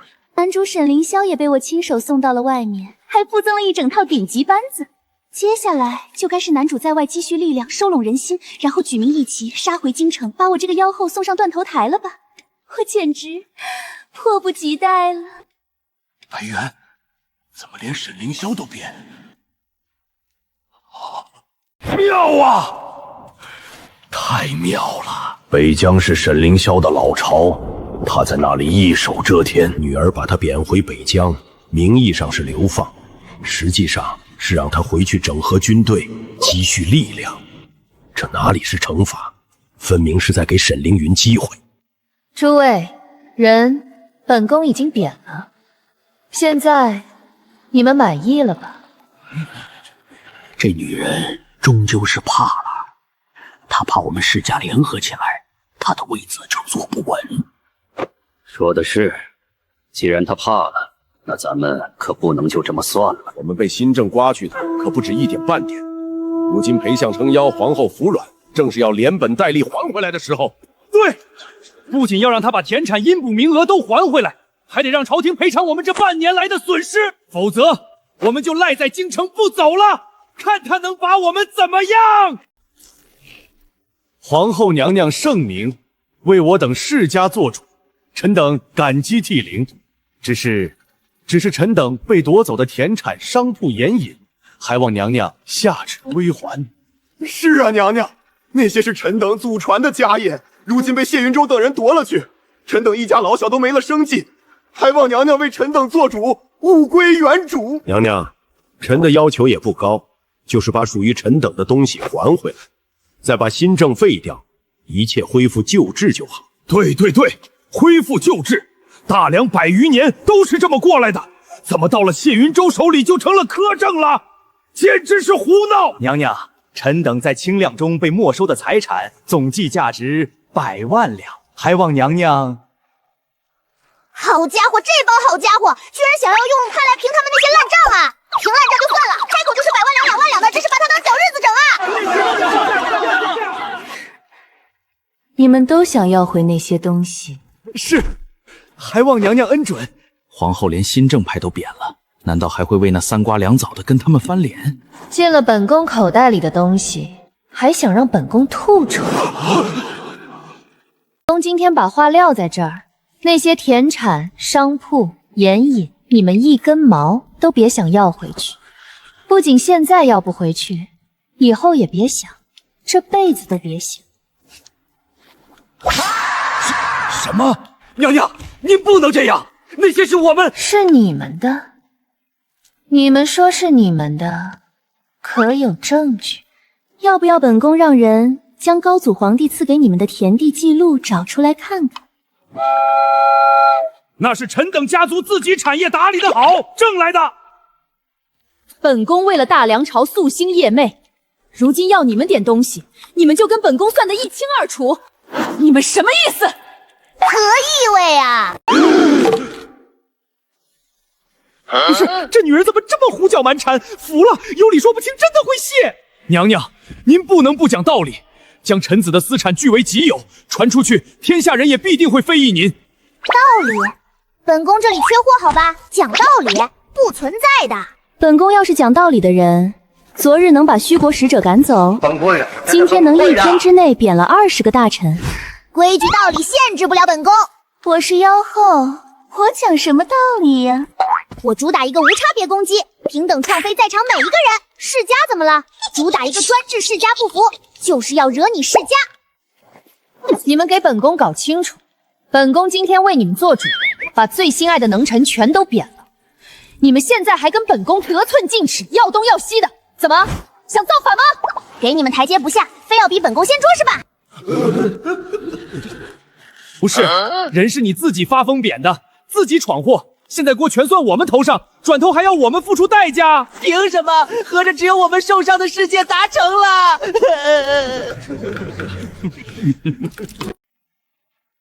娘娘，你若是不愿意将臣的东西物归原主，那臣就不回封地了。臣也不回了。不回家了，就赖在京城，天下世家会怎么想？裴渊承受得住天下世家的质问和谴责吗？一个黄毛丫头还想要拿捏他们世家，不走？你们真不走了？是，朝廷不赔偿我们的损失，我们便在京中住下了。哦，是吗？传旨皇城兵马司，从今日起，所有在京逗留的世家家主及其随从，一律安置在四方馆，严加看管。没有本宫的手令，任何人不得离开京城半步。若跑了一个，兵马司指挥时，你提头来见。裴元是疯了吗？我们只是告状，他还真敢把我们关起来。完了完了，彻底翻车！他这是要跟天下世家为敌吗？你们最好不要乱跑哦。这下老实了，看你们还敢要挟我！不然到时候本宫心情不好，将你们以反贼论处，抄家灭族，那就不好喽。不是，抄家灭族？怎么突然扯到抄家去了？鹿儿，我们可是世家，裴元这也敢抄吗？跟我玩套路，你们还嫩了点儿。皇后娘娘，臣奉劝你最好不要胡搅蛮缠。我世家100年积累，也不是吃素的。老夫今天就是要走。我倒要看看，你敢把老夫怎么样？心脏砰砰直跳，不敢喘气。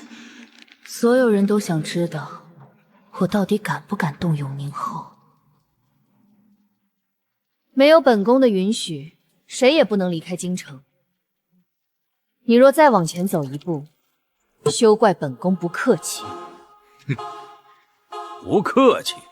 你想怎么不客气？杀了老夫？老夫活了大半辈子，还从来没有人敢跟老夫说这种话。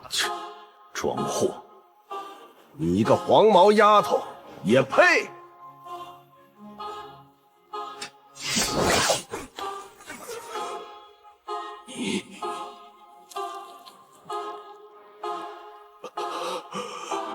本宫说了，没有本宫的允许，谁敢离开京城一步，杀无赦。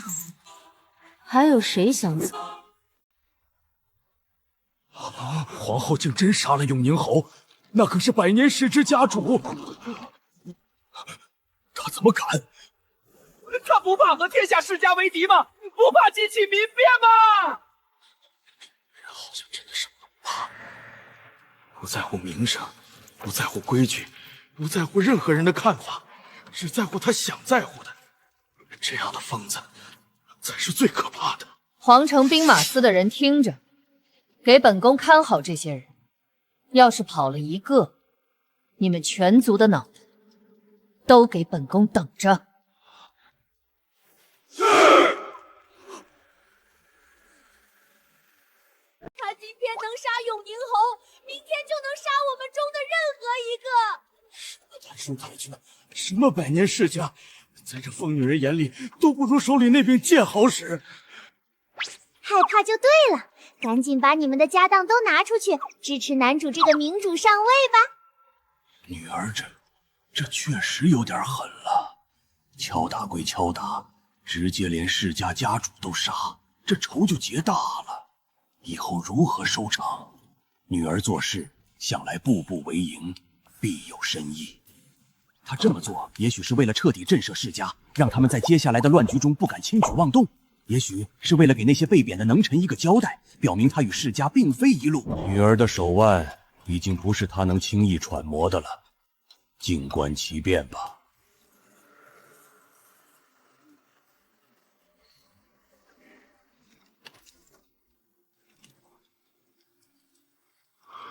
这下真跑不掉了。皇后懿旨，众家主每日照常上朝。每天让我们上朝干什么？他还打算一天杀一个吗？皇后娘娘杀了永宁侯！皇后娘娘杀了永宁侯！听说了吧？皇后娘娘在大殿上语。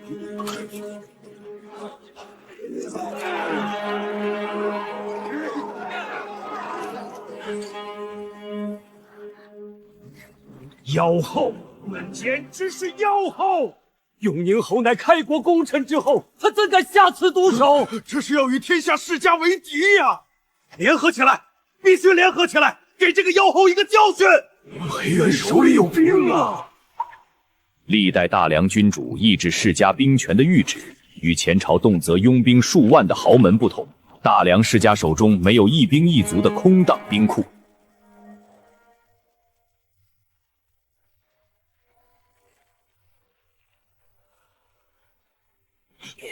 世家的力量全在土地，垄断的知识与姻亲政治影响力。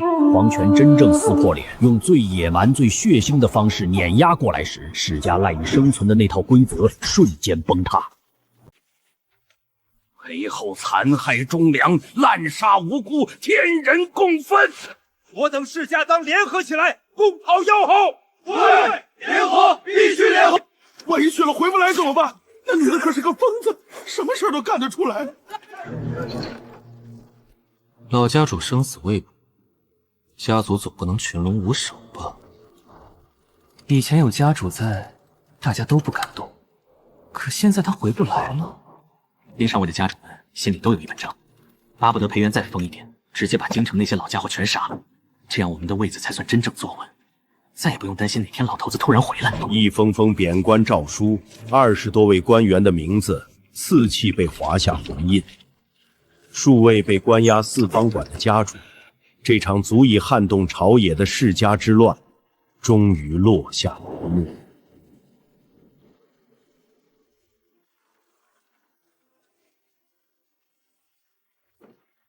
清代，奴婢在。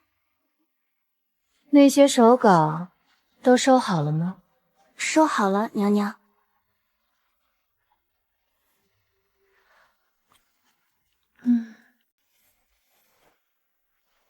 把那些纸拿远点儿，不许给丞相看，知道了没有？可千万不能像上次科举舞弊那样，落入了裴崇训手里。那个脑补帝看到了这些手稿，不知道又会脑补出什么来。是，奴婢明白了。娘娘为什么在这时候让自己把手稿拿出去？娘娘现在越发深不可测了，做的每一件事都有深意。请代，你在娘娘身边伺候，要多长几个心眼。娘娘做事往往大有深意，你看着觉得莫名其妙的事，背后可能牵扯着天大的布局。所以，不要什么事都等着娘娘吩咐，要学会揣摩娘娘的心思，要知道娘娘真正想做的是什么，然后提前把事情办好。只要你机灵，会察言观色，日后这条路啊，只会越走越宽呐。死脑子快转啊！相爷这也太高深了吧！但现在我突然明白了，娘娘把手膏交给我，说拿远点儿，不许给丞相看。表面上是在提防相爷，实际上是让我把这些手稿送给谢云州他们。对，一定是这样。娘娘昨天在朝堂上贬了谢大人他们，别人都以为娘娘是昏庸，可我知道娘娘绝对不是那种人。懂了。高端局，谢大人他们可是娘娘费尽心思请回来的能臣，娘娘怎么可能真的贬他们？所谓的贬谪，一定是明贬暗升。娘娘是借着世家的压力，把谢大人他们派到各地去，让他们执行更重要的任务，而这些手稿就是娘娘交给他们的任务指南。娘娘刚才特意问起手稿，又说不许给丞相看，分明是在提醒我该去送手稿了。而且娘娘之前确实说过，让我以后把这些手稿给沈将军他们。以后是什么时候？从娘娘说完那句话开始，所有时间都是以后。现在不正是以后吗？嘿嘿，我真聪明，嘻嘻。我要去追谢大人他们，现在追还来得及，奔跑吧，青小蛋！诸位，今日一别，不知何时才能再见。但愿他日重逢，你我都不负今日之志。谢大人，今日之志，今日还有什么志？我们都被贬了，连大将军都被发配去看仓库了，这朝廷还有什么指望？慎言，隔墙有耳。怕什么？我已经被贬了，就当跟之前昆羽、田园一般了。这京城，我是再也不会来了。我不明白，皇后为什么要这样做？推行新政。那样的皇后，怎么可能突然变得如此昏庸？难道真如谢云州所说，皇权终究抵不过世家的压力？难道所有的努力，所有的希望，就这样付之东流了？谢大人，沈将军，诸位大人等一等。清代姑娘，可是娘娘有什么吩咐？这是娘娘让我交给你们的。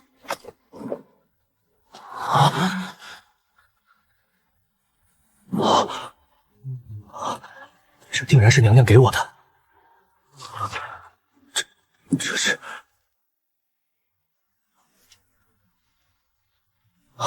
500斤。大梁现在的棉花亩产是多少？最好的地，最精心的伺候，也不过60、70斤。500斤，那是整整翻了7、8倍。不出3年，大梁百姓便再无冻死之日。原来如此，原来如此。皇后把我贬去北疆，根本不是惩罚，而是委以重任。她早就算好了一切。皇后她早就准备好了高产棉花种子，早就写好了种植方法，直到一个合适的时机，把我派往北疆去执行这个任务。而所谓的世家告状，朝堂震怒，贬谪忠良，不过是掩人耳目的戏码。娘娘太难了，只有这样才能瞒过世家的耳目，才能让他们放松警惕，让我去北疆种棉花。娘娘为了天下百姓，就费了这么多心思。她一个人扛着妖后的骂名，被天下人唾骂，被忠臣误解，被世家嘲笑，可她依然咬着牙，一步一步推行她的计划。这样的皇后哪里是妖后，分明是圣人！我竟然还怀疑她，我真不是人啊！又是我从没见过的作物。红薯和玉米都是高产粮食，对土壤要求不高，耐旱耐贫瘠，最差的皇帝也能种。红薯亩产2、3千斤，玉米亩产4、500斤，2、3千斤，这是和土豆一样高产的粮食啊！4季稻，一年可种2季甚至3季，我以前想都不敢想。种子接在庄子上仓库，可自取。若这几种作物能在民间推广种植，大梁百姓再无饥荒之忧。我想起昨日自己心中的怨怼，恨不得扇自己几个耳光。娘娘是什么人？是能拿出土豆，拿出无数利国利民之策的圣人。我怎么能怀疑娘娘？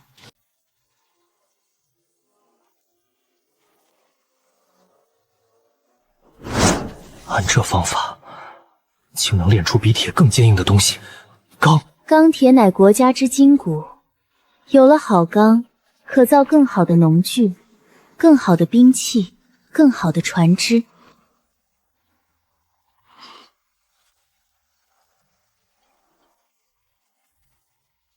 知识不在少数人手中，而在天下人心中。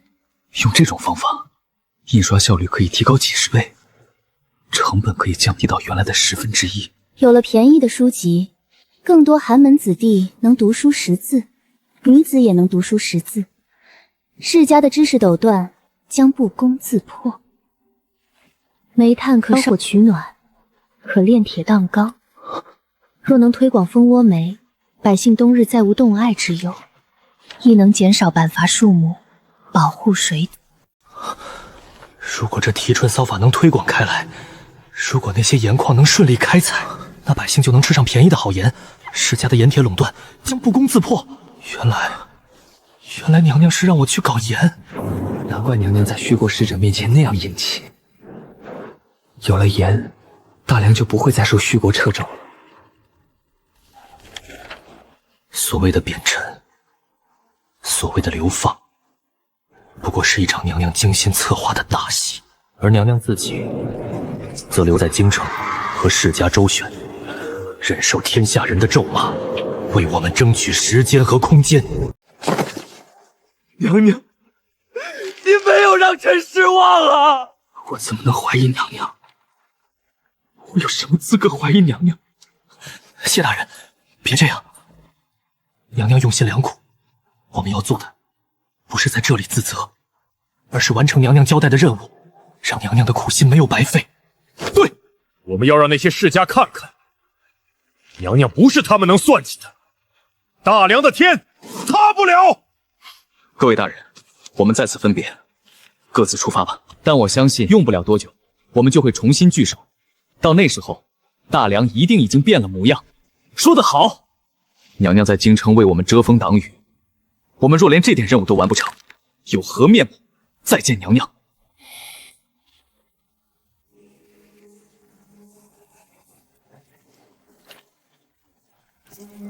晴黛姑娘，晴黛姑娘，烦请你回去告诉皇后娘娘，臣沈凌霄此行定不负娘娘所托。1年之内，臣要让北疆的每一片土地都种上棉花；3年之内，臣要让大梁的每一个百姓都能穿上棉衣。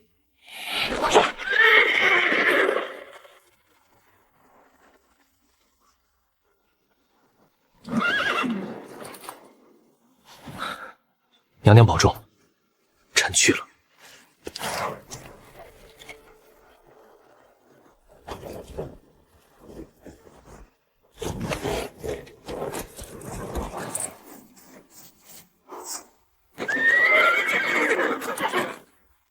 娘娘，外面的情况……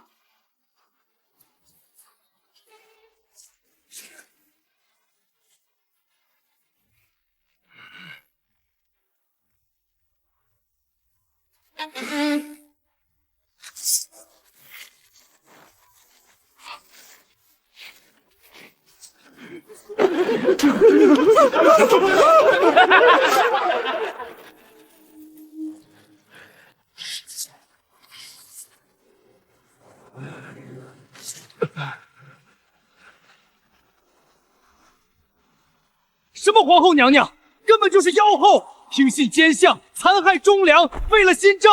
谢大人他们多好的官啊，为我们百姓做主，结果被贬去边疆，这日子没法过了，还不如回到以前。这世道，好人没好报啊！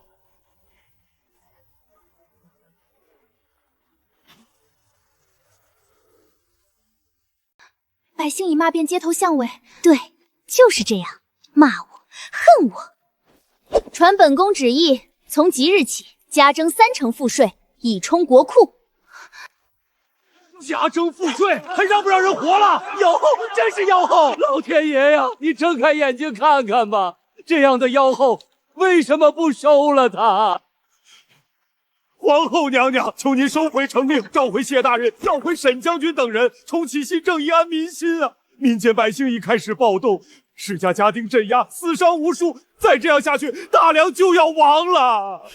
哎呀，老爷子对不住！暴动，敢反抗朝廷，直接派兵镇压，嘎一警百，看谁还敢闹事！娘娘，您怎能如此冷血？那些都是您的子民啊！谢大人他们为百姓呕心沥血，您却将他们贬臣，如今百姓受难，您竟还要乱嘎，这对娘娘太失望了。来了，忠臣弃官，民心尽失，男主上位的时机到了。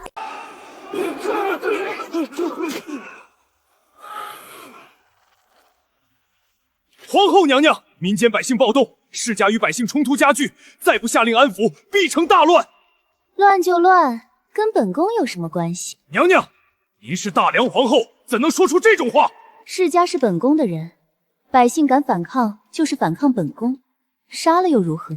你要是没事就退下吧，本宫还要休息。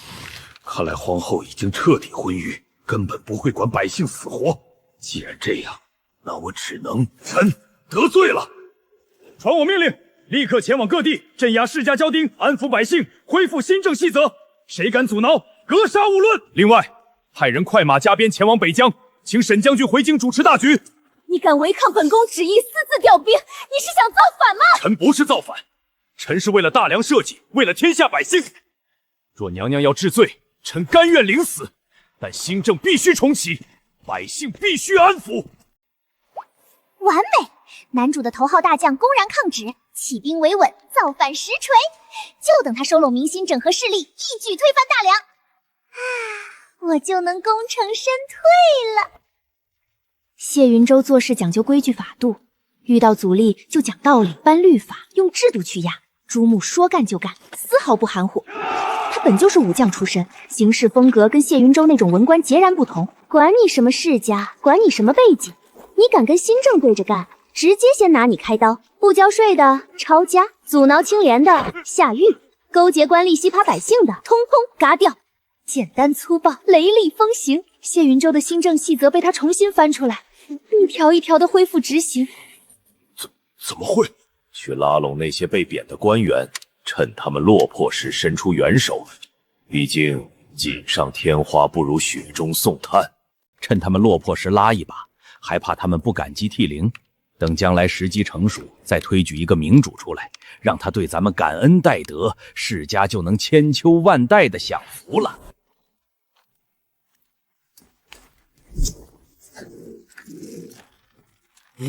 朱木强征世家家丁，大人称病，闭门谢客。怎么回事？在咱们眼里，裴崇信一直是世家这边在朝廷的人啊。娘娘，朱木带兵煽动世家精丁，暴力横行，求娘娘做主。朱木是武将，本宫管不了他。你们要是有本事，自己去对付他。不是，这事不是你搞出来的吗？朱木为什么敢对世家下手？不是因为你先开创了大梁朝杀世家家主的先河吗？不然朱木哪里来的胆子？裴元把谢云州等人贬了，看似是帮了咱们。谢云州等人一走，他转头就加征赋税，乱搞一套，民心一乱，百姓一暴动，朱木这个沈凌霄的旧部就站出来了。这他妈怎么感觉像是被下套了？世家不仅没捞到好处，处境反而比之前更糟了。男主在外面收拢人心，本宫在京城也不能懈怠，必须把妖后这个角色演到极致，把人心彻底推向对立面。本宫要搞个大的，着皇城兵马司于京城内外征召民女1000人入宫服役，限期3日，不得有误。官兵持旨挨户搜人，不问背景，不查家庭，只要是年轻女子，看到了直接带走。妈，要强征女子入宫。皇后这是要干什么？宫里用得着这么多人伺候吗？你们懂什么？那些女子进宫哪里是伺候人的，分明是另有用途。求求你们放过我女儿吧，她才14岁呀，她弟弟才3岁，离不了姐姐呀！你们凭什么抓人？还有没有王法了？我女儿又没犯法，你们凭什么把她抓走？王法？呵呵，皇后娘娘的话就是王法，有意见我们也是奉命行事，别让我们为难。不得好死的妖后，你会有报应的，老天爷不会放过你的。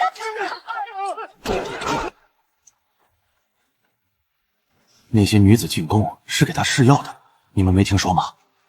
皇后在练什么邪功，要用年轻女子的血来永葆青春。我有个亲戚在宫里当差，亲眼看见的，那些女子被抽干了血，死得可惨了。那些女子进了宫就别想出来了。从今天起，你们就在这里给本宫干活。看到这些机器了吗？你们要学会用它织布，没日没夜的织。本宫什么时候高兴了，什么时候放你们出去。谁要是偷懒或者学不会，本宫就把他扔进烈庭狱。你凭什么这么对我们？我们也是良家女子，有父母兄弟。外面都说你是贤后是好人，你为什么要这样折磨你的子民？生怕娘娘知道，我汇报的那些民怨，都是我为了哄娘娘开心编造的。大胆刁民！皇后娘娘让你做什么你就做什么，不许拍马屁。我们娘娘不吃这一套。哦，原来是想拍我马屁，让我放了他。哼，我最不吃这一套。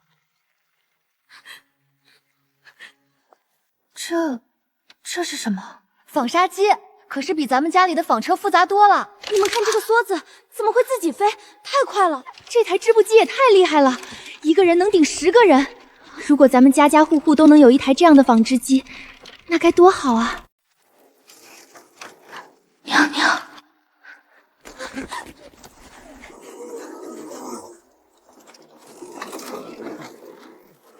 是我误会您了，我该死，我一定要努力学会，不辜负娘娘的一片苦心。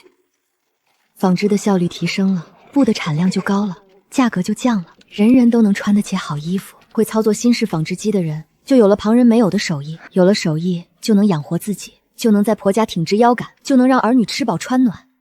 对咱们平民女子来说，一门手艺就是安身立命的根本。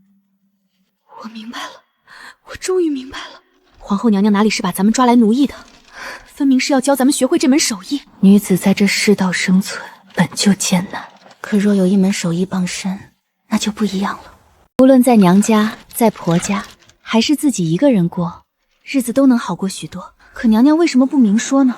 为什么要用强征这种方式呢？若明说是教手艺，那些世家大族怎会允许普通百姓掌握这些技艺？他们靠垄断纺织业获利，会百般阻挠，会以不伤风化、扰乱市场上书打压。这些技术一旦流落民间，他们的垄断就会被打破，利益就会受损。所以娘娘只能强征威吓、打骂，把一件好事包装成一件恶行，好让所有人都以为她在作恶，以为她在残害百姓。可实际上，她做的是天大的好事，把足以改变无数人命运的技术硬塞到咱们女子手里。姐姐，皇后娘娘是好人，对不对？对，娘娘是天底下最好的人。总觉得他们的怨气还不够深，得再变本加厉的折腾折腾。这些机器融合了这个时代不该有的技术，效率远超这个时代的任何纺织工具。本宫要让他们在暗无天日的工坊里没日没夜的干活，做不出来就打。当然不能真把他们虐坏了，主要是吓一吓，好让天下人都知道本宫是个狠毒残忍的妖后。崇敬、感激、爱戴，不，肯定是把恨意藏起来了。毕竟本宫是皇后，他们不敢当面表现出来。对，一定是这样，得加大力度把他们的怨气逼出来。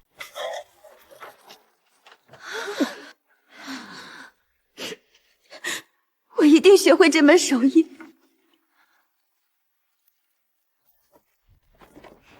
怎么打肿了手都不哭，装好了机器还笑？把这上面的参数和原理一字不差给我背熟。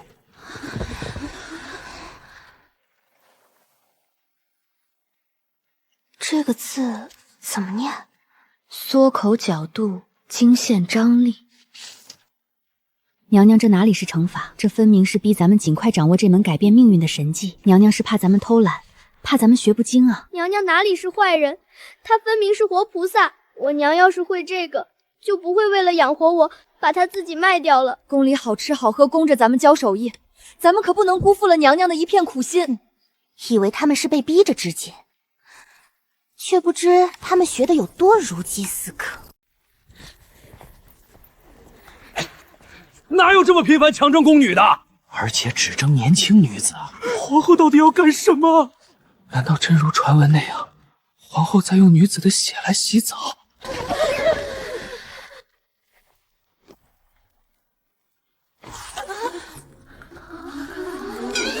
这些字天书一样，本宫简直丧心病狂，但为了剧情忍了。别说他们不认识，本宫都不认识，只有那些学医的能看懂。唉，字都不认识就让人背，这不是强人所难吗？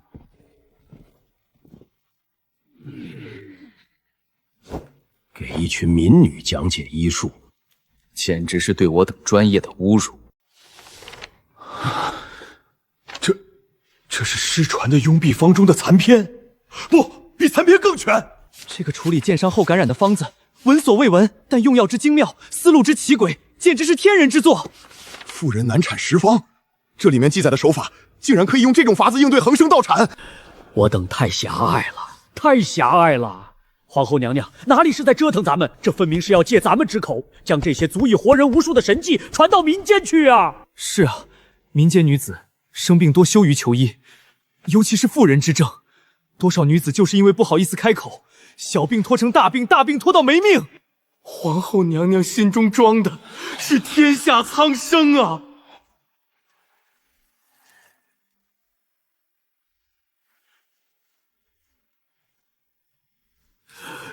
若早20年看到这些医书，我能多救多少人呢？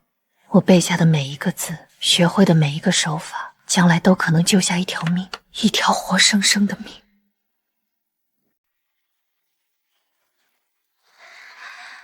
都拿到两市去卖，价钱定低些。记住，一定要在两市大喊：“这是皇后娘娘拿出来卖的。”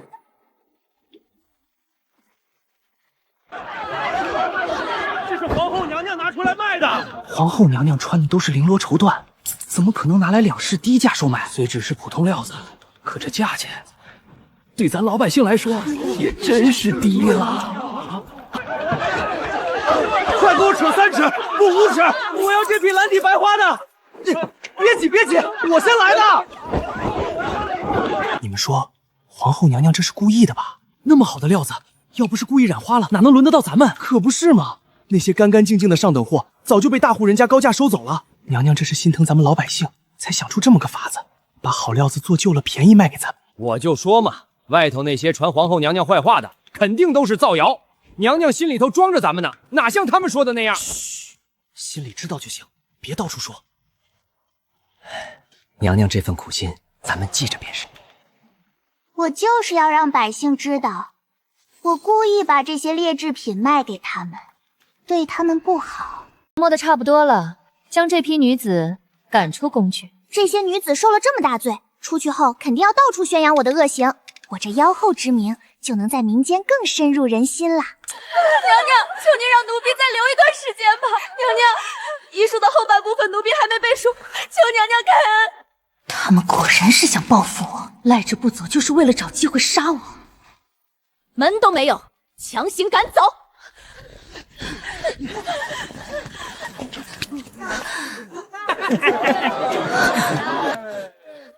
们懂什么？你们什么都不知道，凭什么污蔑皇后娘娘？哟，这不是被强征进宫的小娘子吗？怎么被折磨傻了，还替那妖后说话？折磨？你们看看，这是什么？这是娘娘教我们织的布。娘娘把我们召进宫，是怕我们不愿意去学手艺，才故意说是强征。她教我们纺纱织布，教我们医术救人。你们根本什么都不懂，就在外面造谣抹黑娘娘。娘娘为了我们，甘愿背上妖后的骂名。她为了天下女子，不惜被你们这些无知之人唾骂。我们要是还不知道感恩，那还是人吗？我哪里知道真相是这样？我也是听旁人说的。姐妹们，我们要记得自己的使命。皇后娘娘教给我们的本事，不是让我们学会就可以了，而是让天底下的女子都能有这样一门技艺傍身。我们回到家乡以后，一定要教会更多的姐妹，不要让娘娘的苦心白费了。好。秀娘，你从哪里得来的这东西？这简直是巧夺天工。这是我进宫后皇后娘娘教给我的。皇后娘娘真是个好人啊！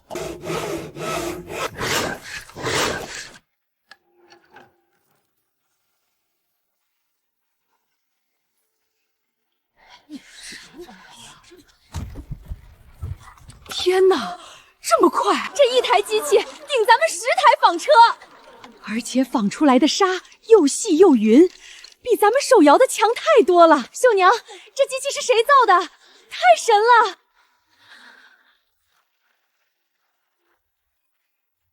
织纺西造，娘娘不是妖后，娘娘是天底下最好的人。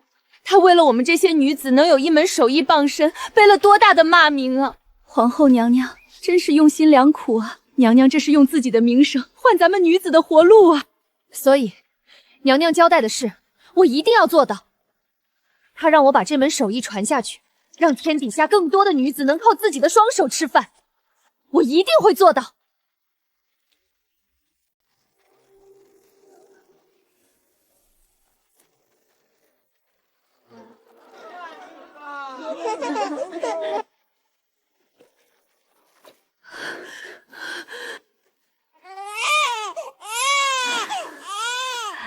有了这些医术，孩子们的死亡率大大降低。恩人呢？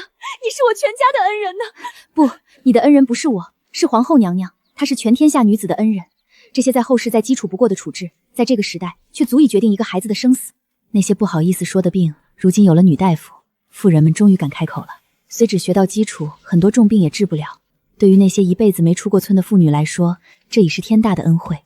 皇后娘娘强征女子入宫，原来是为了教她们手艺，可不是嘛？那些女子学会了纺纱织布，回到家乡就能养活一家人，还学会了医术，救了多少人的命啊！就是，我家闺女回来就自己琢磨出了一个纺织机，说是娘娘宫里的，织布又快又好，一个人能顶以前10个。我家儿媳妇学会了给人接生，咱们村张大家的媳妇难产，就是她救回来的。皇后娘娘高义。盐铁之力是世家最核心的利益，也是朝廷管控最严的领域。这是一条最坚固的防线，朝廷轻易不会动。动了盐铁，就是动了朝廷的命脉，动了所有利益相关者的蛋糕。不用世家出手，那些靠盐铁吃饭的官员商人就会群起而攻之。裴院再疯，也不至于自作坟墓吧。册封裴章为兵马司统领，统领京城3万兵马司，负责京城防务。让裴章这个京城第一纨绔担任京畿兵马司统领，统领京城3万兵马司，负责京城防务和治安。这样一来，必定军心涣散，京城大乱。娘娘不可，裴章不懂军务，若让他统领兵马司，京城防务必出大乱。臣附议，兵马司乃京城屏障，万万不可松懈，还请娘娘收回成命。娘娘此举是拿京城安危当儿戏，反对吧，尽情反对吧！我就是要任人唯亲，就是要拿军国大事当儿戏，就是要让文武百官寒心。本宫意已决，谁敢再反对，斩！妹妹，我不行啊，我根本不会带兵。我说你行你就行，给我上！一直以来，所有人都觉得我是个废物。裴公子，纨绔废物！当面叫我裴公子，背地里叫我纨绔废物。就连我自己也觉得这辈子就这样了，混吃等死，做个富贵的闲人。可是妹妹不一样，妹妹觉得我很行。好，妹妹你相信哥哥，哥哥也不会让你失望的。每日12个时辰，兵马司必须轮流巡逻，京城每一条街道、每一个巷子都不能放过。洋洋洒洒好几页全是罚款，从10个铜板到100个铜板不等，事无巨细，无所不包。但这还不是最狠的，妹妹，这是不是太过分了？你也觉得很过分？过分就对了，连裴章这个纨绔都觉得过分，那一定是很过分了。你就按照这个执行，绝不允许包庇任何人，不然我就不认你这个哥了。心里没底，还是去找爹商量商量。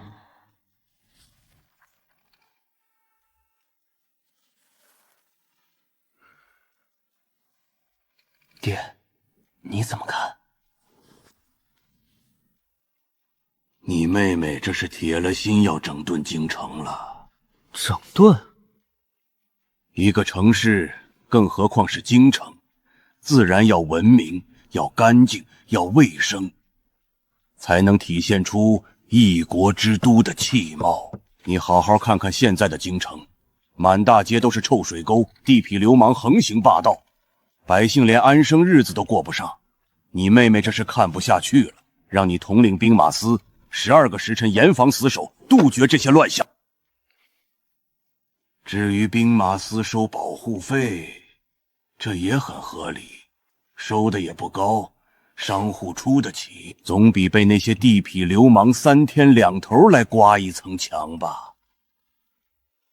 今天来一伙地痞，明天来一伙流氓，百姓还怎么做生意？你妹妹不相信任何人，只相信你，才把这么重要的任务交给你。你要好好干，别辜负了她对你的信任。可是爹，我真的行吗？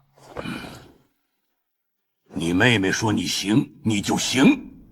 老百姓在如此高压统治之下，定然会对我恨之入骨。既让兵马司的人不满，又让老百姓不满，一举两得。裴章上任之后，果然雷厉风行地推行起了那套条例。鼓动！没成，这张是吗？有活力！不让随地补体，不让随地大小便，不让说脏话。刚开始的时效果立竿见影，不是变好了，而是乱套了。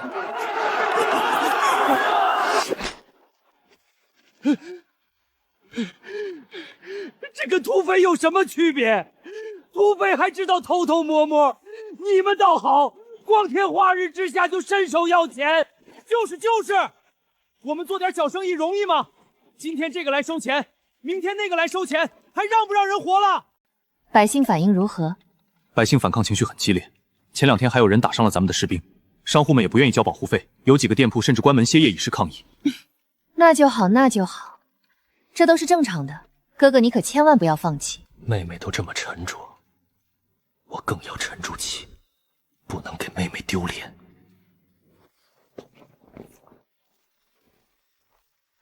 没想到今天正好就有人撞到了枪口上了。这样的死臣，就可恶！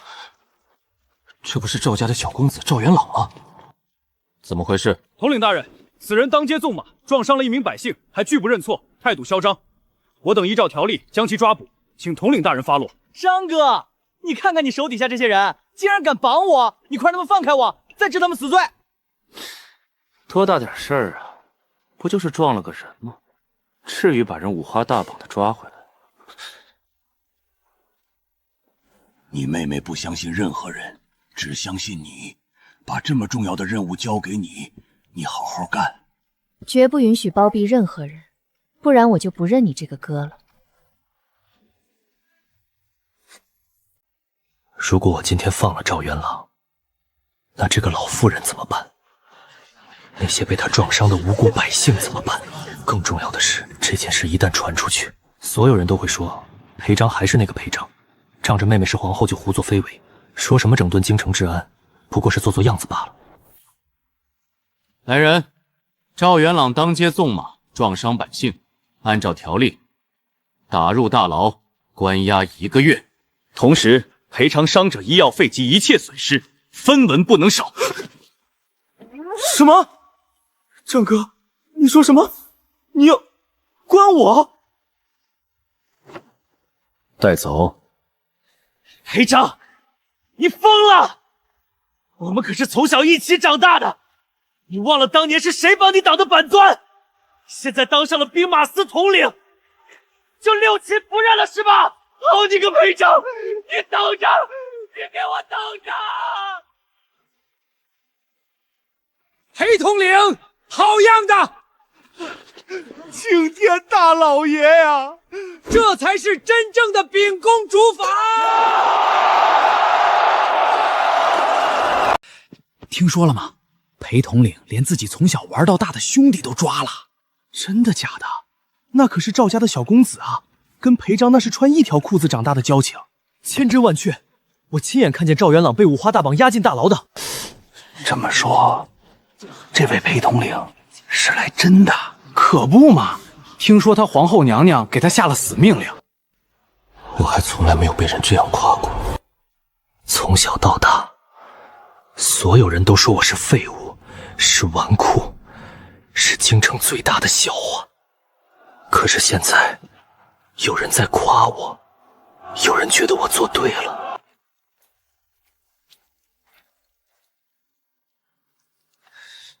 这还让不让人活了？现在街上到处都是当兵的，连站都没地方站。要不咱们换个地方？换哪儿去？换哪儿去？全京城都一样。听说裴章那个疯子连自己兄弟都抓，咱们要是撞在他手里，还不得把牢底坐穿？那怎么办？算了，找份正经事做吧。走。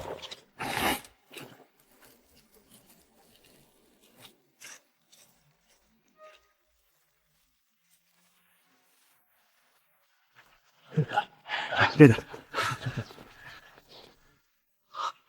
裴统领真是改邪归正，为民除害啊！皇后娘娘叫得好，要不是皇后娘娘慧眼识珠，裴统领哪能有今天？有裴统领在，我们京城百姓睡得都安稳了。可不是嘛！以前那些地痞流氓见了我们跟见了肥羊似的，现在见了我们都绕着走。我听说裴统领每天天不亮就起来巡街，一直巡到半夜才回去休息，真是个好官啊！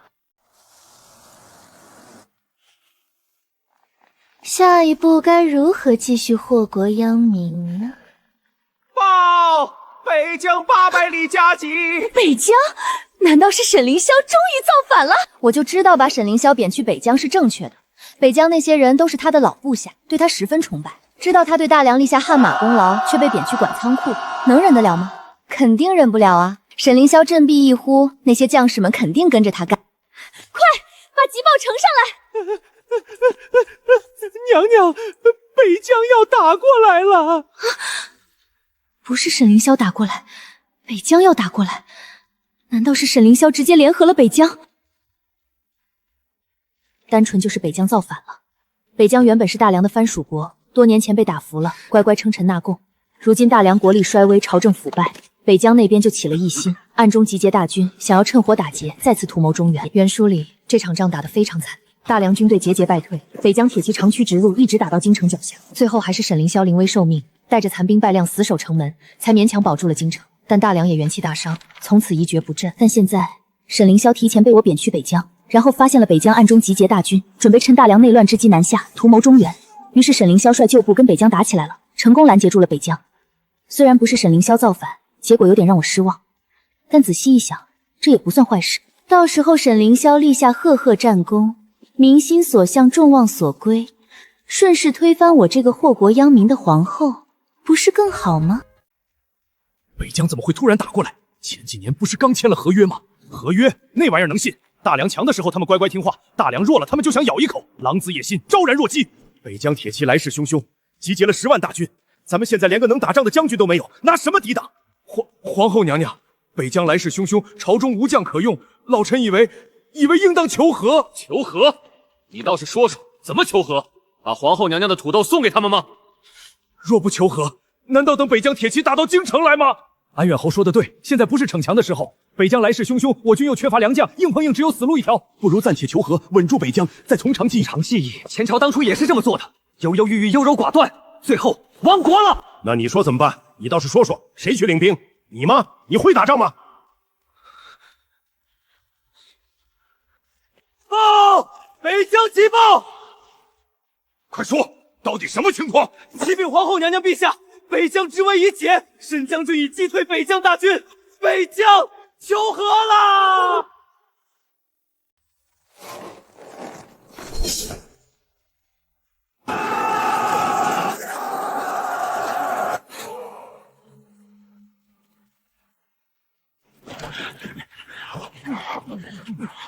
这次拿下北疆，要在北疆的土地上种上皇后娘娘寻来的高产棉花，就跟土豆一样高产。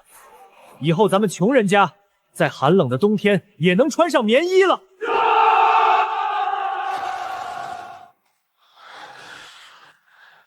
什么？沈凌霄？他不是被贬去看仓库了吗？怎么领的兵？你管他怎么领的兵，关键是打赢了，北疆求和了。沈将军果然是大梁的栋梁啊！天不亡我大梁啊！沈凌霄声望越高，造反的资本就越雄厚。皇后娘娘，北疆虽速已退兵，但此事尚未了结。沈凌霄乃戴罪之身，被贬北疆管仓库，却擅自领兵出战，此乃无照调兵，按律当斩。安远侯说的对，沈凌霄拥兵自重，擅自大力调兵，若不严惩，日后谁还把朝廷放在眼里？两位大人此言差矣。沈将军是为国征战，击退强敌，保家卫国，何罪之有？你们不感谢沈将军，反而要治他的罪，这是什么道理？道理，吴大人，你也是无照调兵是什么罪？若人人都像沈凌霄这样，想打仗就打仗，想调兵就调兵，那还要朝廷做什么？还要皇帝做什么？你。安远侯说的有理，沈凌霄有功不假，但功是功，过是过，不能混为一谈。若因其有功就赦其过，那法度就成了摆设。况且沈凌霄无照调兵，这是谋逆大罪，岂能轻易放过？尔等还替沈凌霄说话，莫不是也参与了沈凌霄的谋逆罪行？娘娘，臣认为不然。沈将军以罪臣之身力挽狂澜，击退北疆，此等功劳若不重赏，何以自重？臣复议，当召回京城，官复原职。臣以为沈将军功劳太大，官复原职不足以彰显其功，应加封柱国大将军。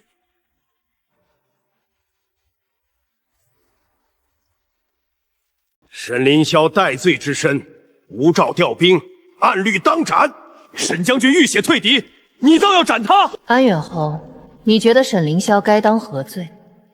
按律当斩。斩？安远侯，北疆大军压境的时候，你在哪儿？你在吵着要割地求和。沈凌霄领兵打仗的时候，你在哪儿？你在朝堂上缩着脖子装死。现在人家打赢了，你跳出来说要斩他，老东西怪不要脸的。娘娘，臣也是为了朝廷法度。法度？本宫就是法度。娘娘，沈将军此次立下不世之功，若不加封，恐寒了将士们的心呢。那依卢大人之见，该如何加封？臣以为可封沈将军为柱国大将军，官复原职。不可！沈凌霄是戴罪之身，就算有功，也不能赏得太重，否则以后人人都学他无照调兵，然后等着朝廷赏赐，那还得得了？安远侯，你……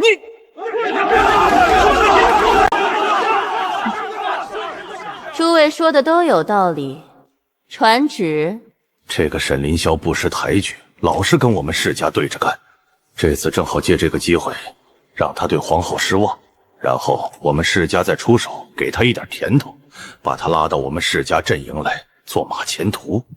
沈凌霄击退北疆，保家卫国，功劳甚大，封为北疆王，世袭往赤。北疆即为他的封地，另赐粮草10万担，兵器5000套，绢帛5000匹，以资嘉奖。娘娘不可！娘娘，大梁除了开国那会儿，从未有过封异姓王的先例，你不能开这个口子。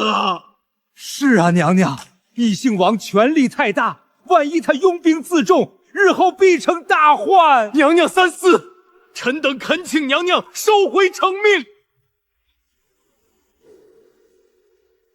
当初我们鼎力支持大梁开国，谈来谈去，最高也只得个侯爷，大梁连个国公之位都不给我们，如今倒要封沈凌霄为王，凭什么？一个草阴凭什么轻松松凌驾于我们世家之上？沈凌你本就不好对付，如今封了王，有了封地兵权，日后还不把我们往死里整？心里那个爽啊！对，就是这样，反对的越激烈越好。本宫就是要封他为王，就是要给他兵权，就是要让他拥兵自重，最好明天就造反。本宫相信沈将军的忠心。忠心？娘娘，人心难测。今天他忠心，明天呢？后天呢？手握重兵，又有封地，谁能保证他不反？本宫意已决，谁再反对，斩。我倒不是心疼沈凌霄封王，是想不明白女儿为何给他这么大权力。北疆王世袭罔泰，整个北疆都是封地，这不等于把半个大梁送出去了？万一他真造反，谁挡得住？娘娘，国库早就空了，哪里还有钱买粮草兵器？哪里还有钱赏赐北疆王？国库没钱了，那简单，随便抄一个大臣的家，不就有钱了？你，沈凌霄当皇帝后也把他抄了家，刚才他也叫得挺凶。让兵马司裴大人去这逆贼府上抄家，现在就去。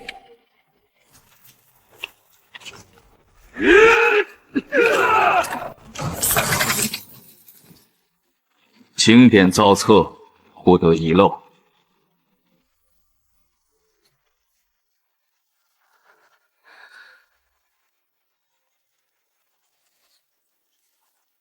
看，这不就有钱了吗？一个三品官家里抄出来的银子折合白银就有800多万两，还不算那些田产商铺、古玩字画，这比国库1年的收入还多啊！娘娘，郑大人的家产已经全部清点完毕，白银823万两，田产商铺折合白银约300万两，合计1100余万两。拿出500万两给沈将军送去，买粮草、造兵器，剩下的冲入国库。是。让兵马司的人去这逆贼的老家，把他老家的家产也抄了，一个铜板都不许漏掉，谁敢拦着，杀无赦。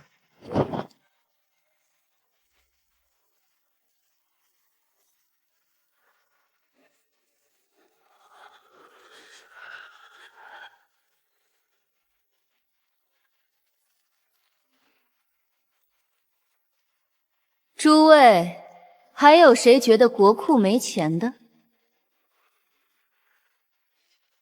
那就退朝吧。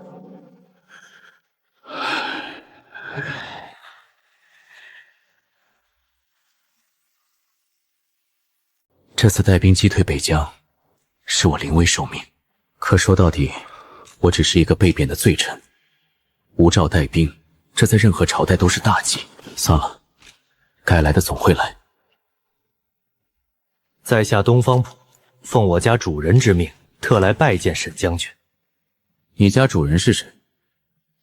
沈将军可否借一步说话？请。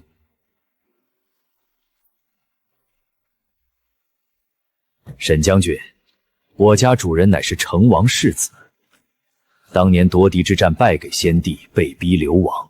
如今大梁朝政腐败，妖后当道，正是我家主人拨乱反正、重夺江山的大好时机。我家主人听闻沈将军骁勇善战，特派在下来请将军共襄盛举。成王世子，当年满门抄斩，没想到居然还有一个世子活了下来。你家主人想让我做什么？如今将军手握北疆驻军，又刚刚打了胜仗，威望正盛。只要将军振臂一呼，率兵支持我家主人夺位，从者云集，何愁我家主人大事不成？我家主人说了，事成之后，将军就是大梁的异姓王，世袭罔替，与国同修。将军，您虽然立了大功，但您是无诏调兵，这是死罪。朝廷一定会对您下手，与其坐以待毙，不如先发制人。沈将军，您这么有才干，为大梁立下汗马功劳，可小皇帝无能，任由妖后祸乱朝纲，如此对待有功之臣，您甘心吗？而且，将军您想想，您在北疆拼死拼活，那妖后在京城享福享乐，她凭什么？就凭她是皇后，就凭她爹是奸相。将军您有兵有权，凭什么要听一个女人的摆布？第一，皇后娘娘对我信任看重，我沈凌霄不会辜负这份信任。第二，皇后娘娘虽然是个女人，但她做的每一件事都是为了大梁，为了百姓。你口中的妖后是让天下百姓吃饱饭的活菩萨。第三，你让我率兵支持你家主子，他凭什么？一个藏头露尾的鼠辈，也配让我沈凌霄效忠，也配坐上那把龙椅？沈将军，我们成王殿下才是真正的皇室血脉，只要您愿意支持成王殿下，事成之后，您就是开国功臣，荣华富贵享之不尽。他已经没有别的办法了，妖后绝不会放过他。他态度强势，不过想争取更多好处，只要要求不太过分，我待主子答应也无妨。沈将军，妖后绝对不会放过您的。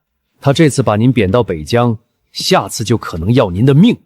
您已经没有别的选择了。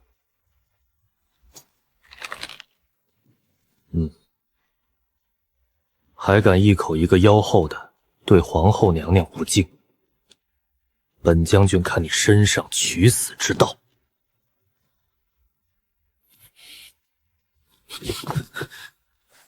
沈凌霄，你别给脸不要脸，不为我们主子效力，你以为你会有好下场吗？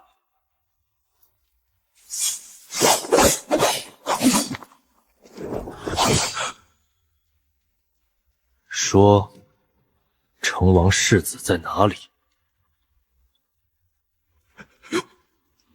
你干什么？我是来帮你的。帮我？你一个乱臣贼子，也配说帮我？皇后娘娘对我信任有加，我沈凌霄这辈子生是大梁的人，死是大梁的鬼。你们这些乱臣贼子，也敢在我面前搬弄是非？将军，将军！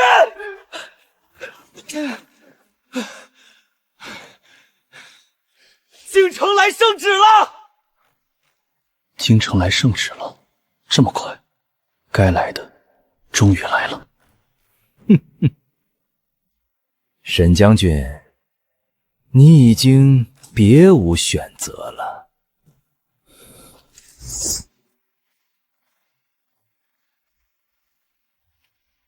臣沈凌霄接旨。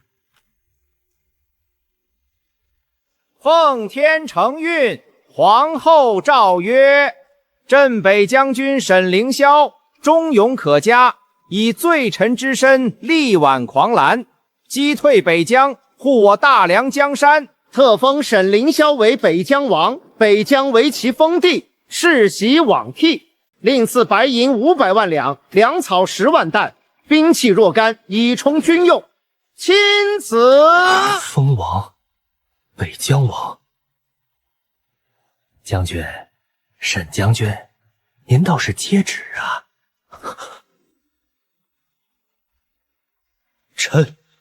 臣领旨。谢陛下、娘娘隆恩。将军，皇后娘娘封您做王了。他是真的相信我，哪怕我被贬职，哪怕我无诏带兵，哪怕满朝文武都在猜疑我，他依然选择相信我。不仅相信，还给了我这么大的封赏。北疆王世袭罔敌，整个北疆都是我的封地，这是何等的信任！娘娘，臣定不负您所托。不是，这妖后到底懂不懂政治？居然给沈凌霄封王，异姓王，整个北增封地，粮草兵器都备好了，他是疯了吗？真不怕沈凌霄拥兵自重吗？看来这妖后压根儿就是个蠢货。兄弟们，皇后娘娘封我为北疆王，还给我们送来了粮草、兵器、银两。娘娘没有忘记我们，大梁没有忘记我们。皇后娘娘万岁！北疆王千岁！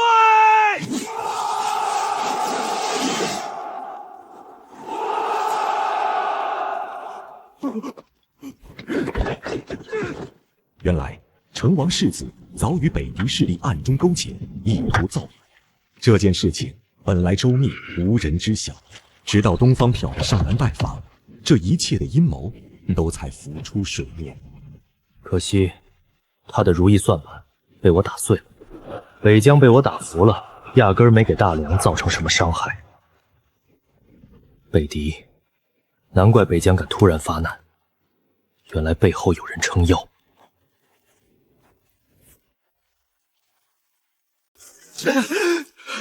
大王，大梁北疆王沈凌霄率军压境了。什么？沈凌霄来了？他不是被贬了吗？大王，他已经被封为北疆王了，现在整个北疆都是他的封地。大梁皇后还给他送了500万两白银、10万担粮草、无数兵器。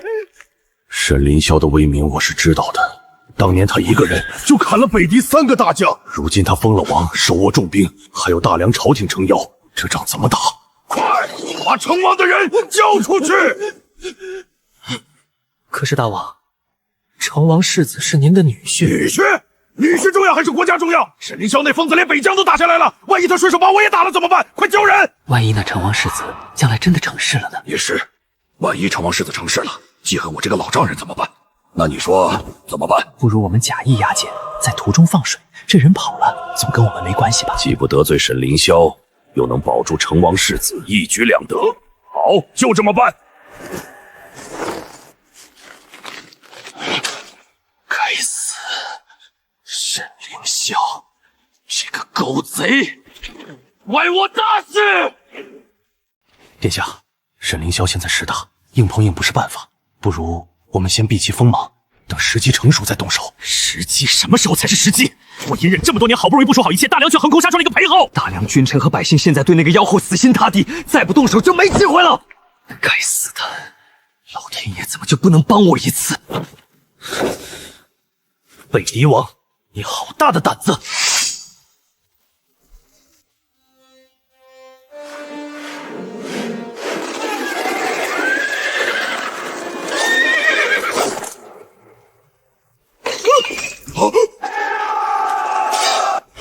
求和，快求和！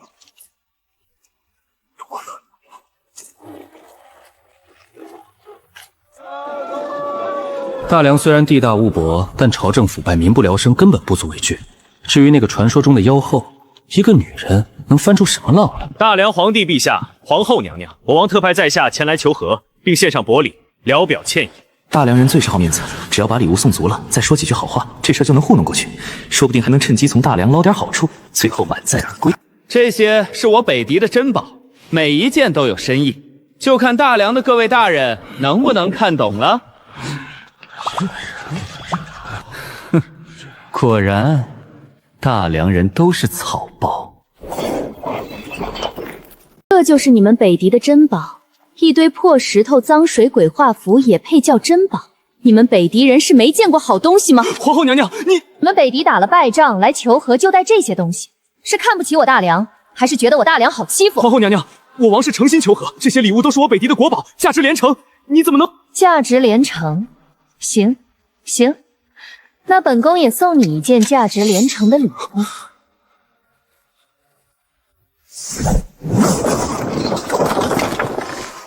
这就是本宫的礼物，回去告诉你们北狄王，要打仗，我大梁奉陪到底；要求和，拿出诚意来，别拿这些破烂糊弄人。这哪是什么皇后，分明是个土匪！娘娘息怒，北狄是来求和的，咱们应该以礼相待，不能以礼相待。安远侯，你是不是觉得大梁打不过北狄，才这么俗？不是。那你是觉得本宫怕打仗？也不是。那你废什么话？皇后娘娘息怒，是我北狄失礼了。那娘娘希望我们如何求和？本宫不要美女，本宫要美男。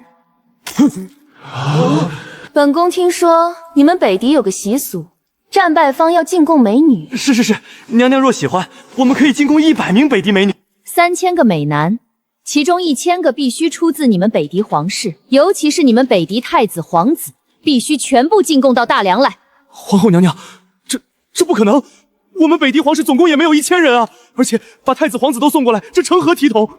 不行就算了，那就继续打呗。让我们的边疆王当你们的北狄王，岂不是更好？沈凌霄那个杀神，如果真的去打北狄，北狄还真挡不住。娘娘息怒，容我请示一下我王。请示什么？你一个使臣，连这点主都做不了。那你就回去请示，请示完了再来。不过本宫耐心有限，只给你3天的时间。3天之后，要么答应条件，要么开战。3000美男，还要皇室成员，还要太子皇子，他怎么不去抢？沈凌霄那个杀神，2仗就打得北狄军队溃不成击，再来2仗，北狄王庭都得被端了。答应条件，3000美男实在太多，北狄总共也没有那么多年轻男子，让拓跋方再谈谈，看能不能减少一些。皇后娘娘，我王说了，3000美男实在太多，尤其是皇室成员，我们北狄总共也没有那么多。那就开战。娘娘，我们北狄虽然战败，但也不是任人宰割的羔羊。如果娘娘执意要如此苛刻的条件，那我们也只能……那就打啊！反正北疆王闲着也是闲着。不一定打得过，到时候2败俱伤，北狄不知道又要花多少年才能恢复过来。不打，那3000美男怎么办？皇后娘娘，我们北狄虽然不如大梁强盛，但也不是好欺负的。如果娘娘逼人太甚，我们北狄上下必定誓死抵抗，到时候2败俱伤，对大梁也没有好处。 2败俱伤，你们也配？你们北狄这次掺和成王的事，怂恿北疆造反，这笔账本宫还没跟你们算，现在你们倒先来谈条件了。本宫不仅要3000美男，还要你们北狄从此俯首称臣，年年进贡，岁岁来朝。这不可能！我们北狄是独立的国家，怎么可独立？你们北狄当年被大梁打得跪地求饶的时候，怎么不说独立？现在看大梁内乱就想趁火打劫，做梦！本宫给你最后一次机会，答应还是不答应？他根本不按常理出牌，不讲规矩，不讲道理，不讲情面。我完全不是这个女人的对手。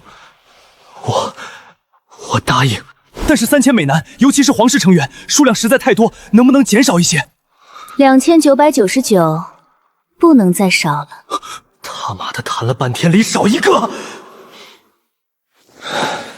答应。本宫还有一个条件，从今天起没有北狄了。什么意思？意思就是你们北狄从此成为大梁的一个省，本宫赐名山岸都后府。皇后娘娘，你这是在侮辱我们北狄！侮辱？你们窝藏我大梁反贼，怂恿北疆造反，本宫没有把你们灭国，已经是仁至义尽了。要么答应，要么开战，你自己选。打不过，不打就要死。我答应，从今往后没有北狄，只有山岸都护府。很好，退朝吧。等等，皇后娘娘，我王还让我转告一句话。我王说，北疆王战功赫赫，真是一代人杰，他倒是十分佩服。这样的人若生在北狄，是必定要做王的。可惜啊，可惜他生在大梁，不知道甘不甘心只做一个异姓王。他不信大梁朝廷还能信任沈凌霄，只要没有了沈凌霄，大梁朝廷还有何惧？用人不疑，疑人不用，难怪你们北狄没人了，连这么浅显易懂的道理都不明白。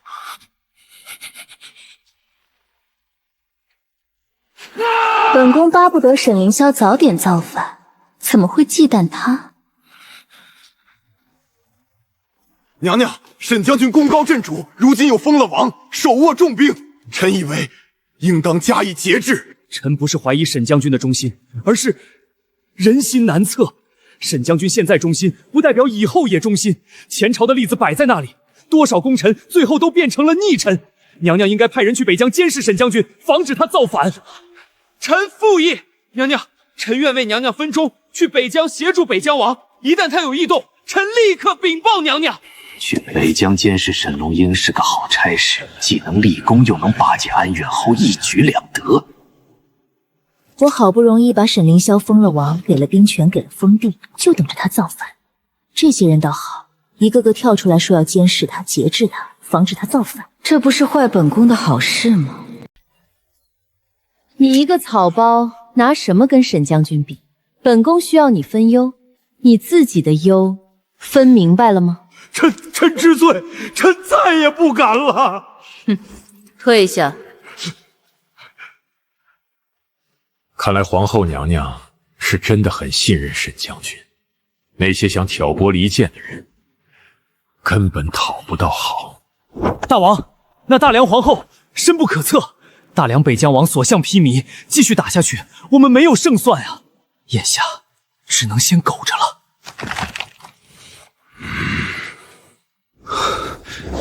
早知道就不掺和大梁这些破事了，惹祸上身。气归气，还要给裴元准备2000个美男，2000个，这他妈其中还有1000个皇室！妈的，迟早要把这女人的肾干废了！把北狄变成山岸都护府，不费一兵一卒，就把北狄收入囊中。将军，皇后娘娘太厉害了，不战而屈人之兵啊！难怪皇后娘娘让他来北疆，难怪封他为北疆王，难怪给他送粮草兵器，这一切都在他的算计之中。他知道北疆要造反，所以提前把他派到北疆来。他知道北狄在背后搞鬼，所以让他去打北狄，逼北狄求和。他知道北狄会来求和，所以提前准备好了条件，把北狄变成大梁的一个省，一步接一步，一环扣一环，滴水不漏。娘娘，将军，那个皇后娘娘要北狄进贡2000个美男，这是不是有？你以为那真的是美男？不然呢？那是人质，把北狄的太子皇子都送到大梁来，他们就不敢再轻举妄动了。谁敢造反，人质先死，这是釜底抽薪之计，比打10仗都有用。原来如此，我还以为皇后娘娘真的什么？娘娘是什么人？她能做那种事？皇后娘娘连言官都敢杀，连世家家主都敢抄家，连异姓王都敢封，她还有什么不敢做的？要2000个美男算什么？可是将军，人质吃穿住都要钱啊，宫里养得起这么多人吗？你都能想到的问题，娘娘能想不到？娘娘自有打算，用不着你操心。将军，那成王嫡子的事儿怎么办？他跑了，会不会再搞事儿？继续查。是。现在北狄俯首称臣，成王世子能躲到哪里去？谁不怕跟北狄一样惹祸上身？相信要不了多久，他们就无处可躲了。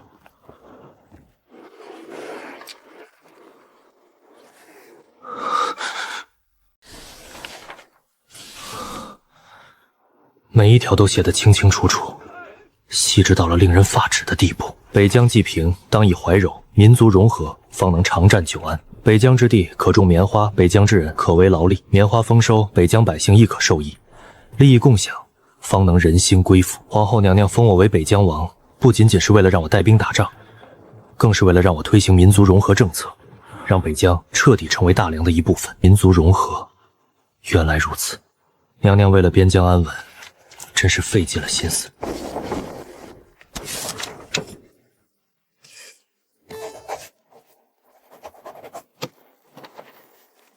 追查成王世子，没问题。毕竟以后沈凌霄当皇帝了，成王世子那不就是后患？在北疆搞民族融合政策也没问题。毕竟沈凌霄当了皇帝，也不想北疆3天2头的造反。种棉花更没问题。沈凌霄也是想要他的百姓吃饱穿暖。但沈凌霄为什么事无巨细的把这些事告诉他？最重要的是，沈凌霄怎么还有心情写这些？他都北疆王了，要人有人，要粮有粮，要兵器有兵器，还种什么棉花，还搞什么民族融合？当务之急难道不是先造反吗？得再逼沈凌霄一把。这么喜欢种棉花是吧？那就让他一直种。令北疆王沈凌霄将棉花亩产提高至600斤，种不好诛9族。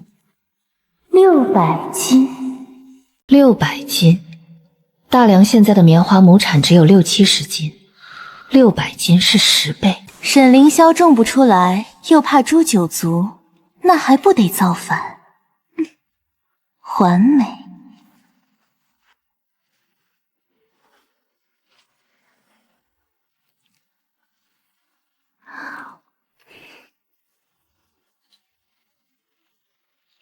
将旨到。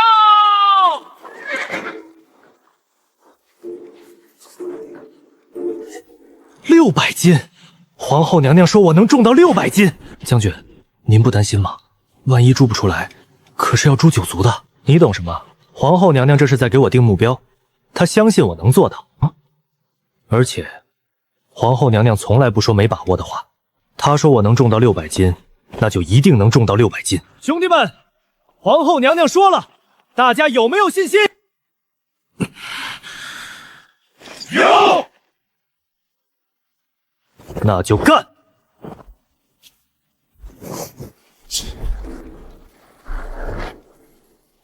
接下来我只要等着男主杀回来，等着京城上下打开城门迎接他就行了。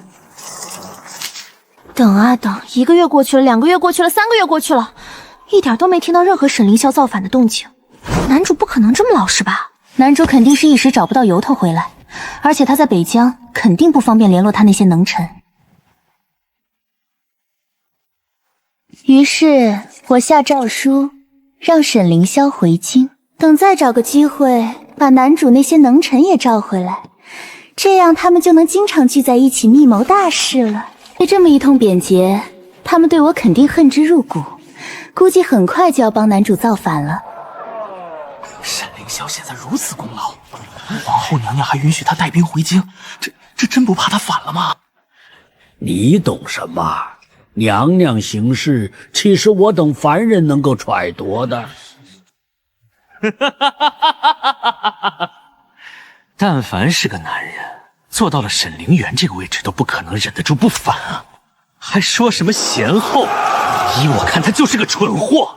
等沈凌霄反了，弄得大梁大乱，我再以成王世子的身份振臂一呼，到时候天下英雄跟着响应，我就是众望所归，大势所趋。太好了，沈将军终于要回来了。沈将军让我在京城配合皇后娘娘演戏，让那些世家和佞臣都以为百姓是因为新政，因为谢云州等人被贬才闹起暴动。等他假装带兵回来武力镇压，实则是借这把刀把新政继续推下去。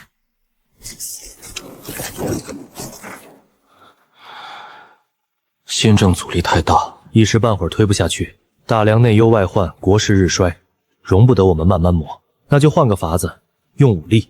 可武力也要讲手段，一上来就硬说要武力改革，只会适得其反。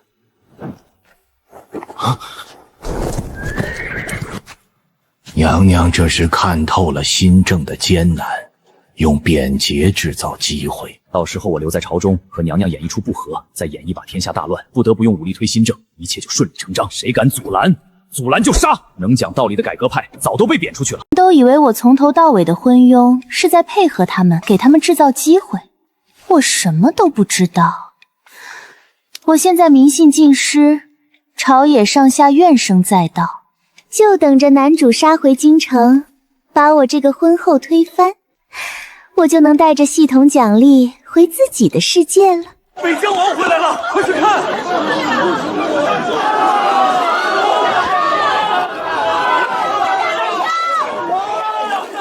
看，那就是北疆王。我本以为他回来的第一件事就是对我发难。北疆已定，整个北疆都被臣种上了高产棉花种子，已达猛产600斤，比大梁旧种翻了10倍不止。这是用第一批棉花制成的棉衣，请娘娘过目。棉花，北疆王千岁，千岁，千岁！什么棉花？什么棉花？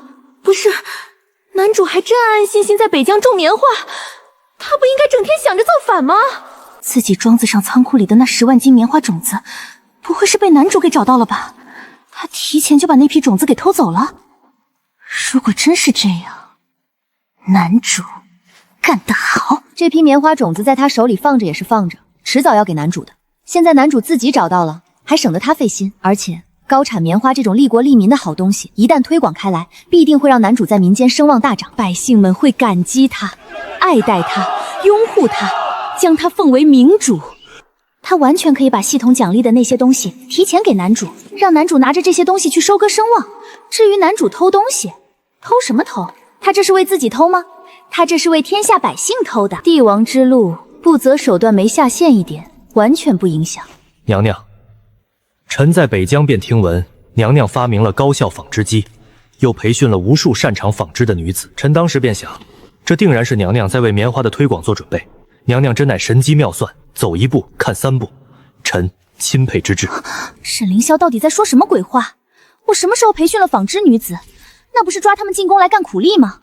为了降低自己这个妖后的防备心，一回来就先把马屁安排上，男主真是太谨慎了。现如今新型织布机几乎村村都有，臣建议向有纺织机的家庭售卖棉花，每家每户限2斤；没有纺织机的家庭可以买朝廷制好的成衣。这样一来，今年冬天大梁的百姓人人都能穿上棉衣了，再也不会有人冻死了。等一下，北疆王，你听我说。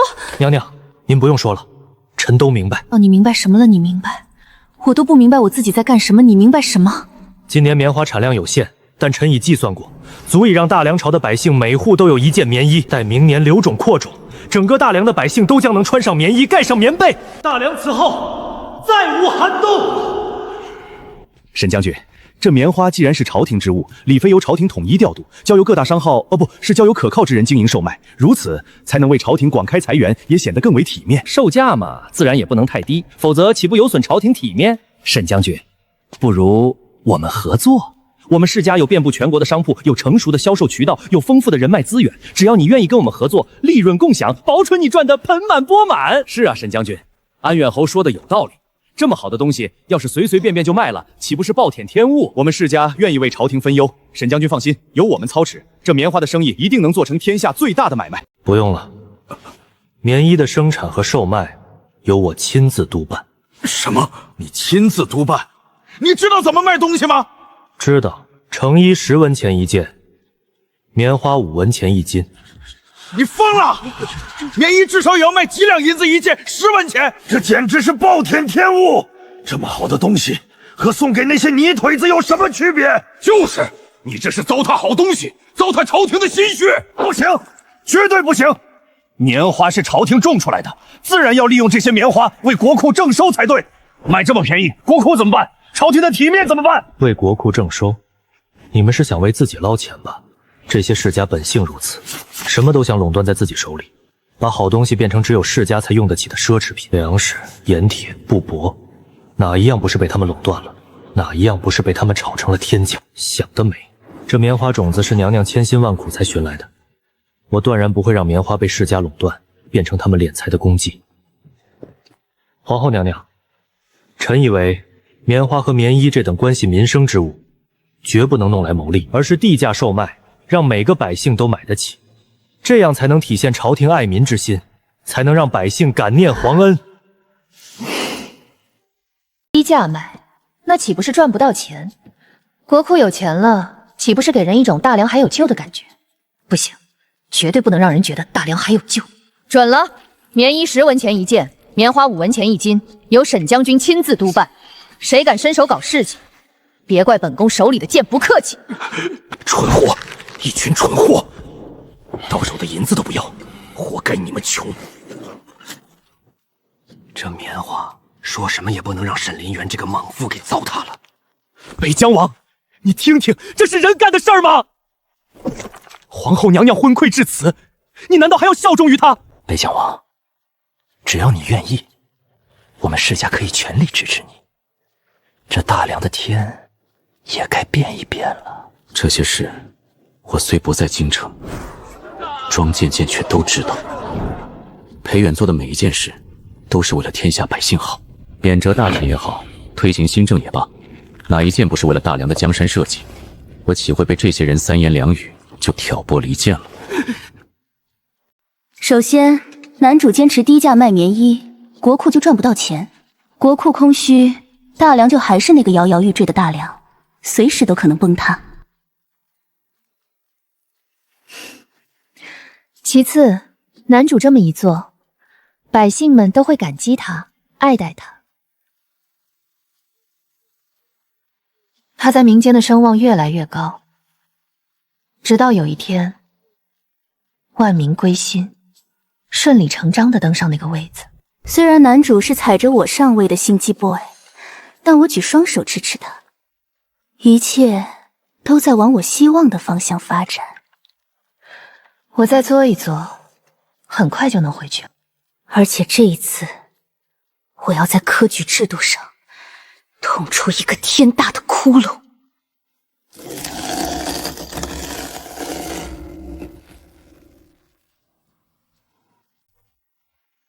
娘娘，女子科考，恨古未有，女子无才便是德，这是祖宗传下来的规矩，岂能说改就改？是啊，娘娘，女子就该相夫教子，操持家务。若是都跑去读书科考，谁生儿育女，谁照顾老人？这天下不是要乱套了吗？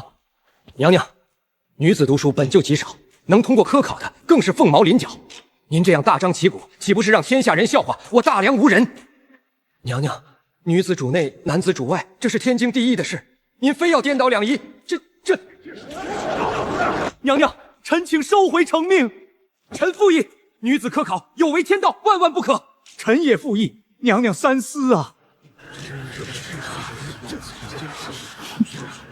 来了来了，终于来了。你说女子不该科考？娘娘，这是祖宗的规矩。祖宗的规矩？你祖宗没有告诉过你，有一天这世上会有女子在朝堂上提剑砍百官的规矩吧？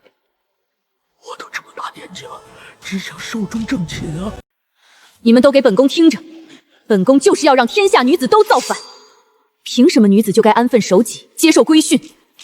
凭什么男子有野心就叫胸怀大志，女子有野心就叫不安于世？本宫告诉你们，站在朝堂上的唯一标准是能力，而不是性别。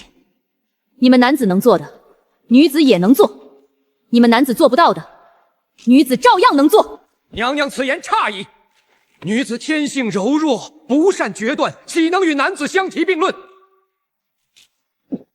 况且女子有孕在身，每月还有孕在身怎么了？天下每一个孩子都是女人生的，你们男子连孩子都生不出来，有什么资格说女子柔弱？再说了，大梁现在的样子可是你们男子治理出来的，内忧外患，民不聊生，朝政腐败，国库空虚，这就是你们男子的本事。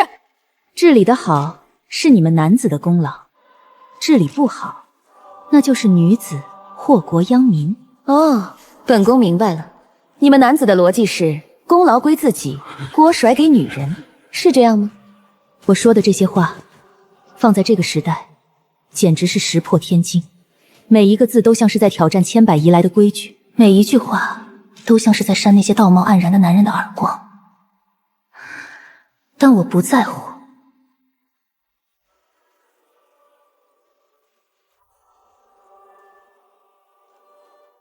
这种时候就应该让所有人加入进来，女子也不能推卸责任，有能力就该站出来。这一次恩科，无论男女皆可参加。我就是要闹，就是要做，就是要让天下人都恨我。本宫再说一次，现在国家内忧外患，强敌环伺，国库空虚，百姓困苦。谁敢阻挠，斩！谁敢反对，斩！谁有意见，斩！女子科考这事儿确实太大了，历朝历代从来没有过。可女儿是女子，她要让天下女子都能科考，这不就是在为自己培养班底吗？将来女儿登基为帝，朝中都是她一手提拔的女子，那江山不就稳了吗？高啊，实在是高。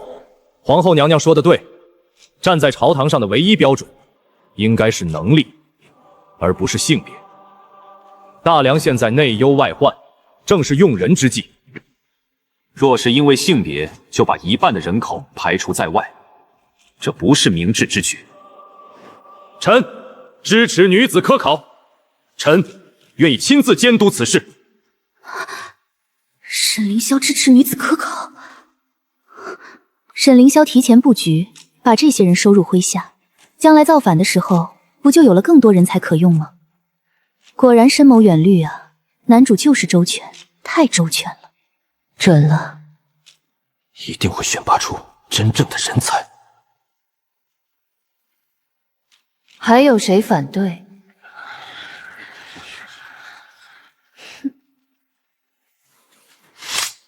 那就这么定了。退朝。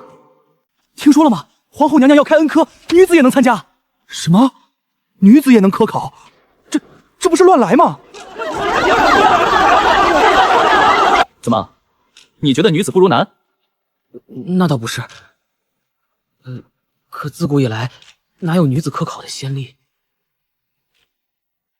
就是，女人家家的，读什么书，考什么试，在家相夫教子不好。妖后，简直是妖后！女子无才便是德，这是圣人的教诲。她竟敢公然违背，不怕天打雷劈吗？就是，要是女人都去读书科考了，谁来做家务？谁来照顾老人孩子？这天下还不得乱套？别下得乱套！我看这大梁朝迟早要亡在那个女人手里。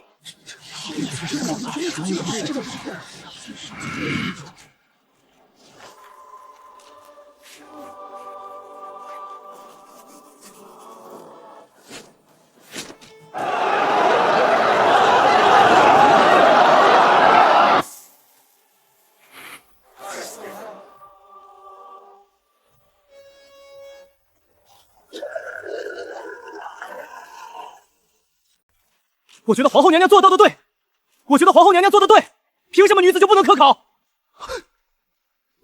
你疯了！你支持女子科考？你还是不是男人？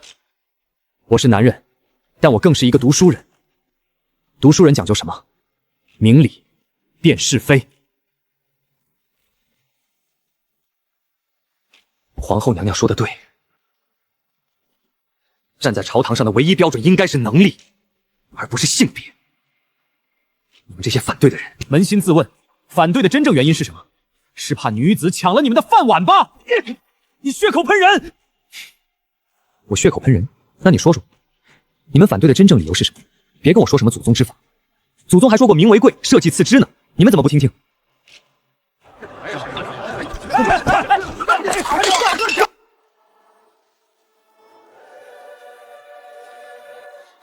这是真的吗？皇后娘娘真的这么说了？天哪，我不是在做梦吧？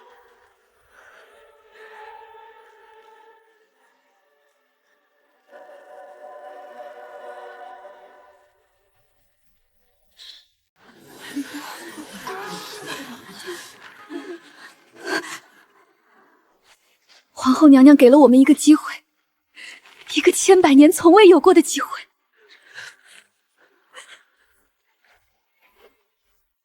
我要参加，我也要参加。我终于，我要去参加考试。你疯了！你一个女人去考什么科举？抛头露面的，成何体统？你敢？你要是敢去，我就休了你！那就休吧。我知道，这是我唯一的机会，如果错过了，我会后悔一辈子。我也想去试试。你疯了！你一个女孩子家去考什么科举？那不是丢人现眼吗？怎么就丢人现眼了？皇后娘娘也是女子，她能当皇后，我怎么就不能考科举？你拿什么跟皇后娘娘比？皇后娘娘那是天上的凤凰，你是什么？你是鸡窝里的鸡，鸡窝里的鸡也能飞，飞到皇后娘娘身边去。我不管，我就要去考。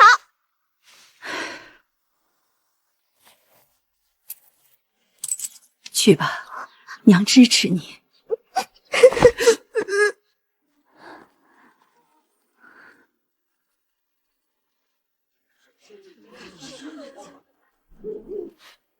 唉，可惜我没读过书，不识字，不然我也……不然什么不然？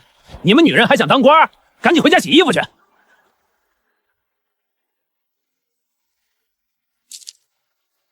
娘，我以后可以读书吗？读书？女孩子读什么书？可是皇后娘娘说了，女子也能科考啊。我要是读书，以后也能当官，就能让娘过上好日子了。普通人家能供一个男孩读书，就已倾尽所有，哪里还会把机会给女儿？万一有一天娘娘有办法让天下的女孩子也都能读书识字呢？那我们是不是也有机会？很多我们从前以为不可能的事，不都是皇后娘娘开了先河吗？万一皇后娘娘真的办到了呢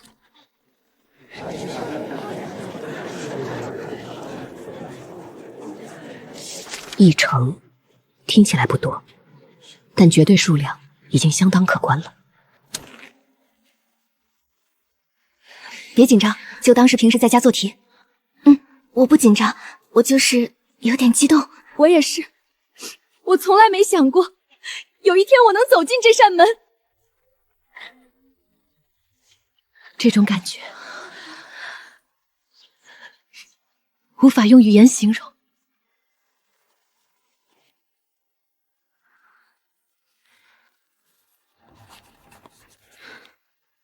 他们的认真程度不输给任何一个男子。皇后娘娘说的对，站在朝堂上的标准应该是能力，而不是性别。这些女子如果有真才实学，就应该有机会为国效力。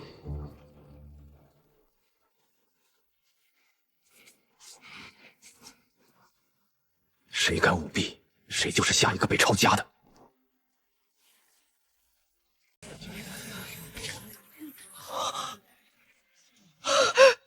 我中了！我中了！我也中了，第78名，我是第123名。你们看，第1名会员是个女子。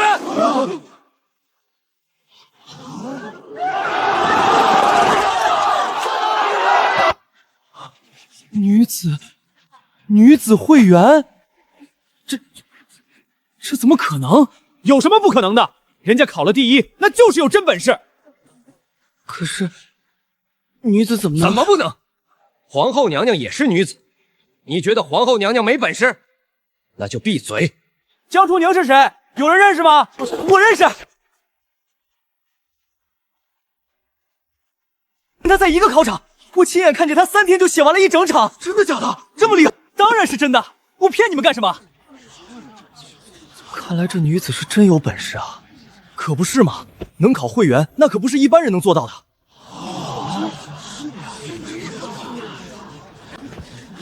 这里还有一个女子，第56名，这里也有，第89名，第173名也是女子。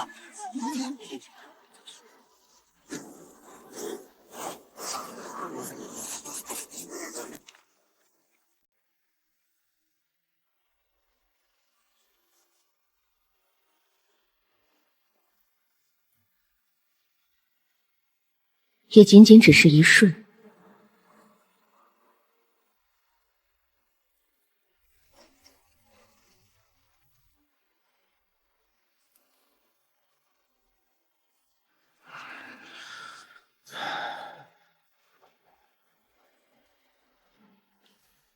第1份写得不错，引经据证，条理清晰。第2份也很好，见解独到，文采斐然。这些人的水平确实都很高。他长得好看，我就要他做第1。哪里有因为人长得好看就能当状元的？更何况还是个女子。娘娘慧眼识珠，臣等也是这么认为的。此女的文章确实是所有考生中最好的，她的策论思想深刻，见解独到，臣等读了3遍，每一遍都有新的收获。这样的文章若不能得第1，天理难容。没错，此女的才华确实当得起状元。这才是真正的千军万马过独木桥啊！一个女子能从万千考生中脱颖而出，可见其才华之出众。臣等心服口服。封建的到底是谁啊？你们倒是反对一下。你们这么痛快的就同意了，让我这个妖后怎么演？算了，那就这么定了。什么？女子做状元？这也太荒唐了吧！皇后娘娘，这是要干什么？让女子参加科考也就罢了，居然还让女子做状元，这让我们这些男人的脸往哪儿搁？皇后娘娘，臣有话要说。我现在看着老东西是眉清目秀的很。说。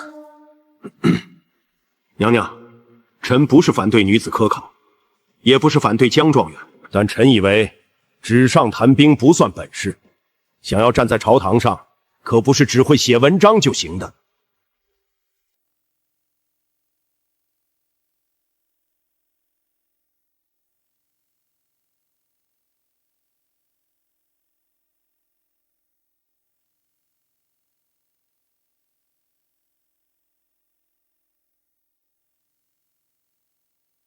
臣建议让江状元证明一下自己的能力，只要他的能力不输给在场的大臣，臣等自然心服口服。否则，就算他文章写得再好，也不过只是个书比其他女子读得稍微好一些的闺阁女子罢了。臣附议，纸上得来终觉浅，决知此事要公行。江状元若真有本事，就该证明给大家看，否则这状元之名，名不副实。臣等附议。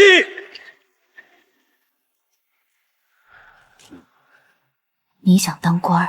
没那么容易，你得证明你有真本事，证明你不比我们差，否则我们不答应。这就是男人的逻辑。男子考上了就是真本事，就是才华横溢，就是天纵之才；女子考上了就是纸上谈兵，就是侥幸，就是走了狗屎运。男子不需要证明什么，天生就高人一等。女子却要证明自己比所有人都强，才有资格站在他们中间，才能得到本就该得到的权利。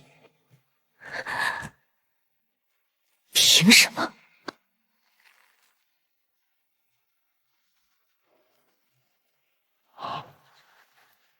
娘娘，臣愿意证明。臣知道诸位大人对臣不服，臣也知道臣是一个女子，站在这里招人非议，但臣不怕，臣愿意跟诸位大人辩论，让诸位大人看看，臣到底是不是只会纸上谈兵。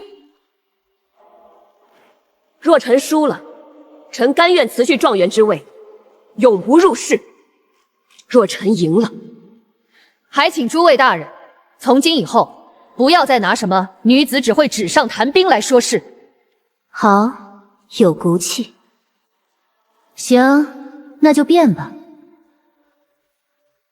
哪位大人愿意先来？老夫先来。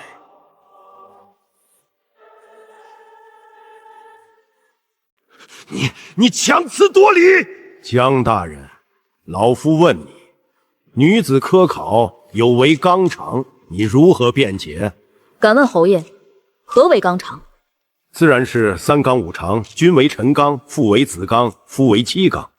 女子就该从夫，就该相夫教子。那你可知道这三纲五常是谁定的？自然是圣人定的。哪个圣人？自然是孔圣人。孔圣人可曾说过女子不能读书？可曾说过女子不能科考？可曾说过女子不能为国放力？孔圣人说有教无类。什么是类？性别是类，出身是类，贫富是类。有教无类，就是不分性别，不分出身，不分贫富，人人都该有受教育的机会。侯爷口口声声说遵循圣人之道，可您连圣人的话都不记得，又谈何遵循？你强词夺理！我说的事实，还是强词夺理，侯爷心里清楚。江状元，老夫问你，女子读书有什么用？能打仗吗？能治国吗？您会打仗吗？老夫是文官，自然不会打仗。那您站在朝堂上有什么用？老夫会治国。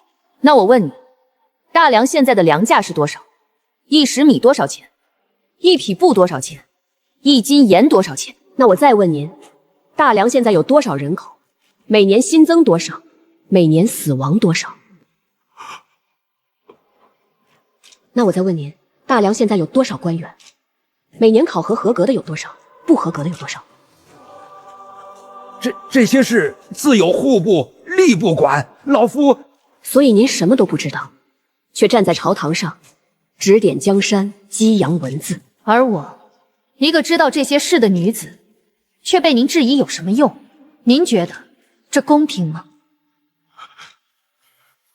初宁，你别得意。老夫问你，女子若都去读书可考了，谁生儿育女？谁操持家务？这天下不是要乱套了吗？敢问大人，您家有妻子吗？自然有。那您的妻子可曾读书？没有。那您的妻子可曾科考？没有。那您的妻子可曾生儿育女，可曾操持家务？自然。所以，一个不读书、不科考的女子，照样可以生儿育女、操持家务。那为什么那些读书科考的女子就不能呢？大人，您的问题本身就有一个错误的预设，您以为女子读书科考就不生儿育女了，就不操持家务了，这是两码事。女子读书科考是为了提升自己，是为了为国效力，但这不代表她们就不做妻子、不做母亲了，这两者并不矛盾。再说了，就算有些女子选择不结婚、不生子，那又怎样？那是她们自己的选择。大人，您管天管地，还管人家生不生孩子？江状元，你口口声声说女子不比男子差，那老夫问你，历史上可曾出过什么女圣人、女贤臣？大人，您这个问题本身就说明了问题。历史上为什么没有女圣人、女贤臣？是因为女子天生不如男子吗？不是，是因为女子根本没有机会读书，没有机会科考，没有机会当官。男子把女子关在家里，不让他们读书，不让他们出门，然后说他们不如男子，这是什么道理？这就好比您把一个人的手脚捆住，然后说他跑不快，这不是荒谬吗？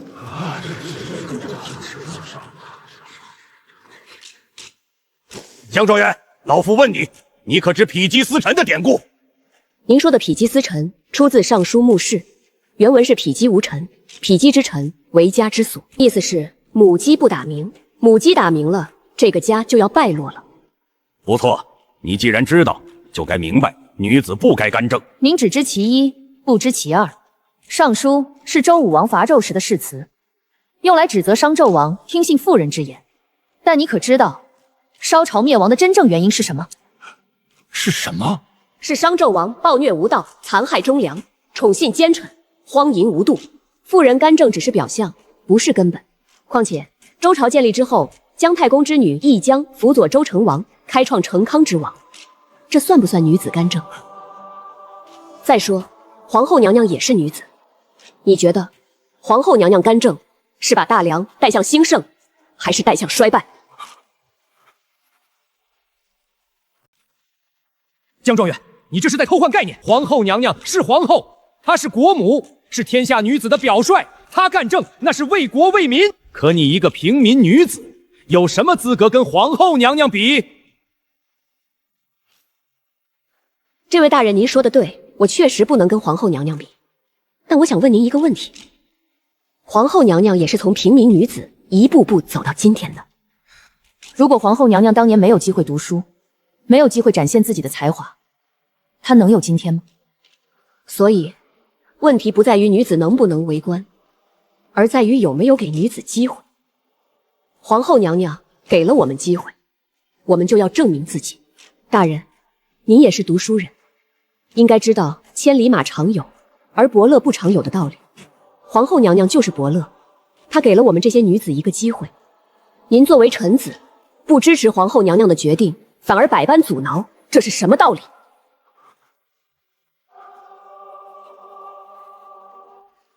江状元，你口才确实了得，但为官不是靠嘴皮子，而是靠实干。你一个女子，从未练过，如何知道民间疾苦？如何知道百姓需要什么？大人，您怎么知道我没有经历过民间疾苦？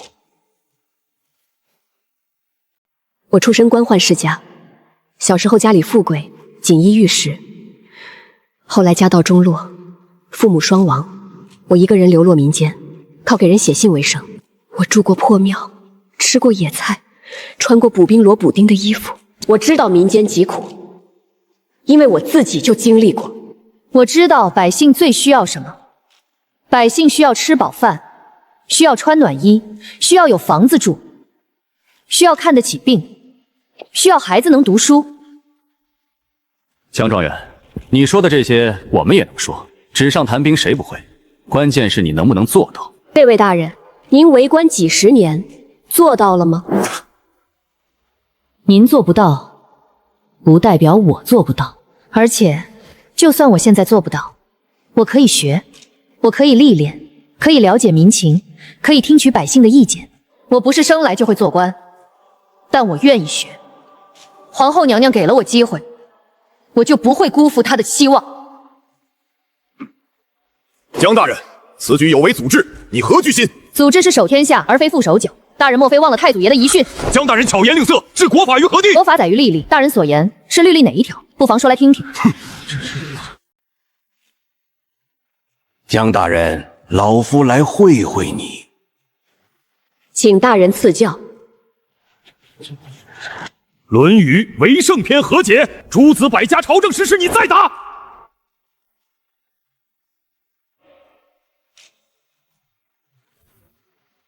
大人！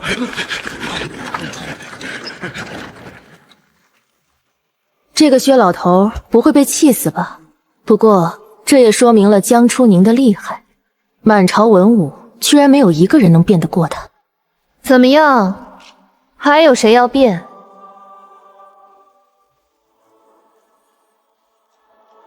既然没人要辩了，那本宫就宣布了。慢着！皇后娘娘，臣承认江初宁确实口齿伶俐，能言善辩，但是口齿伶俐不代表有能力。女人本来就嘴皮子厉害，这是天性。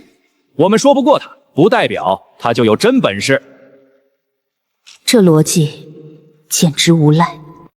这位大人，您说女人嘴皮子厉害，那我问您，刚才那些跟我辩论的大人可都是男子，他们的嘴皮子难道不厉害吗？若他们不厉害，那他们站在朝堂上靠的是什么？若他们厉害，那他们被一个女子辩倒了，又说明什么？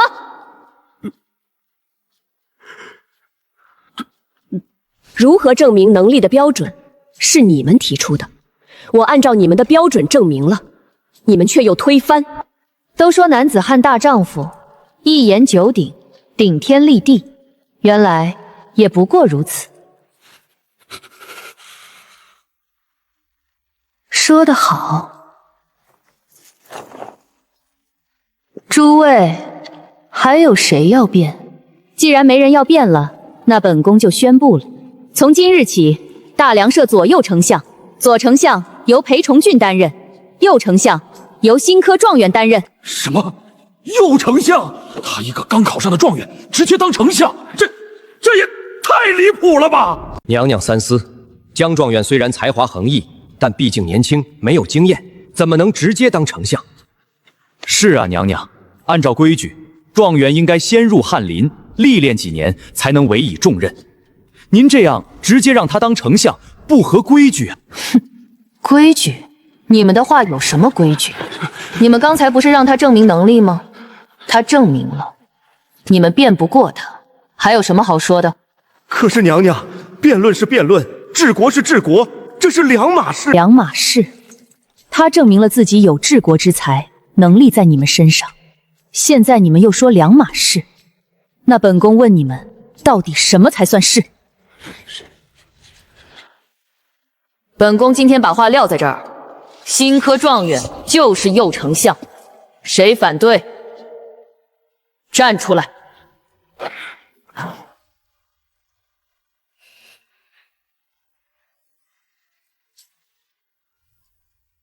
不是，我站得好好的，怎么突然就被分走了一半的权利？这个江初宁，一个刚考上的状元，连官场都没进过，直接就成了右丞相，跟我平起平坐。也许这个江初宁真的有惊天畏地之才，也许女儿是在用这种方式告诉天下人，只要有才华都能得到重用。也许右丞相，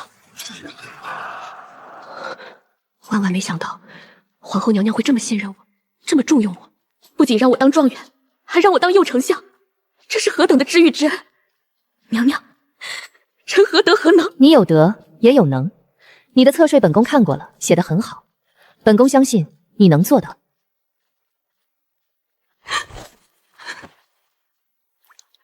娘娘大恩大德，臣定当鞠躬尽瘁，死而后已，绝不辜负娘娘的信任。其实臣在考试中写的策论不够详细，只是一些提纲提理的东西，这里是臣更详细的治国方略，还请皇后娘娘过目。臣言治国之道，不在庙堂之高，而在江湖之远。朝廷的法令再完善，若不能落实到基层，也不过是一纸空文。百姓的生活再困苦，若没有人去倾听、去解决，也不过是无人问津的尘埃。本以为治国之要在于基层，基层稳则天下安，基层乱则天下危。朝廷应当建立一套完整的基层官员管理制度，选拔真正有能力、有担当的人到基层去，为百姓办实事。同时，朝廷还应当大力发展基层民生，百姓有饭吃、有衣穿、有房住，自然不会造反；百姓有书读、有衣看、有路走，自然会感念朝廷的恩德。臣不才，愿为朝廷献上一套基层治国方略。这套治国方略简直就是现代基层治理理论在古代的完美应用。什么网折化管理，什么轻重浮屠，什么乡村振兴，这些在现代社会才有的理念，竟然被一个古代人写了出来。不是，到底谁是穿越者？确认这套方略的确结合了时代背景，没有出现任何不符合时代的东西。这说明这不是抄袭，不是借鉴，而是江初宁自己思考出来的。原书里有这样一位厉害的女性，我不可能不知道啊。除非清代新科状元叫什么名字？娘娘，新科状元叫江初宁。感觉自己的血压又在飙升，难怪她这么出类拔萃，难怪她的思想这么超前，难怪她写的策论这么深刻，原来是女主啊！在原书里，江初宁是官宦人家出身，从小就读书识字，年幼时富贵显赫，对朝堂的事自然知道很多。家道中过后，又流落民间，对民间生活也有所经历，所以他才会那么的成熟稳重、睿智通透。这是一本女评文，几乎都是围绕着江初宁展开的。她的智慧，她的能力，她的格局，征服了男主，也征服了无数读者。原剧情中，男主造反后，她女扮男装到男主身边去做幕僚，才和男主认识。而现在，她直接参加科考，脱颖而出，光明正大的站在了朝堂上，和男主提前认识了。难怪沈凌霄这么积极的去监督科举，难怪男主一直不造反，原来差一个女主。看来我又干了一件大好事，促成了男女主的姻缘，还把男主的又一员得力干将送到了男主身边。两人应该很快感情升温，然后走到一起，然后双剑合璧，然后天下无敌。至于江初宁的这套基层治国方略，如果真的能推行下去，大梁的百姓就能过上好日子了。到时候百姓会感激谁？当然是感激女主，感激男主啊！男主声望越高，造反的资本越雄厚。不错，心情又好了起来，我离回家又近了一步。江状元，今天可是你的好日子，就让沈将军护送你去游街吧。让我护送一个状元游街，裴渊这是在表示他对女状元的重视。毕竟我现在可是北疆王。臣领旨。看来他们两个已经看对眼了，这可真是太好了。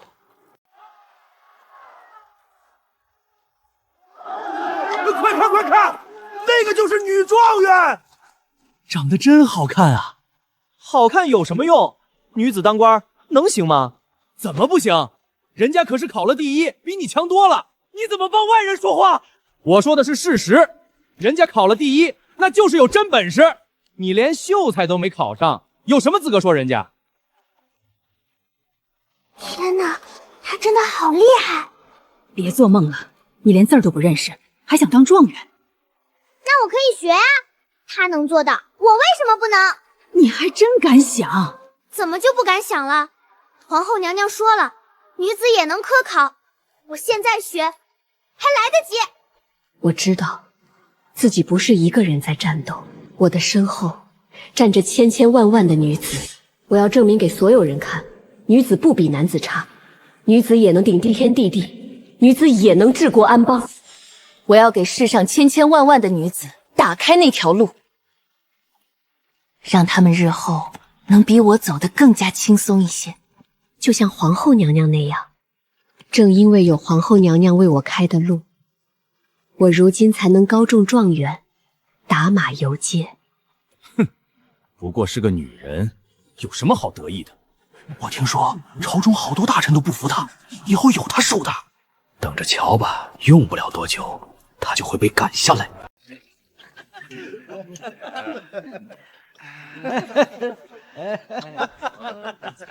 国子监几乎垄断了大梁的科举与官位，寒门子弟们原本是没有机会的。这一次另2名文官主考，沈灵山从旁监督，国子监再度被排除在外。放榜之上，国子监的考生无一上榜，这无异于告诉天下人，国子监已经成了个废物机构。往常那些考上的，都是国子监搞的鬼。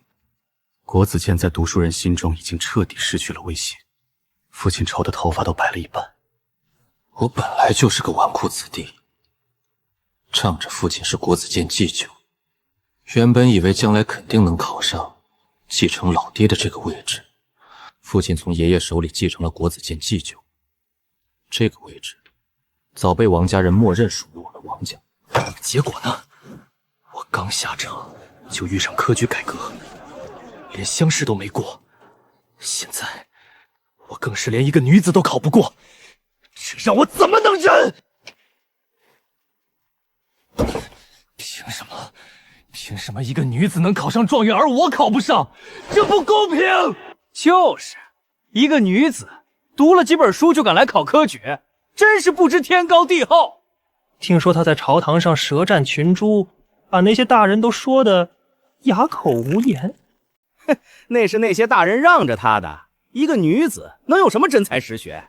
就是女人嘛，嘴上功夫厉害，真要办事儿还是得靠咱们男人。我要让那个妖后知道，女子就该相夫教子，而不是出来对江山和朝堂指手画脚。我要给所有女子一个警告，我要让国子监回到曾经的地位上去。有了，到时候我自然有办法收拾这个新科状元。既然我入了朝，就不能太孤僻，该应酬的还是要应酬，该交际还是要交际。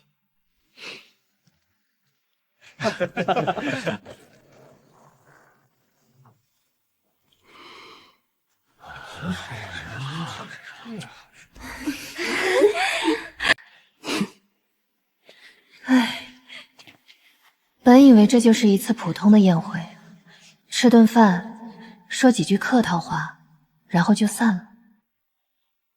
哟，这不是咱们的新科状元吗？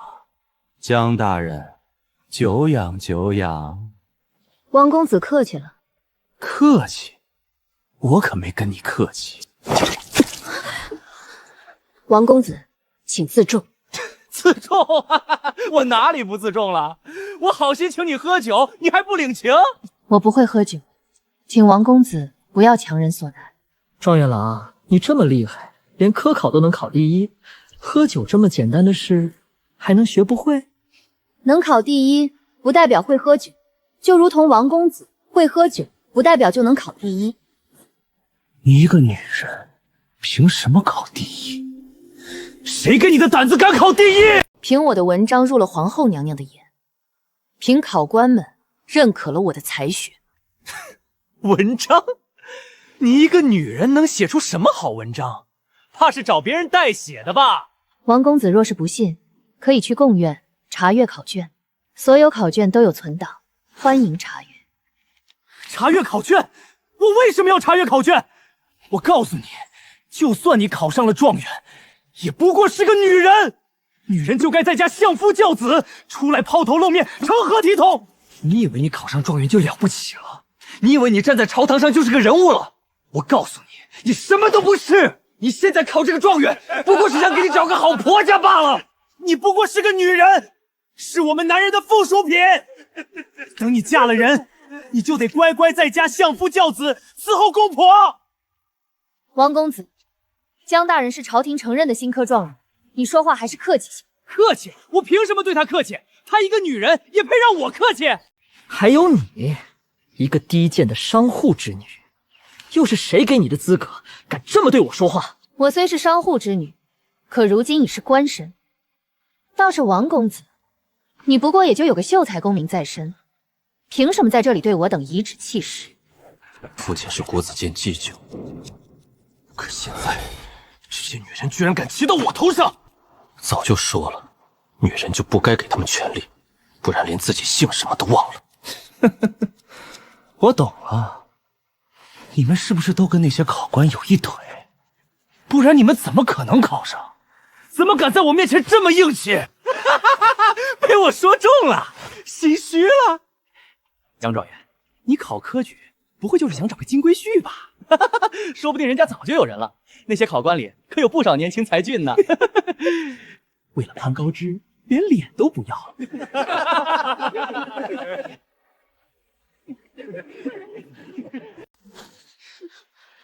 王公子，你说够了没有？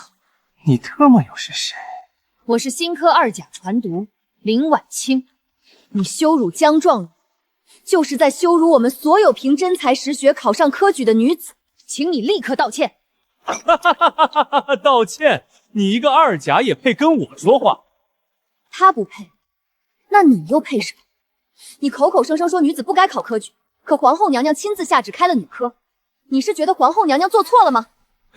你少拿皇后娘娘压我！你为什么怕被压？因为你自己也清楚的知道，你的身份地位和你的才学，才是这里最不配的人。你说他与考官有私，可有实证？王公子空口白牙污人清白，这就是国子监教出来的教养吗？你们！王公子，请你道歉。女子科举是皇后娘娘的旨意，你若不忿，大可以去宫里说。我们凭本事考上的功名，凭什么被你这样羞辱？你们反了！一群女人也敢在我面前大呼小叫！我们是朝廷命官，在你面前大呼小叫又如何？你若再敢羞辱我们任何一个人，我们就一起去御前告状。你敢做，就要敢当。都想当女状元是吧？都想出头是吗？我让你们出头！你们不是想攀高枝吗？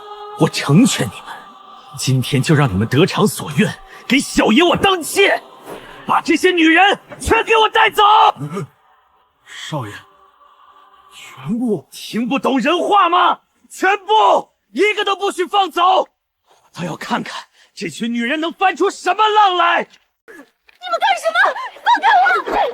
王环，你疯了！我们都是朝廷命官，放手！你们这个畜生！住手！王公子，你不能这么做。他们都是朝廷册封的官绅，你这么做，把朝廷放在哪里？把王法放在哪里？王法？爷我就是王法，在这京城，在这国子监，我说了算。王公子，你怎么？你们要跟我作对？要跟我王家作对？你们不过是一群刚入朝的穷酸书生，无权无势，要背景没背景，要关系没关系，也配跟我作对？也配跟我叫板？王公子，我们不是要跟你作对，不是要跟你过不去，只是你不能这么做。江大人是我们的同僚，是我们的童年，我们怎么能眼睁睁看着他受辱？怎么能袖手旁观？同僚？她一个女人也配跟你们做同僚？也配跟你们平起平坐？我看你们是被美色迷了心。你们都给我听好了，今天谁要是敢拦我，就是跟我王家作对，就是跟国子监作对。王公子，皇后娘娘说过，站在朝堂上的唯一标准是能力，而不是性别，不是出身。江大人能考上状元，是他的本事，是他的能力，是他的才华，我们佩服他，也尊重他。你这么做，是在打皇后娘娘的脸，是在打朝廷的脸，是在打天下读书人的脸。我就打你们的脸，你们又能如何？王公子，我劝你还是收手吧，不要自误。这件事闹大了，对谁都没好处，对你也没好处。是啊，王公子，江大人是皇后娘娘钦点的状元，是皇上亲封的右丞相，你动了他，皇后娘娘不会善罢甘休的，不会放过你的。你们怎么敢跟我作对？我们不能让皇后娘娘失望，不能让天下人失望。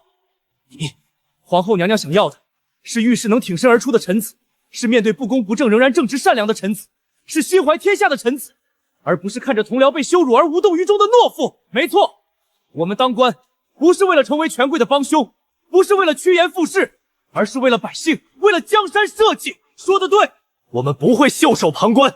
王公子，收手吧。好，你们清高，你们了不起，敢跟我作对是吧？全都给我打！少爷，这些可都是朝中大臣，怕什么？除了人命算我的。我爹是国子监祭酒，打死了我负责。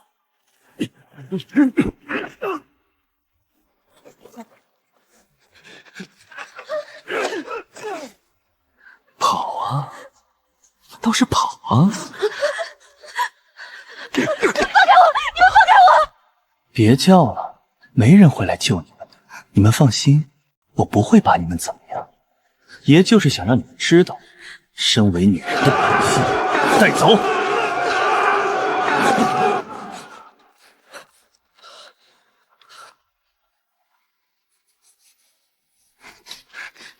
娘娘，出事了！什么事？江大人他岂有此理！他一个国子监祭酒的儿子，竟然敢动新科女举子！他敢动女主，这可是将来帮男主安天下的女主，让万千基层百姓真正过上好日子的人。这是在挑衅我腰后的权威啊！不能忍！好大的胆子，连个官职都没有的白参，他怎么敢对新科状元出手？清代，让人去通知沈凌霄。通知北疆王？对，快去！娘娘，皇后娘娘来了！娘娘救命啊！娘娘，快去救江大人他们被拖到后院去了。我本以为那混蛋也就是为难江初宁一下，骂几句就放人了，没想到这帮人玩的这么大。娘娘，状元郎，你说你一个女人，考什么状元？乖乖在家相夫教子不好吗？非要出来抛头露面，丢人现眼。不过嘛，你长得倒是不错，本少爷今天就成全你，好好疼疼你，保证让你欲仙欲死。王叔，你敢！我是朝廷命官，皇后娘娘不会放过你的。朝廷命官，你们听到了吗？他说他是朝廷命官，一个女人也配叫朝廷命官？就是女人做官，天大的笑话！一击司臣，国将不国。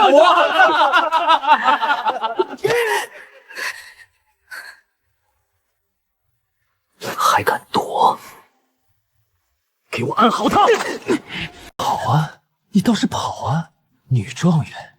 什么女状元？就算我今天把你玩死了，又能如何？满朝文武敢指责我吗？皇后还会因为你降我的罪吗？你指望他来救你？别做梦了！我会让你知道，你不过就是个跳梁小丑。你知道我爹是谁吗？国子监祭酒，满朝文武大半都是我爹的门生。皇后，她不过是个妖后。你考中状元又怎样？你做官又怎样？在本少爷面前，你什么都不是。本少爷想怎么样就怎么样！放开我！放开我！你们这些畜生！哟，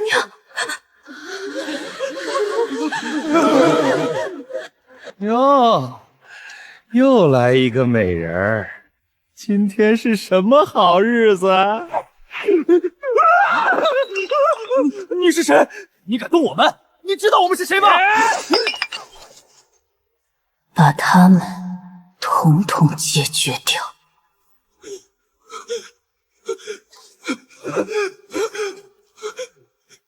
说你要让新科状元给你当妾伺候你，你刚才还说，就算你把新科状元怎么了，本宫也不会降你的罪。你刚才还说他是跳梁小丑，本宫千挑万选出来的人才，给你当妾，哪里来的贱人？你倒是很狂啊！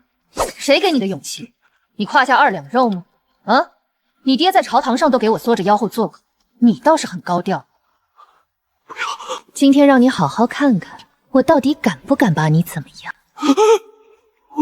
皇后娘娘，饶命！饶命啊！这是女主啊，是让万千基层百姓真正过上好日子的人。披上。可现在，她差点被一群畜生毁了。皇后娘娘，我们就是开个玩笑。开玩笑？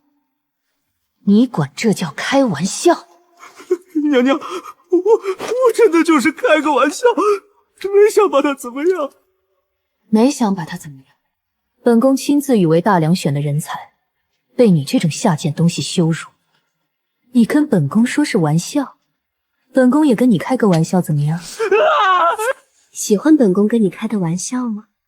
好不好笑？爽不爽？你开不开心？说呀，你怎么不说话？是天性不善言辞吗？下贱的脏东西，也配跟本宫的女官们相提并论？娘娘饶命！娘娘饶命！我再也不敢了，再也不敢了！怎么不敢了？你不是喜欢玩吗？本宫今天就陪你好好玩一玩。虽然不甘，但我知道，皇后娘娘能亲自来救我，已经是天大的恩德了。我很知足了。杨初宁，你记住，你是女子，你现在走的是一条自古以来没有女子走过的路。你的敌人有可能是全天下的男子，甚至是全天下的女子，甚至是你的亲人、你的朋友。你身后是没有人时时刻刻为你保驾护航的。你要学会狠，懂吗？去把他的 QQ 卸载。啊，卸载 QQ 不会吗？娘娘，你只卸载1/10，多了1分。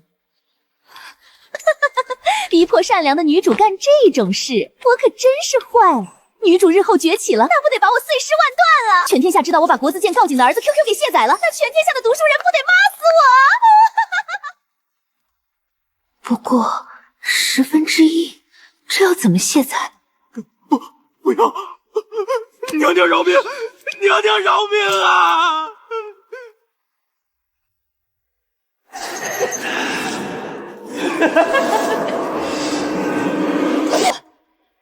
很好，再没有什么比卸载羞辱我的男人更爽了。要不是娘娘只允许我卸载1/10，我都想再多来几刀。你们过来。皇后娘娘，你们每人卸载他一下，慢慢来，别一下给本宫卸载完了。娘娘，我们怎么不敢？喂，士可杀不可辱，有本事杀了我，给我一个痛快！你们这些贱人！你们这些贱人！我杀你们！我要杀你们！你明明一无是处，草包一个，但你觉得，就因为你是男人，你就高人一等，可以随意羞辱女子？可惜啊，现在你不是男人了，你是……放屁！别忘了我爹是国子监祭酒，你怎么敢这么对我？你怎么敢？哦，原来就因为你爹是国子监祭酒，你就觉得自己不仅可以凌驾在官身之上，还能凌驾在本宫之上。哼，很快，你爹也不是国子监祭酒了哦。让开，让我进去！你们凭什么拦我？我是国子祭酒，让我进去！皇后娘娘有令，任何人不得进入。让王大人进来。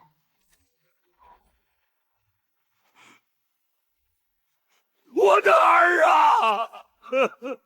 爹，救我！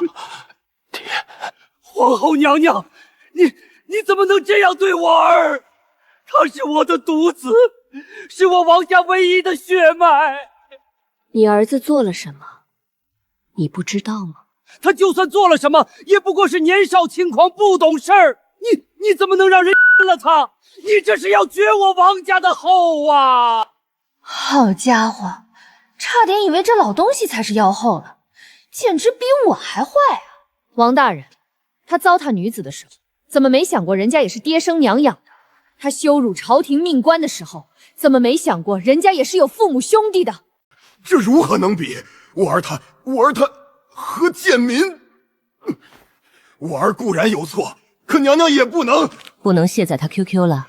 你说对，确实不能。按大梁律，意图严重侵害朝廷命官，罪当斩首。本宫这就让人把他拖到菜市场处以严酷刑罚之刑。王大人觉得可好？算了。让所有人都看到我对国子监太久的儿子施以酷刑，以后谁看到我不得瑟瑟发抖？本宫觉得给他上之刑更合适，要盆之刑。不，皇后娘娘，臣求你饶他一命，臣愿意把所有的家产都捐出来，臣愿意告老还乡，臣什么都愿意，求娘娘饶他一命。不行哦，他让本宫不高兴了，今天他必须死。娘娘，臣从来没有求过人啊，臣就这么一个独子，就不能……哦，被你求是什么很了不起的事吗？皇后娘娘，你若打我儿子，我定不会善罢甘休。大梁的官员大半都是我的门生，你若逼我，我就……你就怎样？造反吗？臣不敢，臣万万不敢。你刚才还敢，现在就说不敢，你什么意思？耍本宫吗？臣没有，臣只是……好啊，你倒是提醒本宫了。大梁的官员大半都是你的门生，本宫倒要看看，是你的门生多，还是本宫的剑快。皇后娘娘，你要干什么？你不能杀我！我是朝廷命官，我是国子监祭酒。你，爹！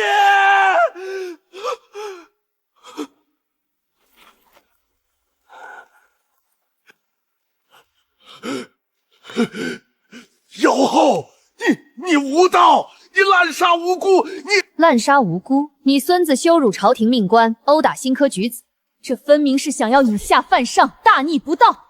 本宫这是在诛杀乱臣贼子！本宫听说大梁的官员都是你们王家的门生，你要干什么？本宫要干什么，你很快就知道了。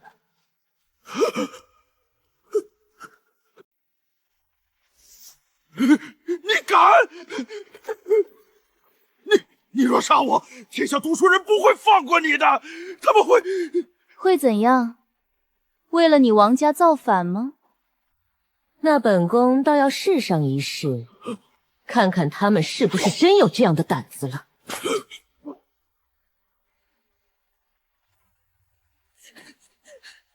皇后杀了国子监T9一家3代，杀了7、8个世家早弟。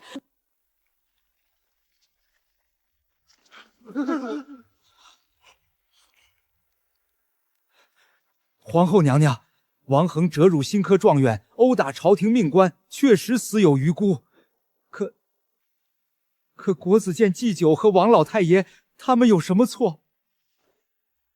张大人此言差矣。王大人的儿子行凶在先，王大人不但不制止，反而纵容包庇，事后更用天下官员威胁皇后娘娘，这不就是在说他有能力造反吗？没错。王大人威胁娘娘，说大梁的官员都是他的门生，这不就是在说他有能力煽动天下官员造反吗？此等乱臣贼子，不杀不足以正朝纲。娘娘，臣这就带人去抄家。王家在朝中经营了这么多年，门生故旧遍布朝野，要抄王家的家，必然会牵扯到很多人，得罪很多人。普通的朝臣点不敢干，但沈凌霄敢。我是北疆王，手握重兵，功高怪事，不参与朝堂斗争，不怕得罪任何人。我来抄家最合适，而且裴渊让我来抄家，也是给朝中那些人一个信号：王家的事不是他一个人要办的，我沈凌霄也支持他。抄仔细点儿，跟国鲁监祭酒走得近的，统统给本宫抄。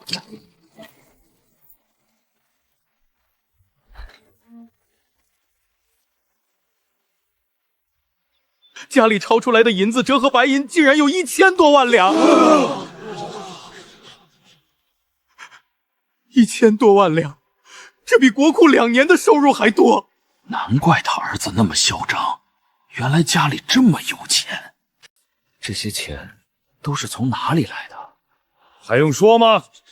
国子监这些年收了多少贿赂，卖了多少功名，这些钱都是天下读书人的血汗钱啊！最后又抄了好几个大臣的家，都是和王家走得近的，平日里没少收王家的好处。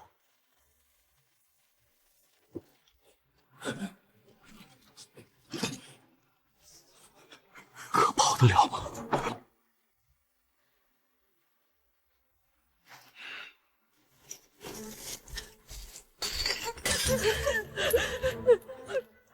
抄家本来是我的活儿，活生生又让沈凌霄这个显眼包给抢了。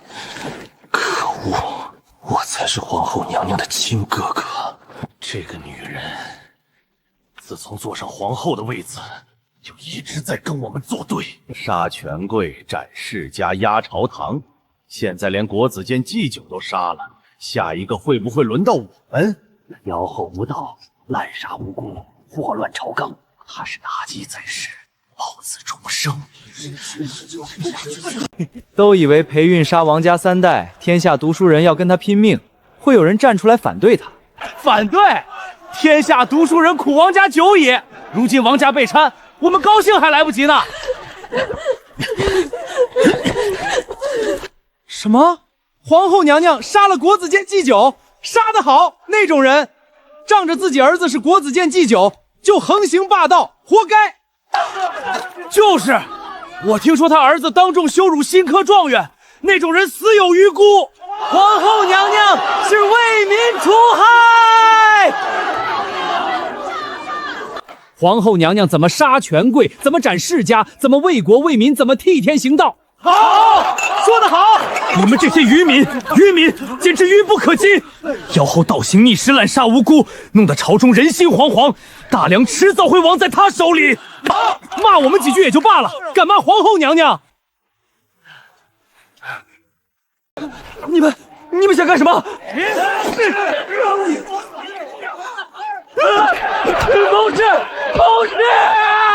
不是我不想救啊，我就是个文弱书生，耍耍嘴皮子还行，打架是真不行啊！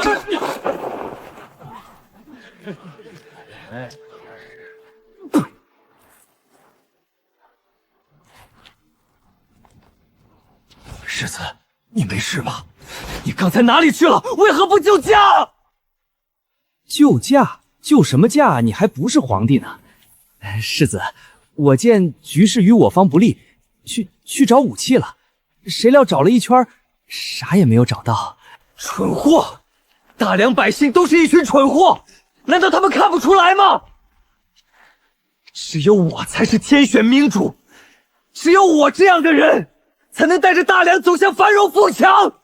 可是殿下，我们现在没有实力跟他对抗啊！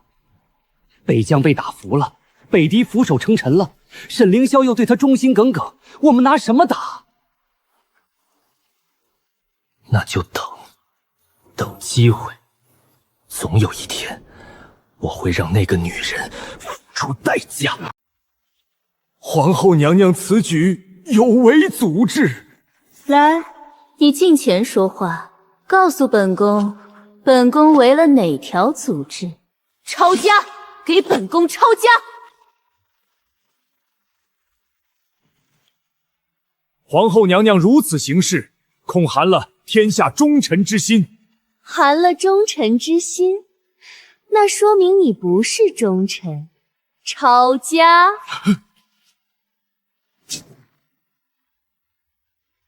皇后娘娘此举与暴君何异？暴君？本宫是皇后，不是君。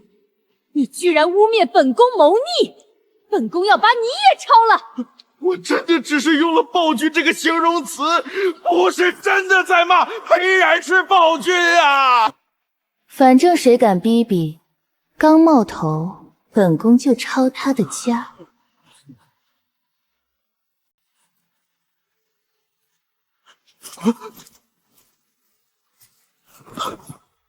我说了胆小，实在是裴元太疯了。他现在完全敌我不分，疯起来就是要撞死所有人，连他自己的亲爹都不放过。裴相得罪了，娘娘有令，臣也只是奉命行事。抄吧抄吧，反正也没什么可抄的了。裴渊要收买民心，要养兵，要搞改革，哪一样不要钱？我把老底儿都掏空了，能不变卖家产吗？而是两袖清风的好官。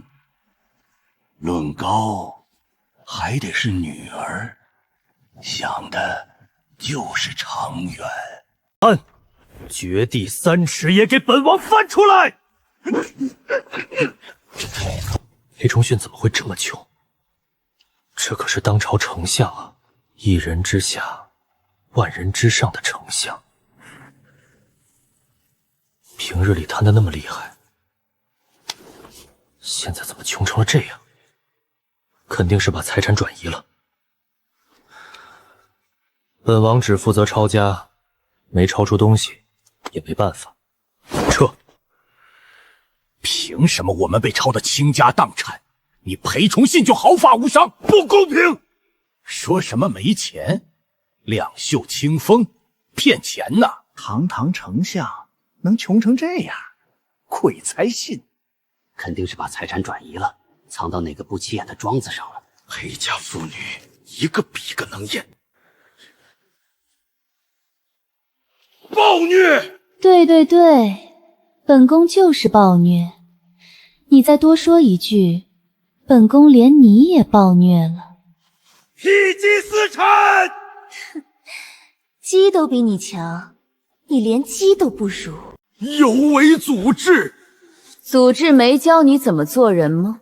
你说什么他都不在乎，你骂什么他都不生气，但你敢多说一句，他就敢抄你的家。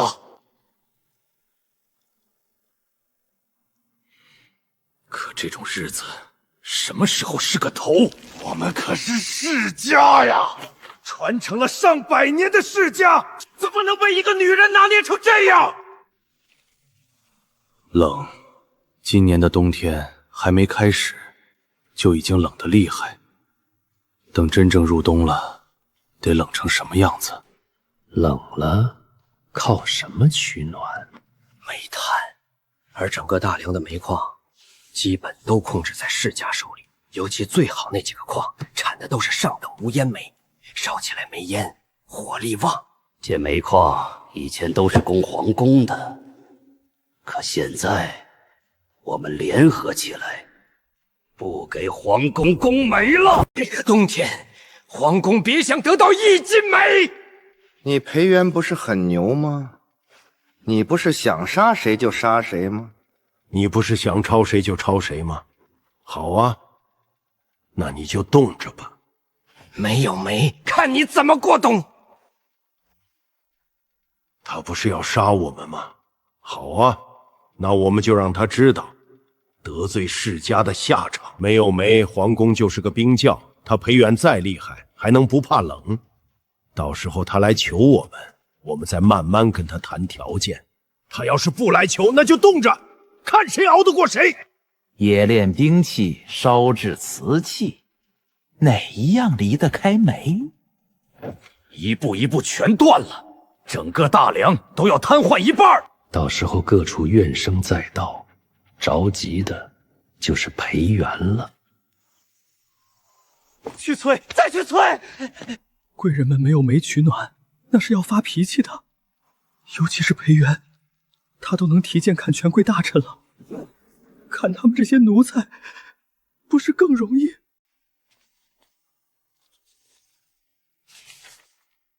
一听就知道，这是世家们在搞鬼。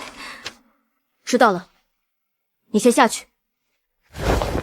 娘娘，出事了！什么事？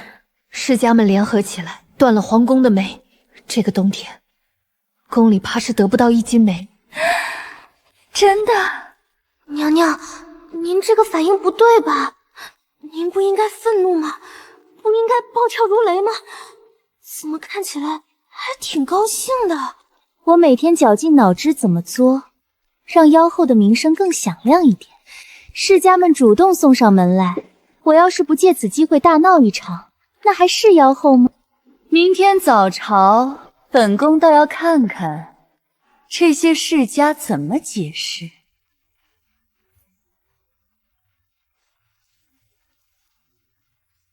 诸位爱卿，本宫听说宫里没有煤了，这是怎么回事？怎么没人知道？回娘娘的话，臣知道一些情况。今年各地的煤矿产量都不太好，而且北方的百姓也需要大量的煤过冬。所以大梁煤矿的产出大部分都优先供应给了北方的百姓。娘娘慈悲为怀，想必也不忍心看着百姓们受冻，所以宫里的煤可能要晚一些才能供应上。晚一些，晚到什么时候？这个臣也不好说，要看煤矿的产量和百姓的需求。也就是说，没个准信儿。臣无能，请娘娘恕罪。娘娘，臣的煤矿今年出了事故，产量大减，实在是供不上啊。娘娘，臣的煤矿产的都是劣等煤，怕熏着娘娘和陛下不敢拿来用啊。裴元这次居然这么沉得住气，他不会要强抢吧？不行，要把这条路也给他堵死了。娘娘，其实今年大梁一半的煤都供应给镇南王了。镇南王麾下几十万将士镇守南疆，保家卫国，劳苦功高，将士们辛苦了，应该优先他们。娘娘以为呢？他敢去找镇南王的麻烦吗？他要是说不应该，那不就是得罪镇南王？若传到镇南王耳朵里，他还坐得住？本宫的手在发抖，但不是因为冷，而是因为兴奋。这些世家个个嘴里都是百姓，都是能臣忠良啊，那就除掉，统统都除掉，全除掉。天下百姓知道这些一心为他们的能臣干将都被除掉了，那不得造反啊？到时候我的妖后之名就彻底坐实了，完美。诸位爱卿都是为国为民的好官啊。娘娘，有话好好说。娘娘，臣等都是忠臣啊。娘娘，臣没有做错什么，娘娘饶命。安远侯，你刚才说你的煤都供给了镇南王？是的。那你告诉本宫，镇南王要那么多煤做什么？南边有那么冷吗？难不成镇南王是想要用煤造兵器，为造反做准备？你给他这么多煤，你也参与了他造反的事？这都是什么发散性思维？怎么一下就从煤扯到镇南王要造反了？我可没说镇南王要造反啊，这跟我没关系啊！娘娘，镇南王的将士们来自五湖四海，有些人不适应南疆的气候，所以需要大量煤取暖啊！安远侯，你是觉得本宫傻？娘娘，臣不敢，臣说的都是实话。实话。娘娘饶命！娘娘饶命！怎么感觉自己经常追着他们跑，他们身体都变好了？反正供煤就不可能供煤的。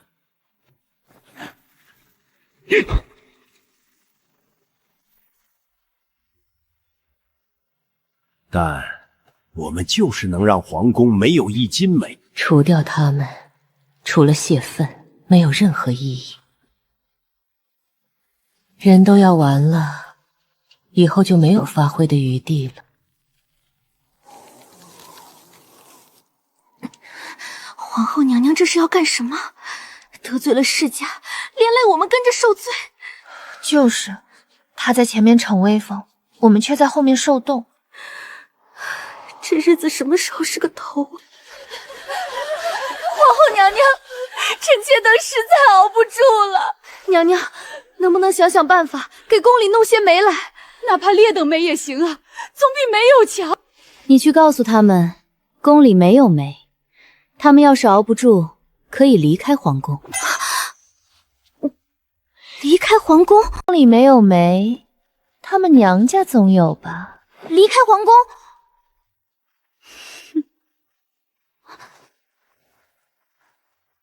皇后娘娘吩咐，请诸位太妃即刻收拾行装，回各自娘家去。回娘家。皇后娘娘说的是真的吗？真的让我们离开？这不合理智吧？理智？冻死在这里就合理智了？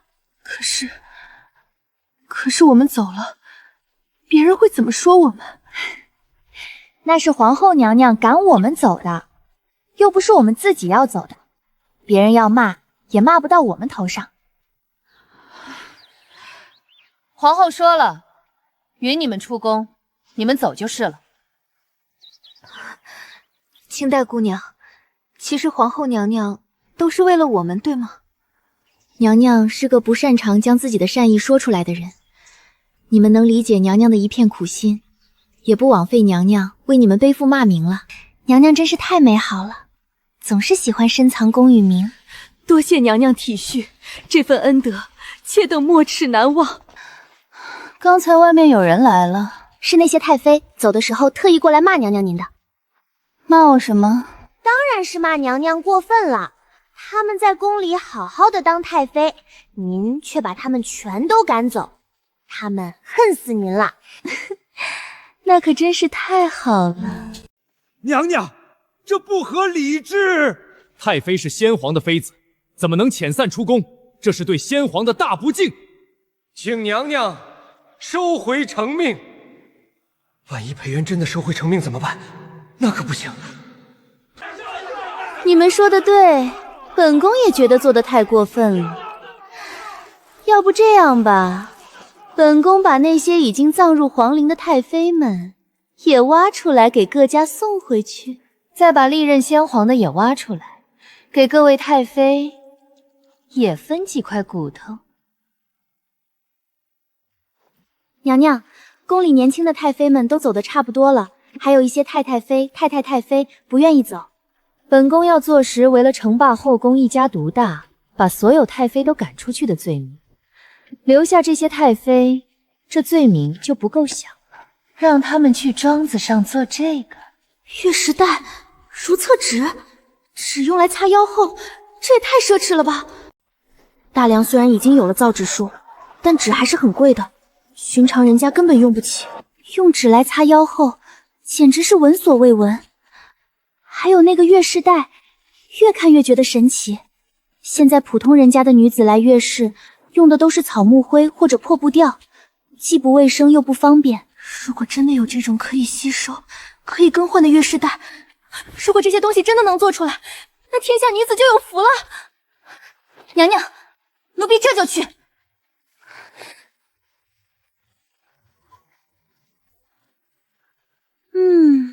越想越觉得自己丧心病狂。那些太太妃、太妃都那么大年纪了，我还折腾人家去干活，还是去做月事带？就问你，我这个皇后丧心病狂不？感觉那些太太妃、太妃应该是要骂死自己了。骂吧骂吧，骂得越凶越好，我的妖后之名就要靠这些人来传播了。诸位娘娘，皇后娘娘让奴婢来传话。皇后娘娘把我们赶出宫，还有什么好说的？各位娘娘，我知道你们心里有怨气，你们以为娘娘是真的嫌你们上了年纪，把你们赶出宫吗？不，她是为了你们的未来。你们一辈子被困深宫，可曾为什么而拼过命？可曾为什么而燃烧过？可曾热爱过什么？现在，娘娘要把一件天大的事交给你们办，办成了，你们将会是天下女子乃至天下人的大功臣，你们的名字将会被载入史册，被后世万代传颂。真的吗？皇后娘娘真的这么看重我们？我们还能做大事？当然，娘娘说了，这件事非你们不可。你们是宫里最尊贵的人，见多识广，品味高雅，只有你们才能把这件事做好。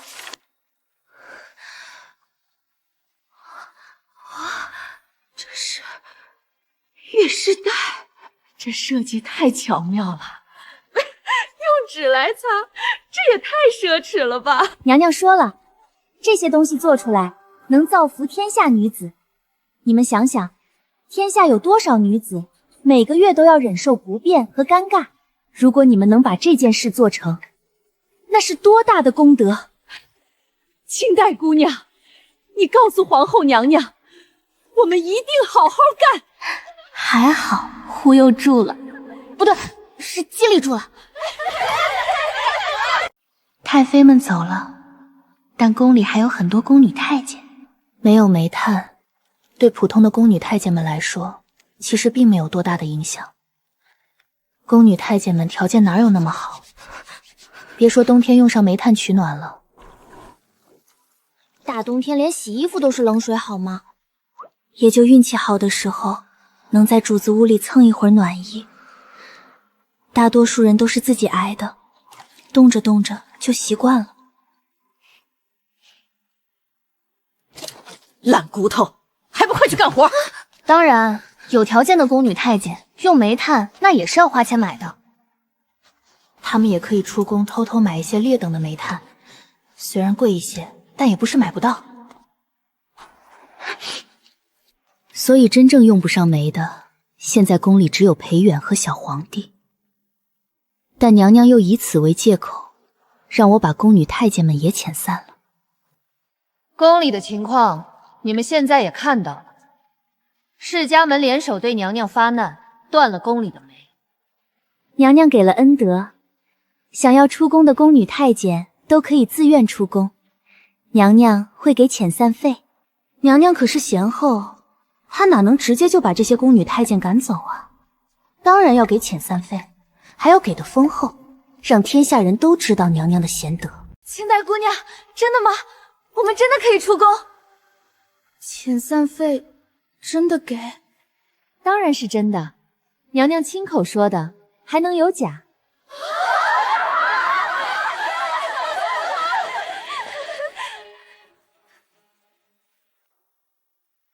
太监们就不一样了，大多数太监都不愿意走。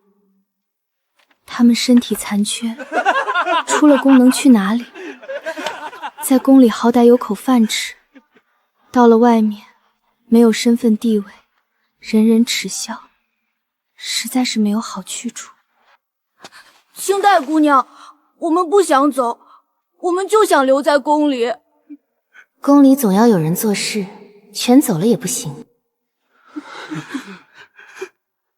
人少了，开销就少了，我可以节约点钱来做点奢靡享乐的事了。唉，天底下估计找不出第二个像我这种奢靡享乐都要想办法开源节流的人了。断了皇宫的煤，裴元就会服软，就会来求咱们。那些世家真不是东西，好不容易出了一个为民着想的皇后娘娘，他们就知道祸害为我们老百姓着想的人。就是他们想冻死皇后娘娘，冻死小皇帝，好让他们自己人当皇帝。呸！一群狼心狗肺的东西！娘娘为了不连累宫里的太妃和宫女，把他们都遣散了，自己一个人在宫里受冻。这样的皇后，天底下哪里找去？听说娘娘还给了遣散费，给的还不少呢。那些宫女出去之后，都能过上好日子。娘娘真是菩萨心肠啊！要是我有煤，肯定送进宫里给娘娘，让娘娘长命百岁。是啊，娘娘为了让我们穿暖，让北疆王在北疆种上了棉花。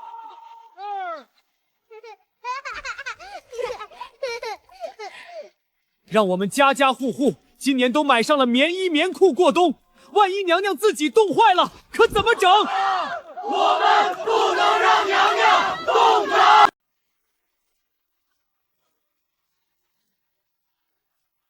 世家开的铺子，我不去了，我也不去了，让他们知道知道，欺负皇后娘娘的下场。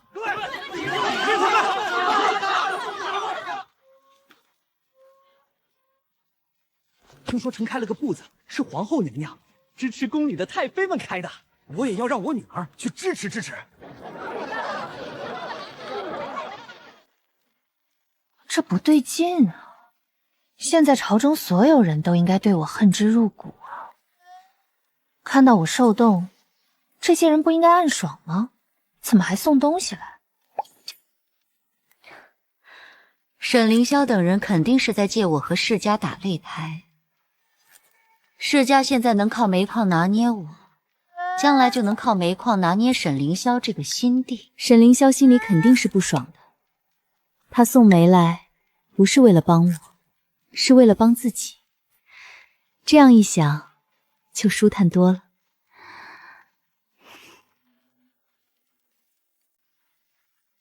清代那些太太妃们怎么样了？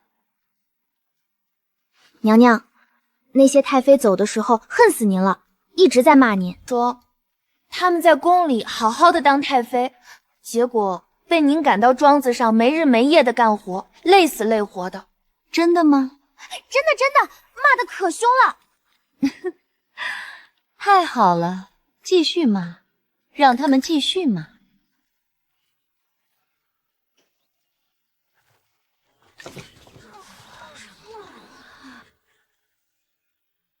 我们做到了，我们真的做到了。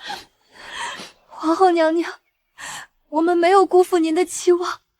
大家都知道，这不是奇迹，是娘娘给了他们活下去的意义。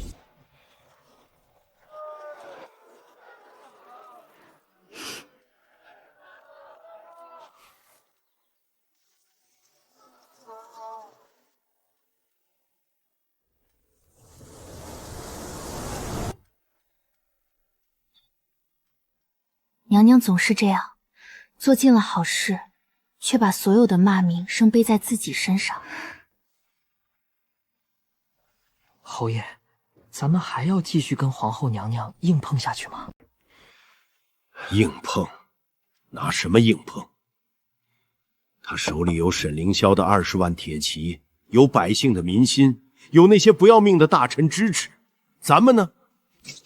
除了几座煤矿，还有什么？那侯爷的意思是？谈，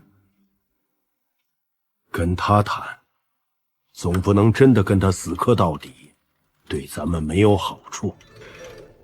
世家不可能去跟裴元亲自说他们妥协了，那太丢面子了，也太危险了。万一裴元提着剑把他们砍了怎么办？得找个中间人，一个裴元不会砍又能说得上话的人。裴崇训，这个人虽看起来跟裴元一条心，但毕竟是老臣，是文官之首，是懂规矩懂厉害的人。跟他说，他能听懂，也能转达。对，就是他。裴崇训也是够可以的啊，演个戏搞得这么逼真，不知道的还真以为他家徒四壁了呢。而且瞧瞧这吃的什么白粥配咸菜。侯爷请用。招待的又是什么？直接就是白开水，连茶叶都没放，装的倒是挺像。裴相，咱们明人不说暗话，皇后娘娘这么闹下去，对谁都没好处。你也不想看着你闺女把大梁折腾散了吧？咱们各退一步，只要皇后娘娘肯服软，不要再针对世家，把曾经属于世家的权利都还给世家，让我们离开京城，世家也不会再跟皇后娘娘作对。大家都是统治阶层的人，互利互惠不好吗？裴元何必非要为了一群贱民就跟世家闹得这么僵呢？我知道安远侯说的是事实，煤炭不仅仅是用来取暖的，它是工业的血液，是国家的命脉。没有煤炭，炼钢炉就烧不起来，没有钢铁，兵器就锻造不出来，没有兵器，军队就是一盘散沙。世家这次拿来拿捏裴远的，不是普通的民用煤，而是战略资源，这才是最要命的。裴远之前已经因为拒绝徐国的言而惹了众怒了，如果再因为煤炭跟世家对上，后果不堪设想。世家既然愿意给一个台阶下，裴远也完全可以见好就收。你的意思我明白了，我去跟娘娘说，但她听不听，我不敢保证。元儿，爹来是有些话想跟你说。是世家的事，元儿。煤炭不仅仅是用来取暖的，炼钢、锻造、制陶、冶铁，哪一样离得开煤？如果没有煤炭，这些行业都将停摆。现在世家给宫里断煤只是开始，后续他们会一步一步收紧，直到朝廷的命脉全部掌握在他们手里。你之前已经因为拒绝荀国的言而得罪了荀国，惹了众怒了。如果现在再因为煤炭的跟世家对上，朝廷的运转就会出大问题。爹怕到时候你把自己逼上绝路，也不是要你认输，是要你适当服个软。这不是丢人的事，这是为了大局。你先把眼前这一关过了，稳住朝廷的运转，保住大梁的根基，以后的事以后再说。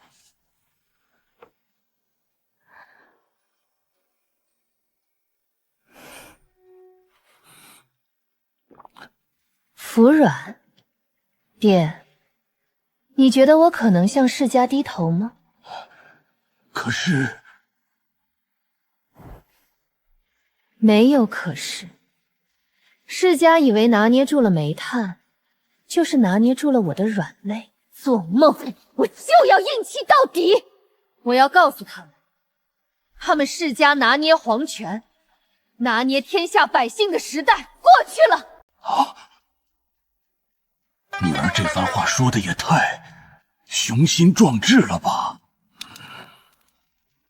难道女儿是想要借此彻底铲除世家，好为以后登基做准备？裴渊不是不顾后果的人，他是当帝王的人，他怎么能妥协？怎么能被世家拿捏？他那个眼神一定是在暗示我，他已经有了办法。没错，肯定是这样。女儿定然是在下一盘大棋呀！爹知道了，爹去告诉那些世家，让他们死了这条心。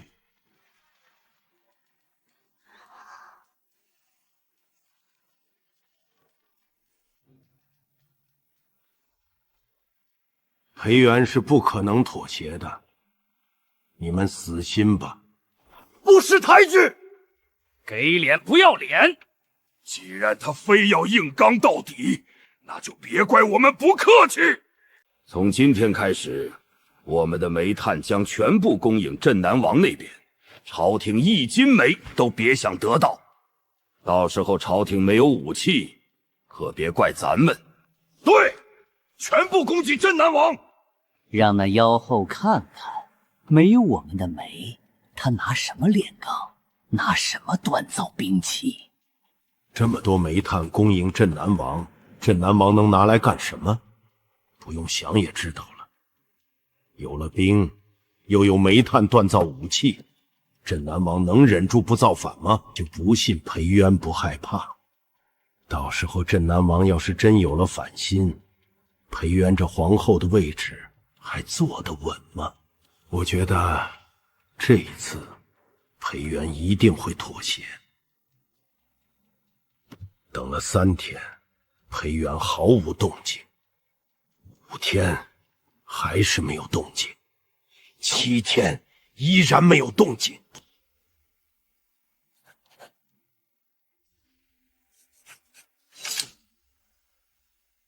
娘娘，臣求您了，您就跟世家服个软吧，这不是意气用事的时候啊！镇南王要是真有了反心，大梁就完了。娘娘说了，此事不必再提。娘娘，臣等不是贪生怕死之辈，只是此事关乎大梁存亡，娘娘三思啊！镇南王那边一旦起兵，后果不堪设想啊！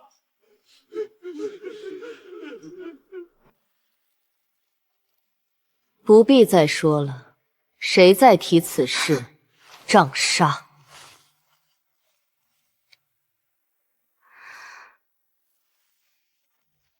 娘娘旨意，谁再提此事，杖杀。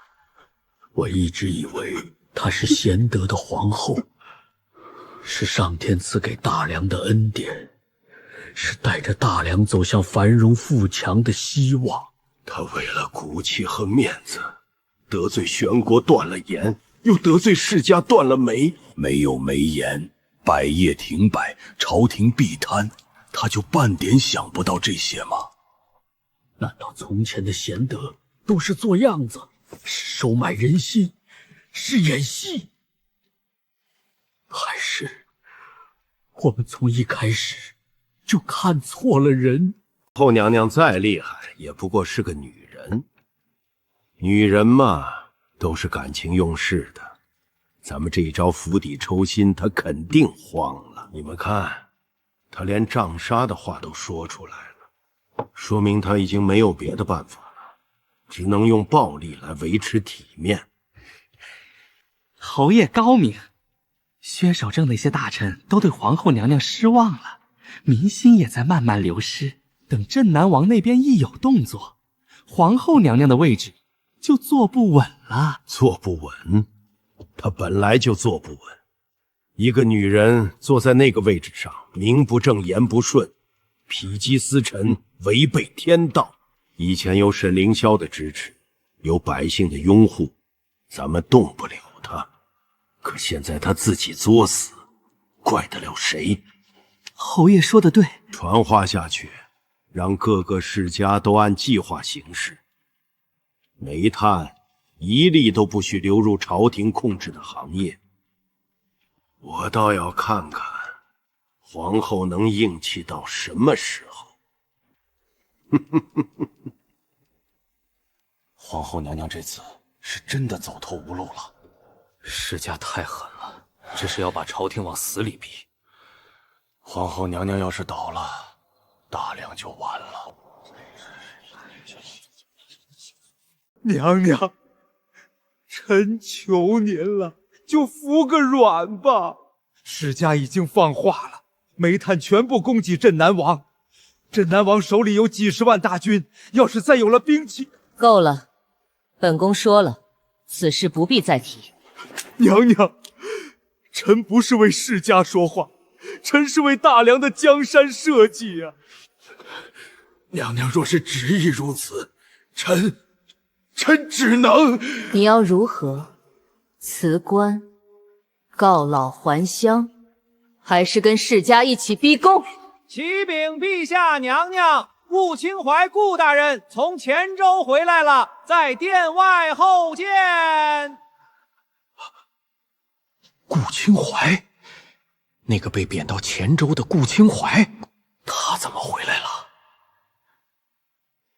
宣，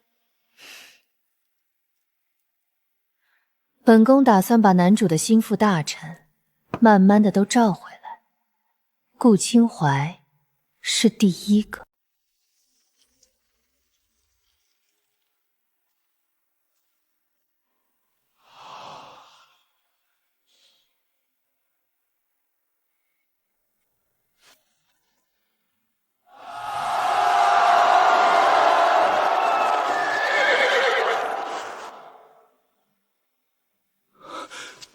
顾兄，你怎么成了这副模样？顾清怀吃了这么多苦，这次回来定然会怨恨裴元，咱们正好可以把他拉拢过来。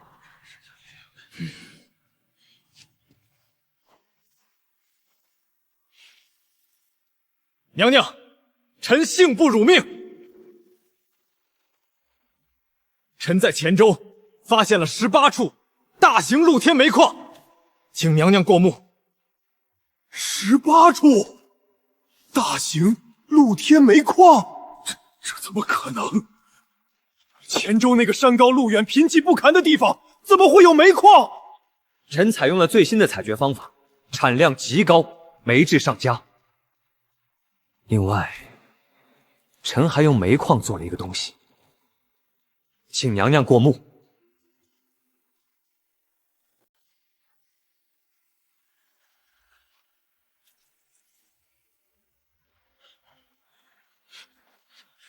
这是什么？蜂窝煤。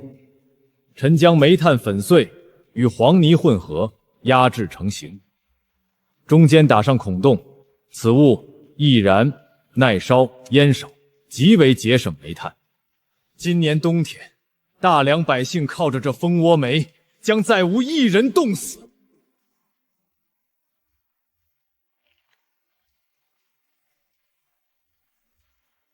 这就是天选能臣吗？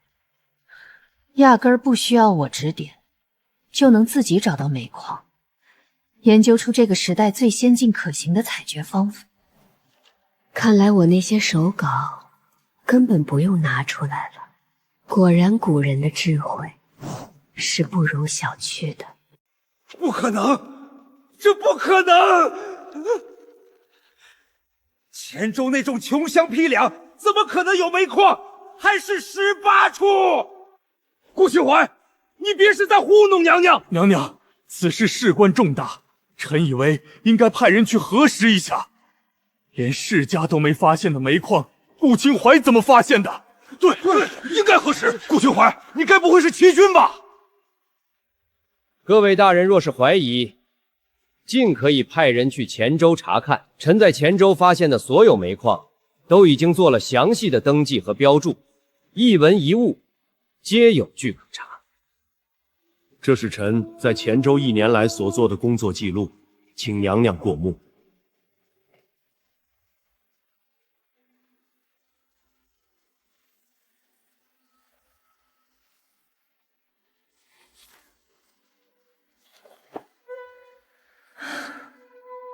沈凌霄真的是天选之子啊，身边全是能人。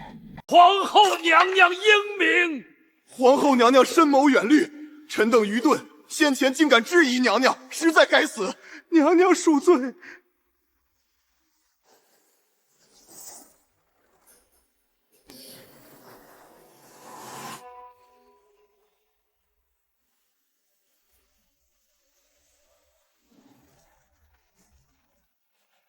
顾大人，此事保真吗？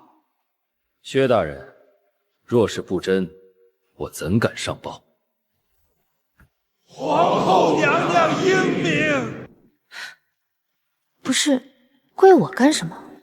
煤矿不是顾清怀发现的吗？顾清怀不是沈凌霄的人吗？这功劳再怎么算，也算不到我头上啊。哦，也对。现在好歹在朝会上，沈凌霄当然不能明目张胆的出来领职，顾清怀也不能说这是沈凌霄的功劳。他要是敢这么说，那就是明摆着告诉所有人沈凌霄在培植私人势力。朝臣更不可能去跪谢沈凌霄，那不成造反了吗？所以只能谢我了。而且大家也不是真的想跪我，是怕我这个妖后，所以才对我这么恭敬。我都懂。娘娘，臣以为黔州的煤矿虽然发现了，但开采和管理也需要人手。臣愿意为朝廷分忧，派人去黔州协助顾大人。不必了，黔州煤矿交由顾清怀全权督办。娘娘，煤矿事关重大，岂能交给一个人全权督办？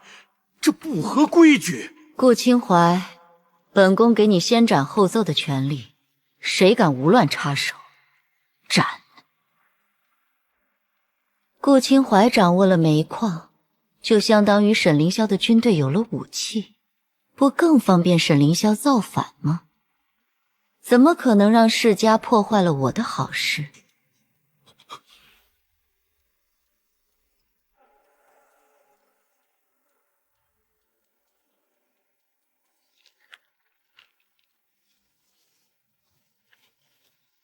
煤矿之利，自古便是朝廷和世家共分的。娘娘如此行事，置我们这些世代经营煤矿的世家于何地？对，煤矿事关重大，不能交给一个人全权督办。臣建议由朝廷和世家共同管理，方为稳妥。娘娘，您要三思啊！你们不是已经把煤全部供给镇南王了吗？怎么现在又想要黔州的煤矿了？看来你们是真想帮镇南王谋反啊！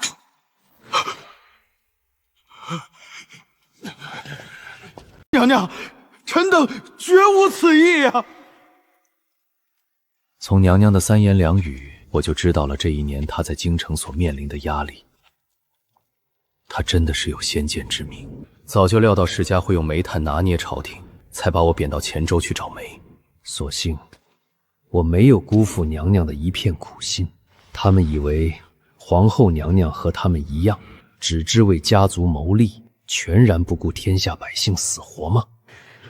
娘娘把煤矿交我全权督办，还给了先斩后奏之权，就是摆明告诉世家，这煤矿你们碰都别想碰，也是告诉天下百姓，朝廷并没有不管他们的死活。娘娘放心，臣保证，这些煤矿一定优先供应民间，价格低廉。臣也绝不会给任何投机倒把之徒钻营的机会，让娘娘的苦心白费。好，你就放心大胆的去给沈凌阳造势吧。男主的势力，让男主将来接手一个更强大、更富庶的国家。我这个妖后，只要能安安稳稳当反派，直到男女主和一众能臣干将联手把我干掉就行了。皇后娘娘这一招，釜底抽薪，实在是高啊！世家以为拿捏住了煤炭就能拿捏住朝廷，可娘娘直接找到了新的煤矿，断了世家的念想。现在那些世家手里的煤炭还有什么用？行啊，卖吧。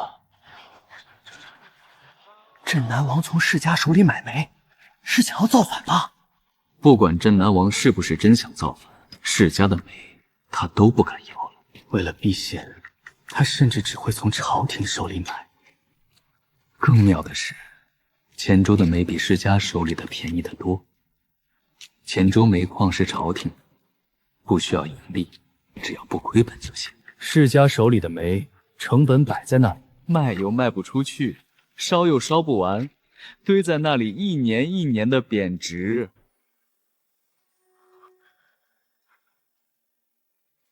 我们输了。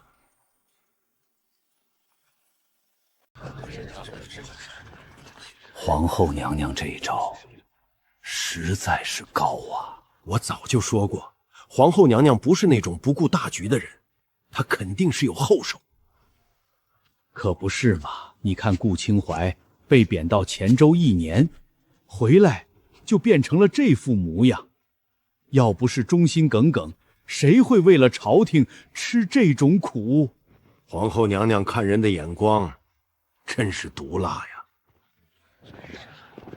我想起自己刚才跪在地上劝娘娘妥协的那些话，皇后娘娘若没有底气，怎么会和世家硬刚？她不是冲动，不是意气用事，不是不顾江山社稷，她只是没有告诉我们而已。她一个人扛着所有的压力，一个人布了那么大的局，一个人走到了最后。在最关键的时候，我选择了怀疑她。在他最需要信任的时候，我选择了劝他低头；在他最孤独的时候，我把她当成一个任性妄为的女人。娘娘为什么没有告诉我们？就是因为我们在娘娘心里就不是可信的人。如果可信，怎么会因为这件事就去劝娘娘低头？如果可信，怎么会对她没有信心？如果可信，怎么会不相信她有后手？辜负，是我自己辜负了娘娘的信任。薛大人，还在想刚才的事儿？我差点误会了皇后娘娘。谁不是呢？皇后娘娘这个人做事从来不按常理出牌。你以为她在胡闹，其实她在布局。你以为她要输了，其实她早就赢了。咱们啊，还是太不信任皇后娘娘了。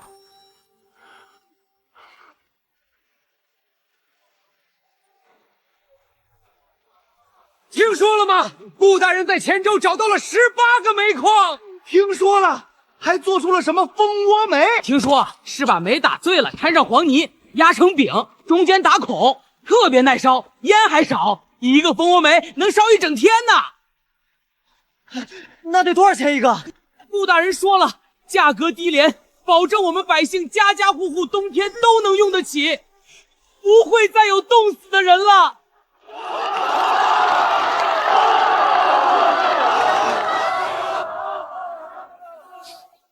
我那小孙子，去年冬天就是冻死的，才4岁，忙乎乎的，会叫爷爷了。当时他一直喊冷，可煤太贵了，我们买不起，就想着熬一熬就过去了。谁知道那年冬天特别冷，孩子没熬过去。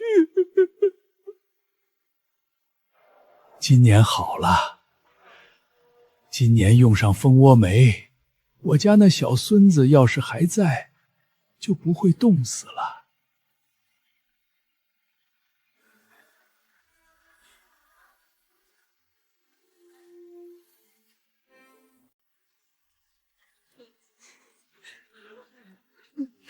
皇后娘娘真是活菩萨呀！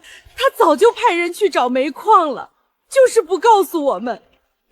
她一个人扛着所有的事儿，咱们在外面还骂她，真是不应该。可不是嘛！那些世家还想用煤炭拿捏皇后娘娘，说什么要断煤，要把煤卖给镇南王。结果呢，皇后娘娘根本不在乎他们，她早就弄到了自己的煤。皇后娘娘万岁！皇后娘娘万岁！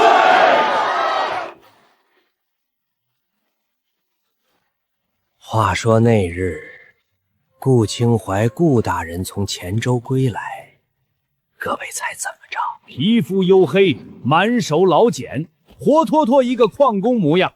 那双手啊，全是伤口和老茧，粗的能磨刀。那个脸啊，晒得跟锅底似的。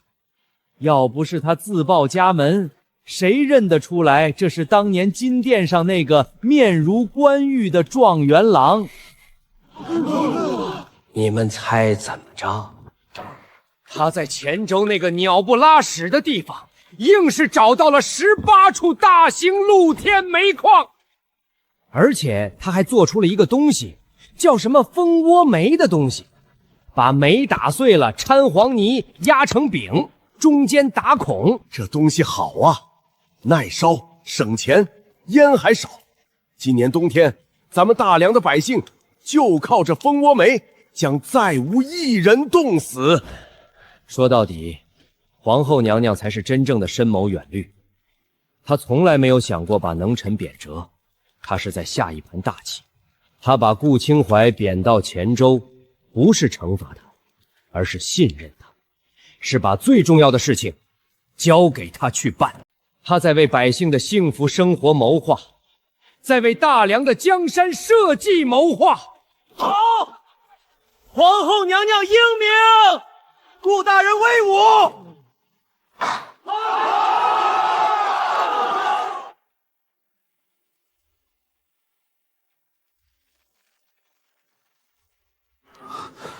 侯爷，咱们接下来怎么办？本侯绝不能就这样算了，以后只能朝廷的煤矿什么价，本侯就什么价，否则根本卖不出去。而朝廷的价绝不可能高。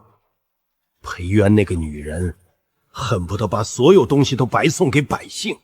好好的天大富贵，能保子孙万代不愁吃穿的富贵，就这么被他干没了。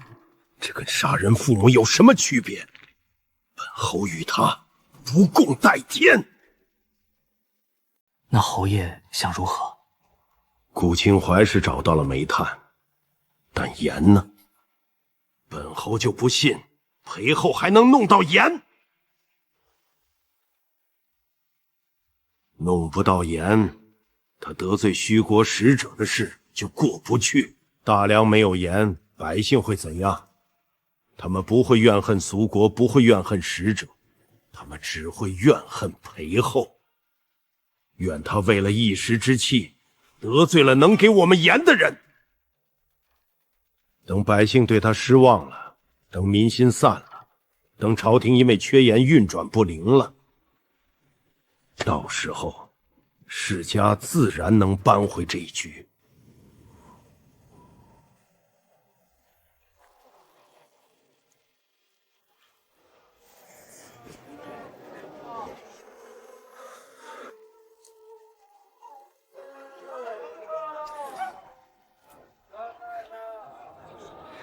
一件棉衣，谁出门谁穿，这样就不会冻死人了。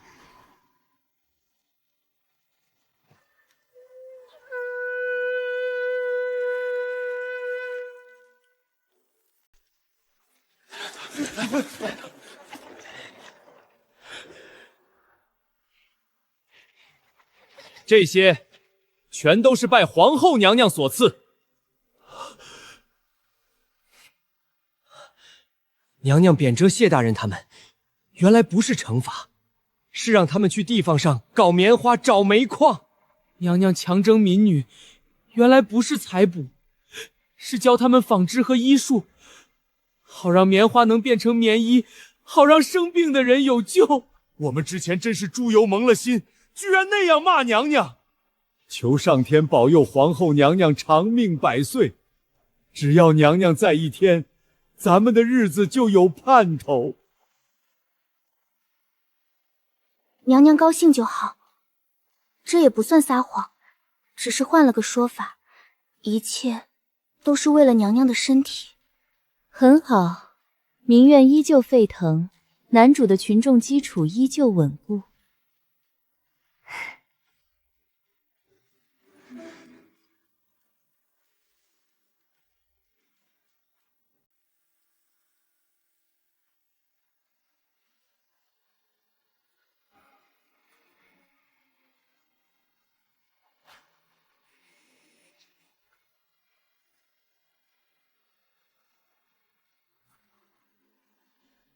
娘娘的第一步是用煤炭解决民生，收拢人心。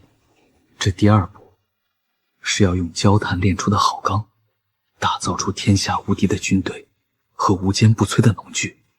这才是娘娘真正的蓝图啊！我定要一步一个脚印，完成娘娘交给我的使命。现在就看谢云州的铁矿找得如何了。只要铁矿找到了，世家手里的那些铁，如果不降低价格进行售卖，也将变成一堆废铁。那民间百姓就能用上低廉的铁制农具，这将更有益于百姓农耕，增加粮食耕种和产量。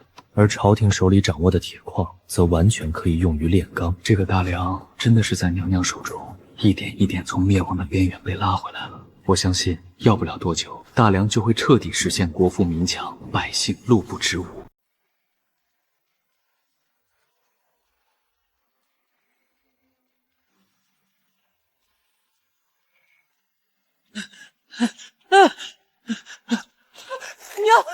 娘，大事不好了！百姓把皇城围起来了！围起来了。好啊，我等这一天等了很久。这些日子，我又是得罪世家，又是得罪徐国，又是断煤，又是缺盐的，百姓们早就该忍不了了。现在终于忍不住了，要来骂我了。被百姓围着骂，这才像一个妖后该有的待遇吧。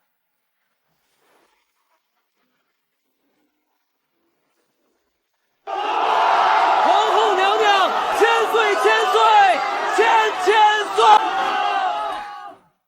什么？娘娘万福金安！娘娘千岁！娘娘是我们大梁的活菩萨。你仔细听听，他们到底是不是在骂我？怎么喊得这么兴奋？骂人？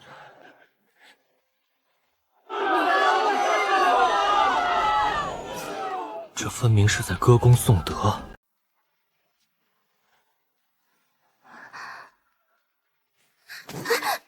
娘娘，您在民间的名声真是太坏了，百姓们恨您恨得咬牙切齿。今日好不容易见到真人，可不就激动的喊起来了吗？是吗？那就好。皇后娘娘对自己竟然如此苛刻，她希望老百姓骂她，督促她，免得自己骄傲自满，忘记了初心，所以她才会把百姓的感激听成谩骂，把百姓的崇敬看成仇恨。这是一种怎样的境界啊？这不是虚伪，不是矫情，而是真正的谦逊，是那种只有达到了某种高度之后才会有的发自内心的清醒和自省。他坐在那个万人之上的位置上，手握天下权柄，却没有一刻忘记自己肩上的担子。他不需要赞美，不需要歌功颂德，他只想听真话，只听得到批评。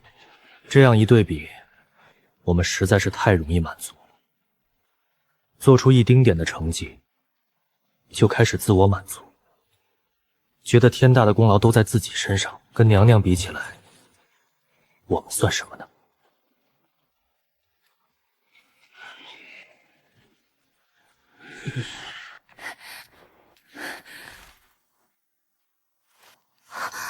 那是什么伞？不会是万民伞吧？以娘娘在民间的声望，又是此刻拿上来，很有可能是啊。民间夸娘娘一句，她都能气得晕过去。要是百姓还给娘娘送万民伞，而且还是这么多，那娘娘不得活活气死？不行，不能让娘娘看到，绝对不能。江丞相，这是百姓送给娘娘的伞吗？给我吧，我给娘娘就好。清代姑娘，这是百姓给娘娘的万民伞。果然是万民伞，都是百姓的一片心意。若是娘娘看到了，定然高兴。今天百姓既然也都在这里，何不把万民伞打开，让所有人都知道全天下百姓对娘娘的爱戴。这样的盛世，百年难遇，正该好好宣扬。江大人，娘娘是个朴实无华、低调内敛的人，她只喜欢用事实说话，脚踏实地的干实事，不喜欢这些虚头巴脑的东西。你若是真送到了娘娘面前，娘娘不会高兴的。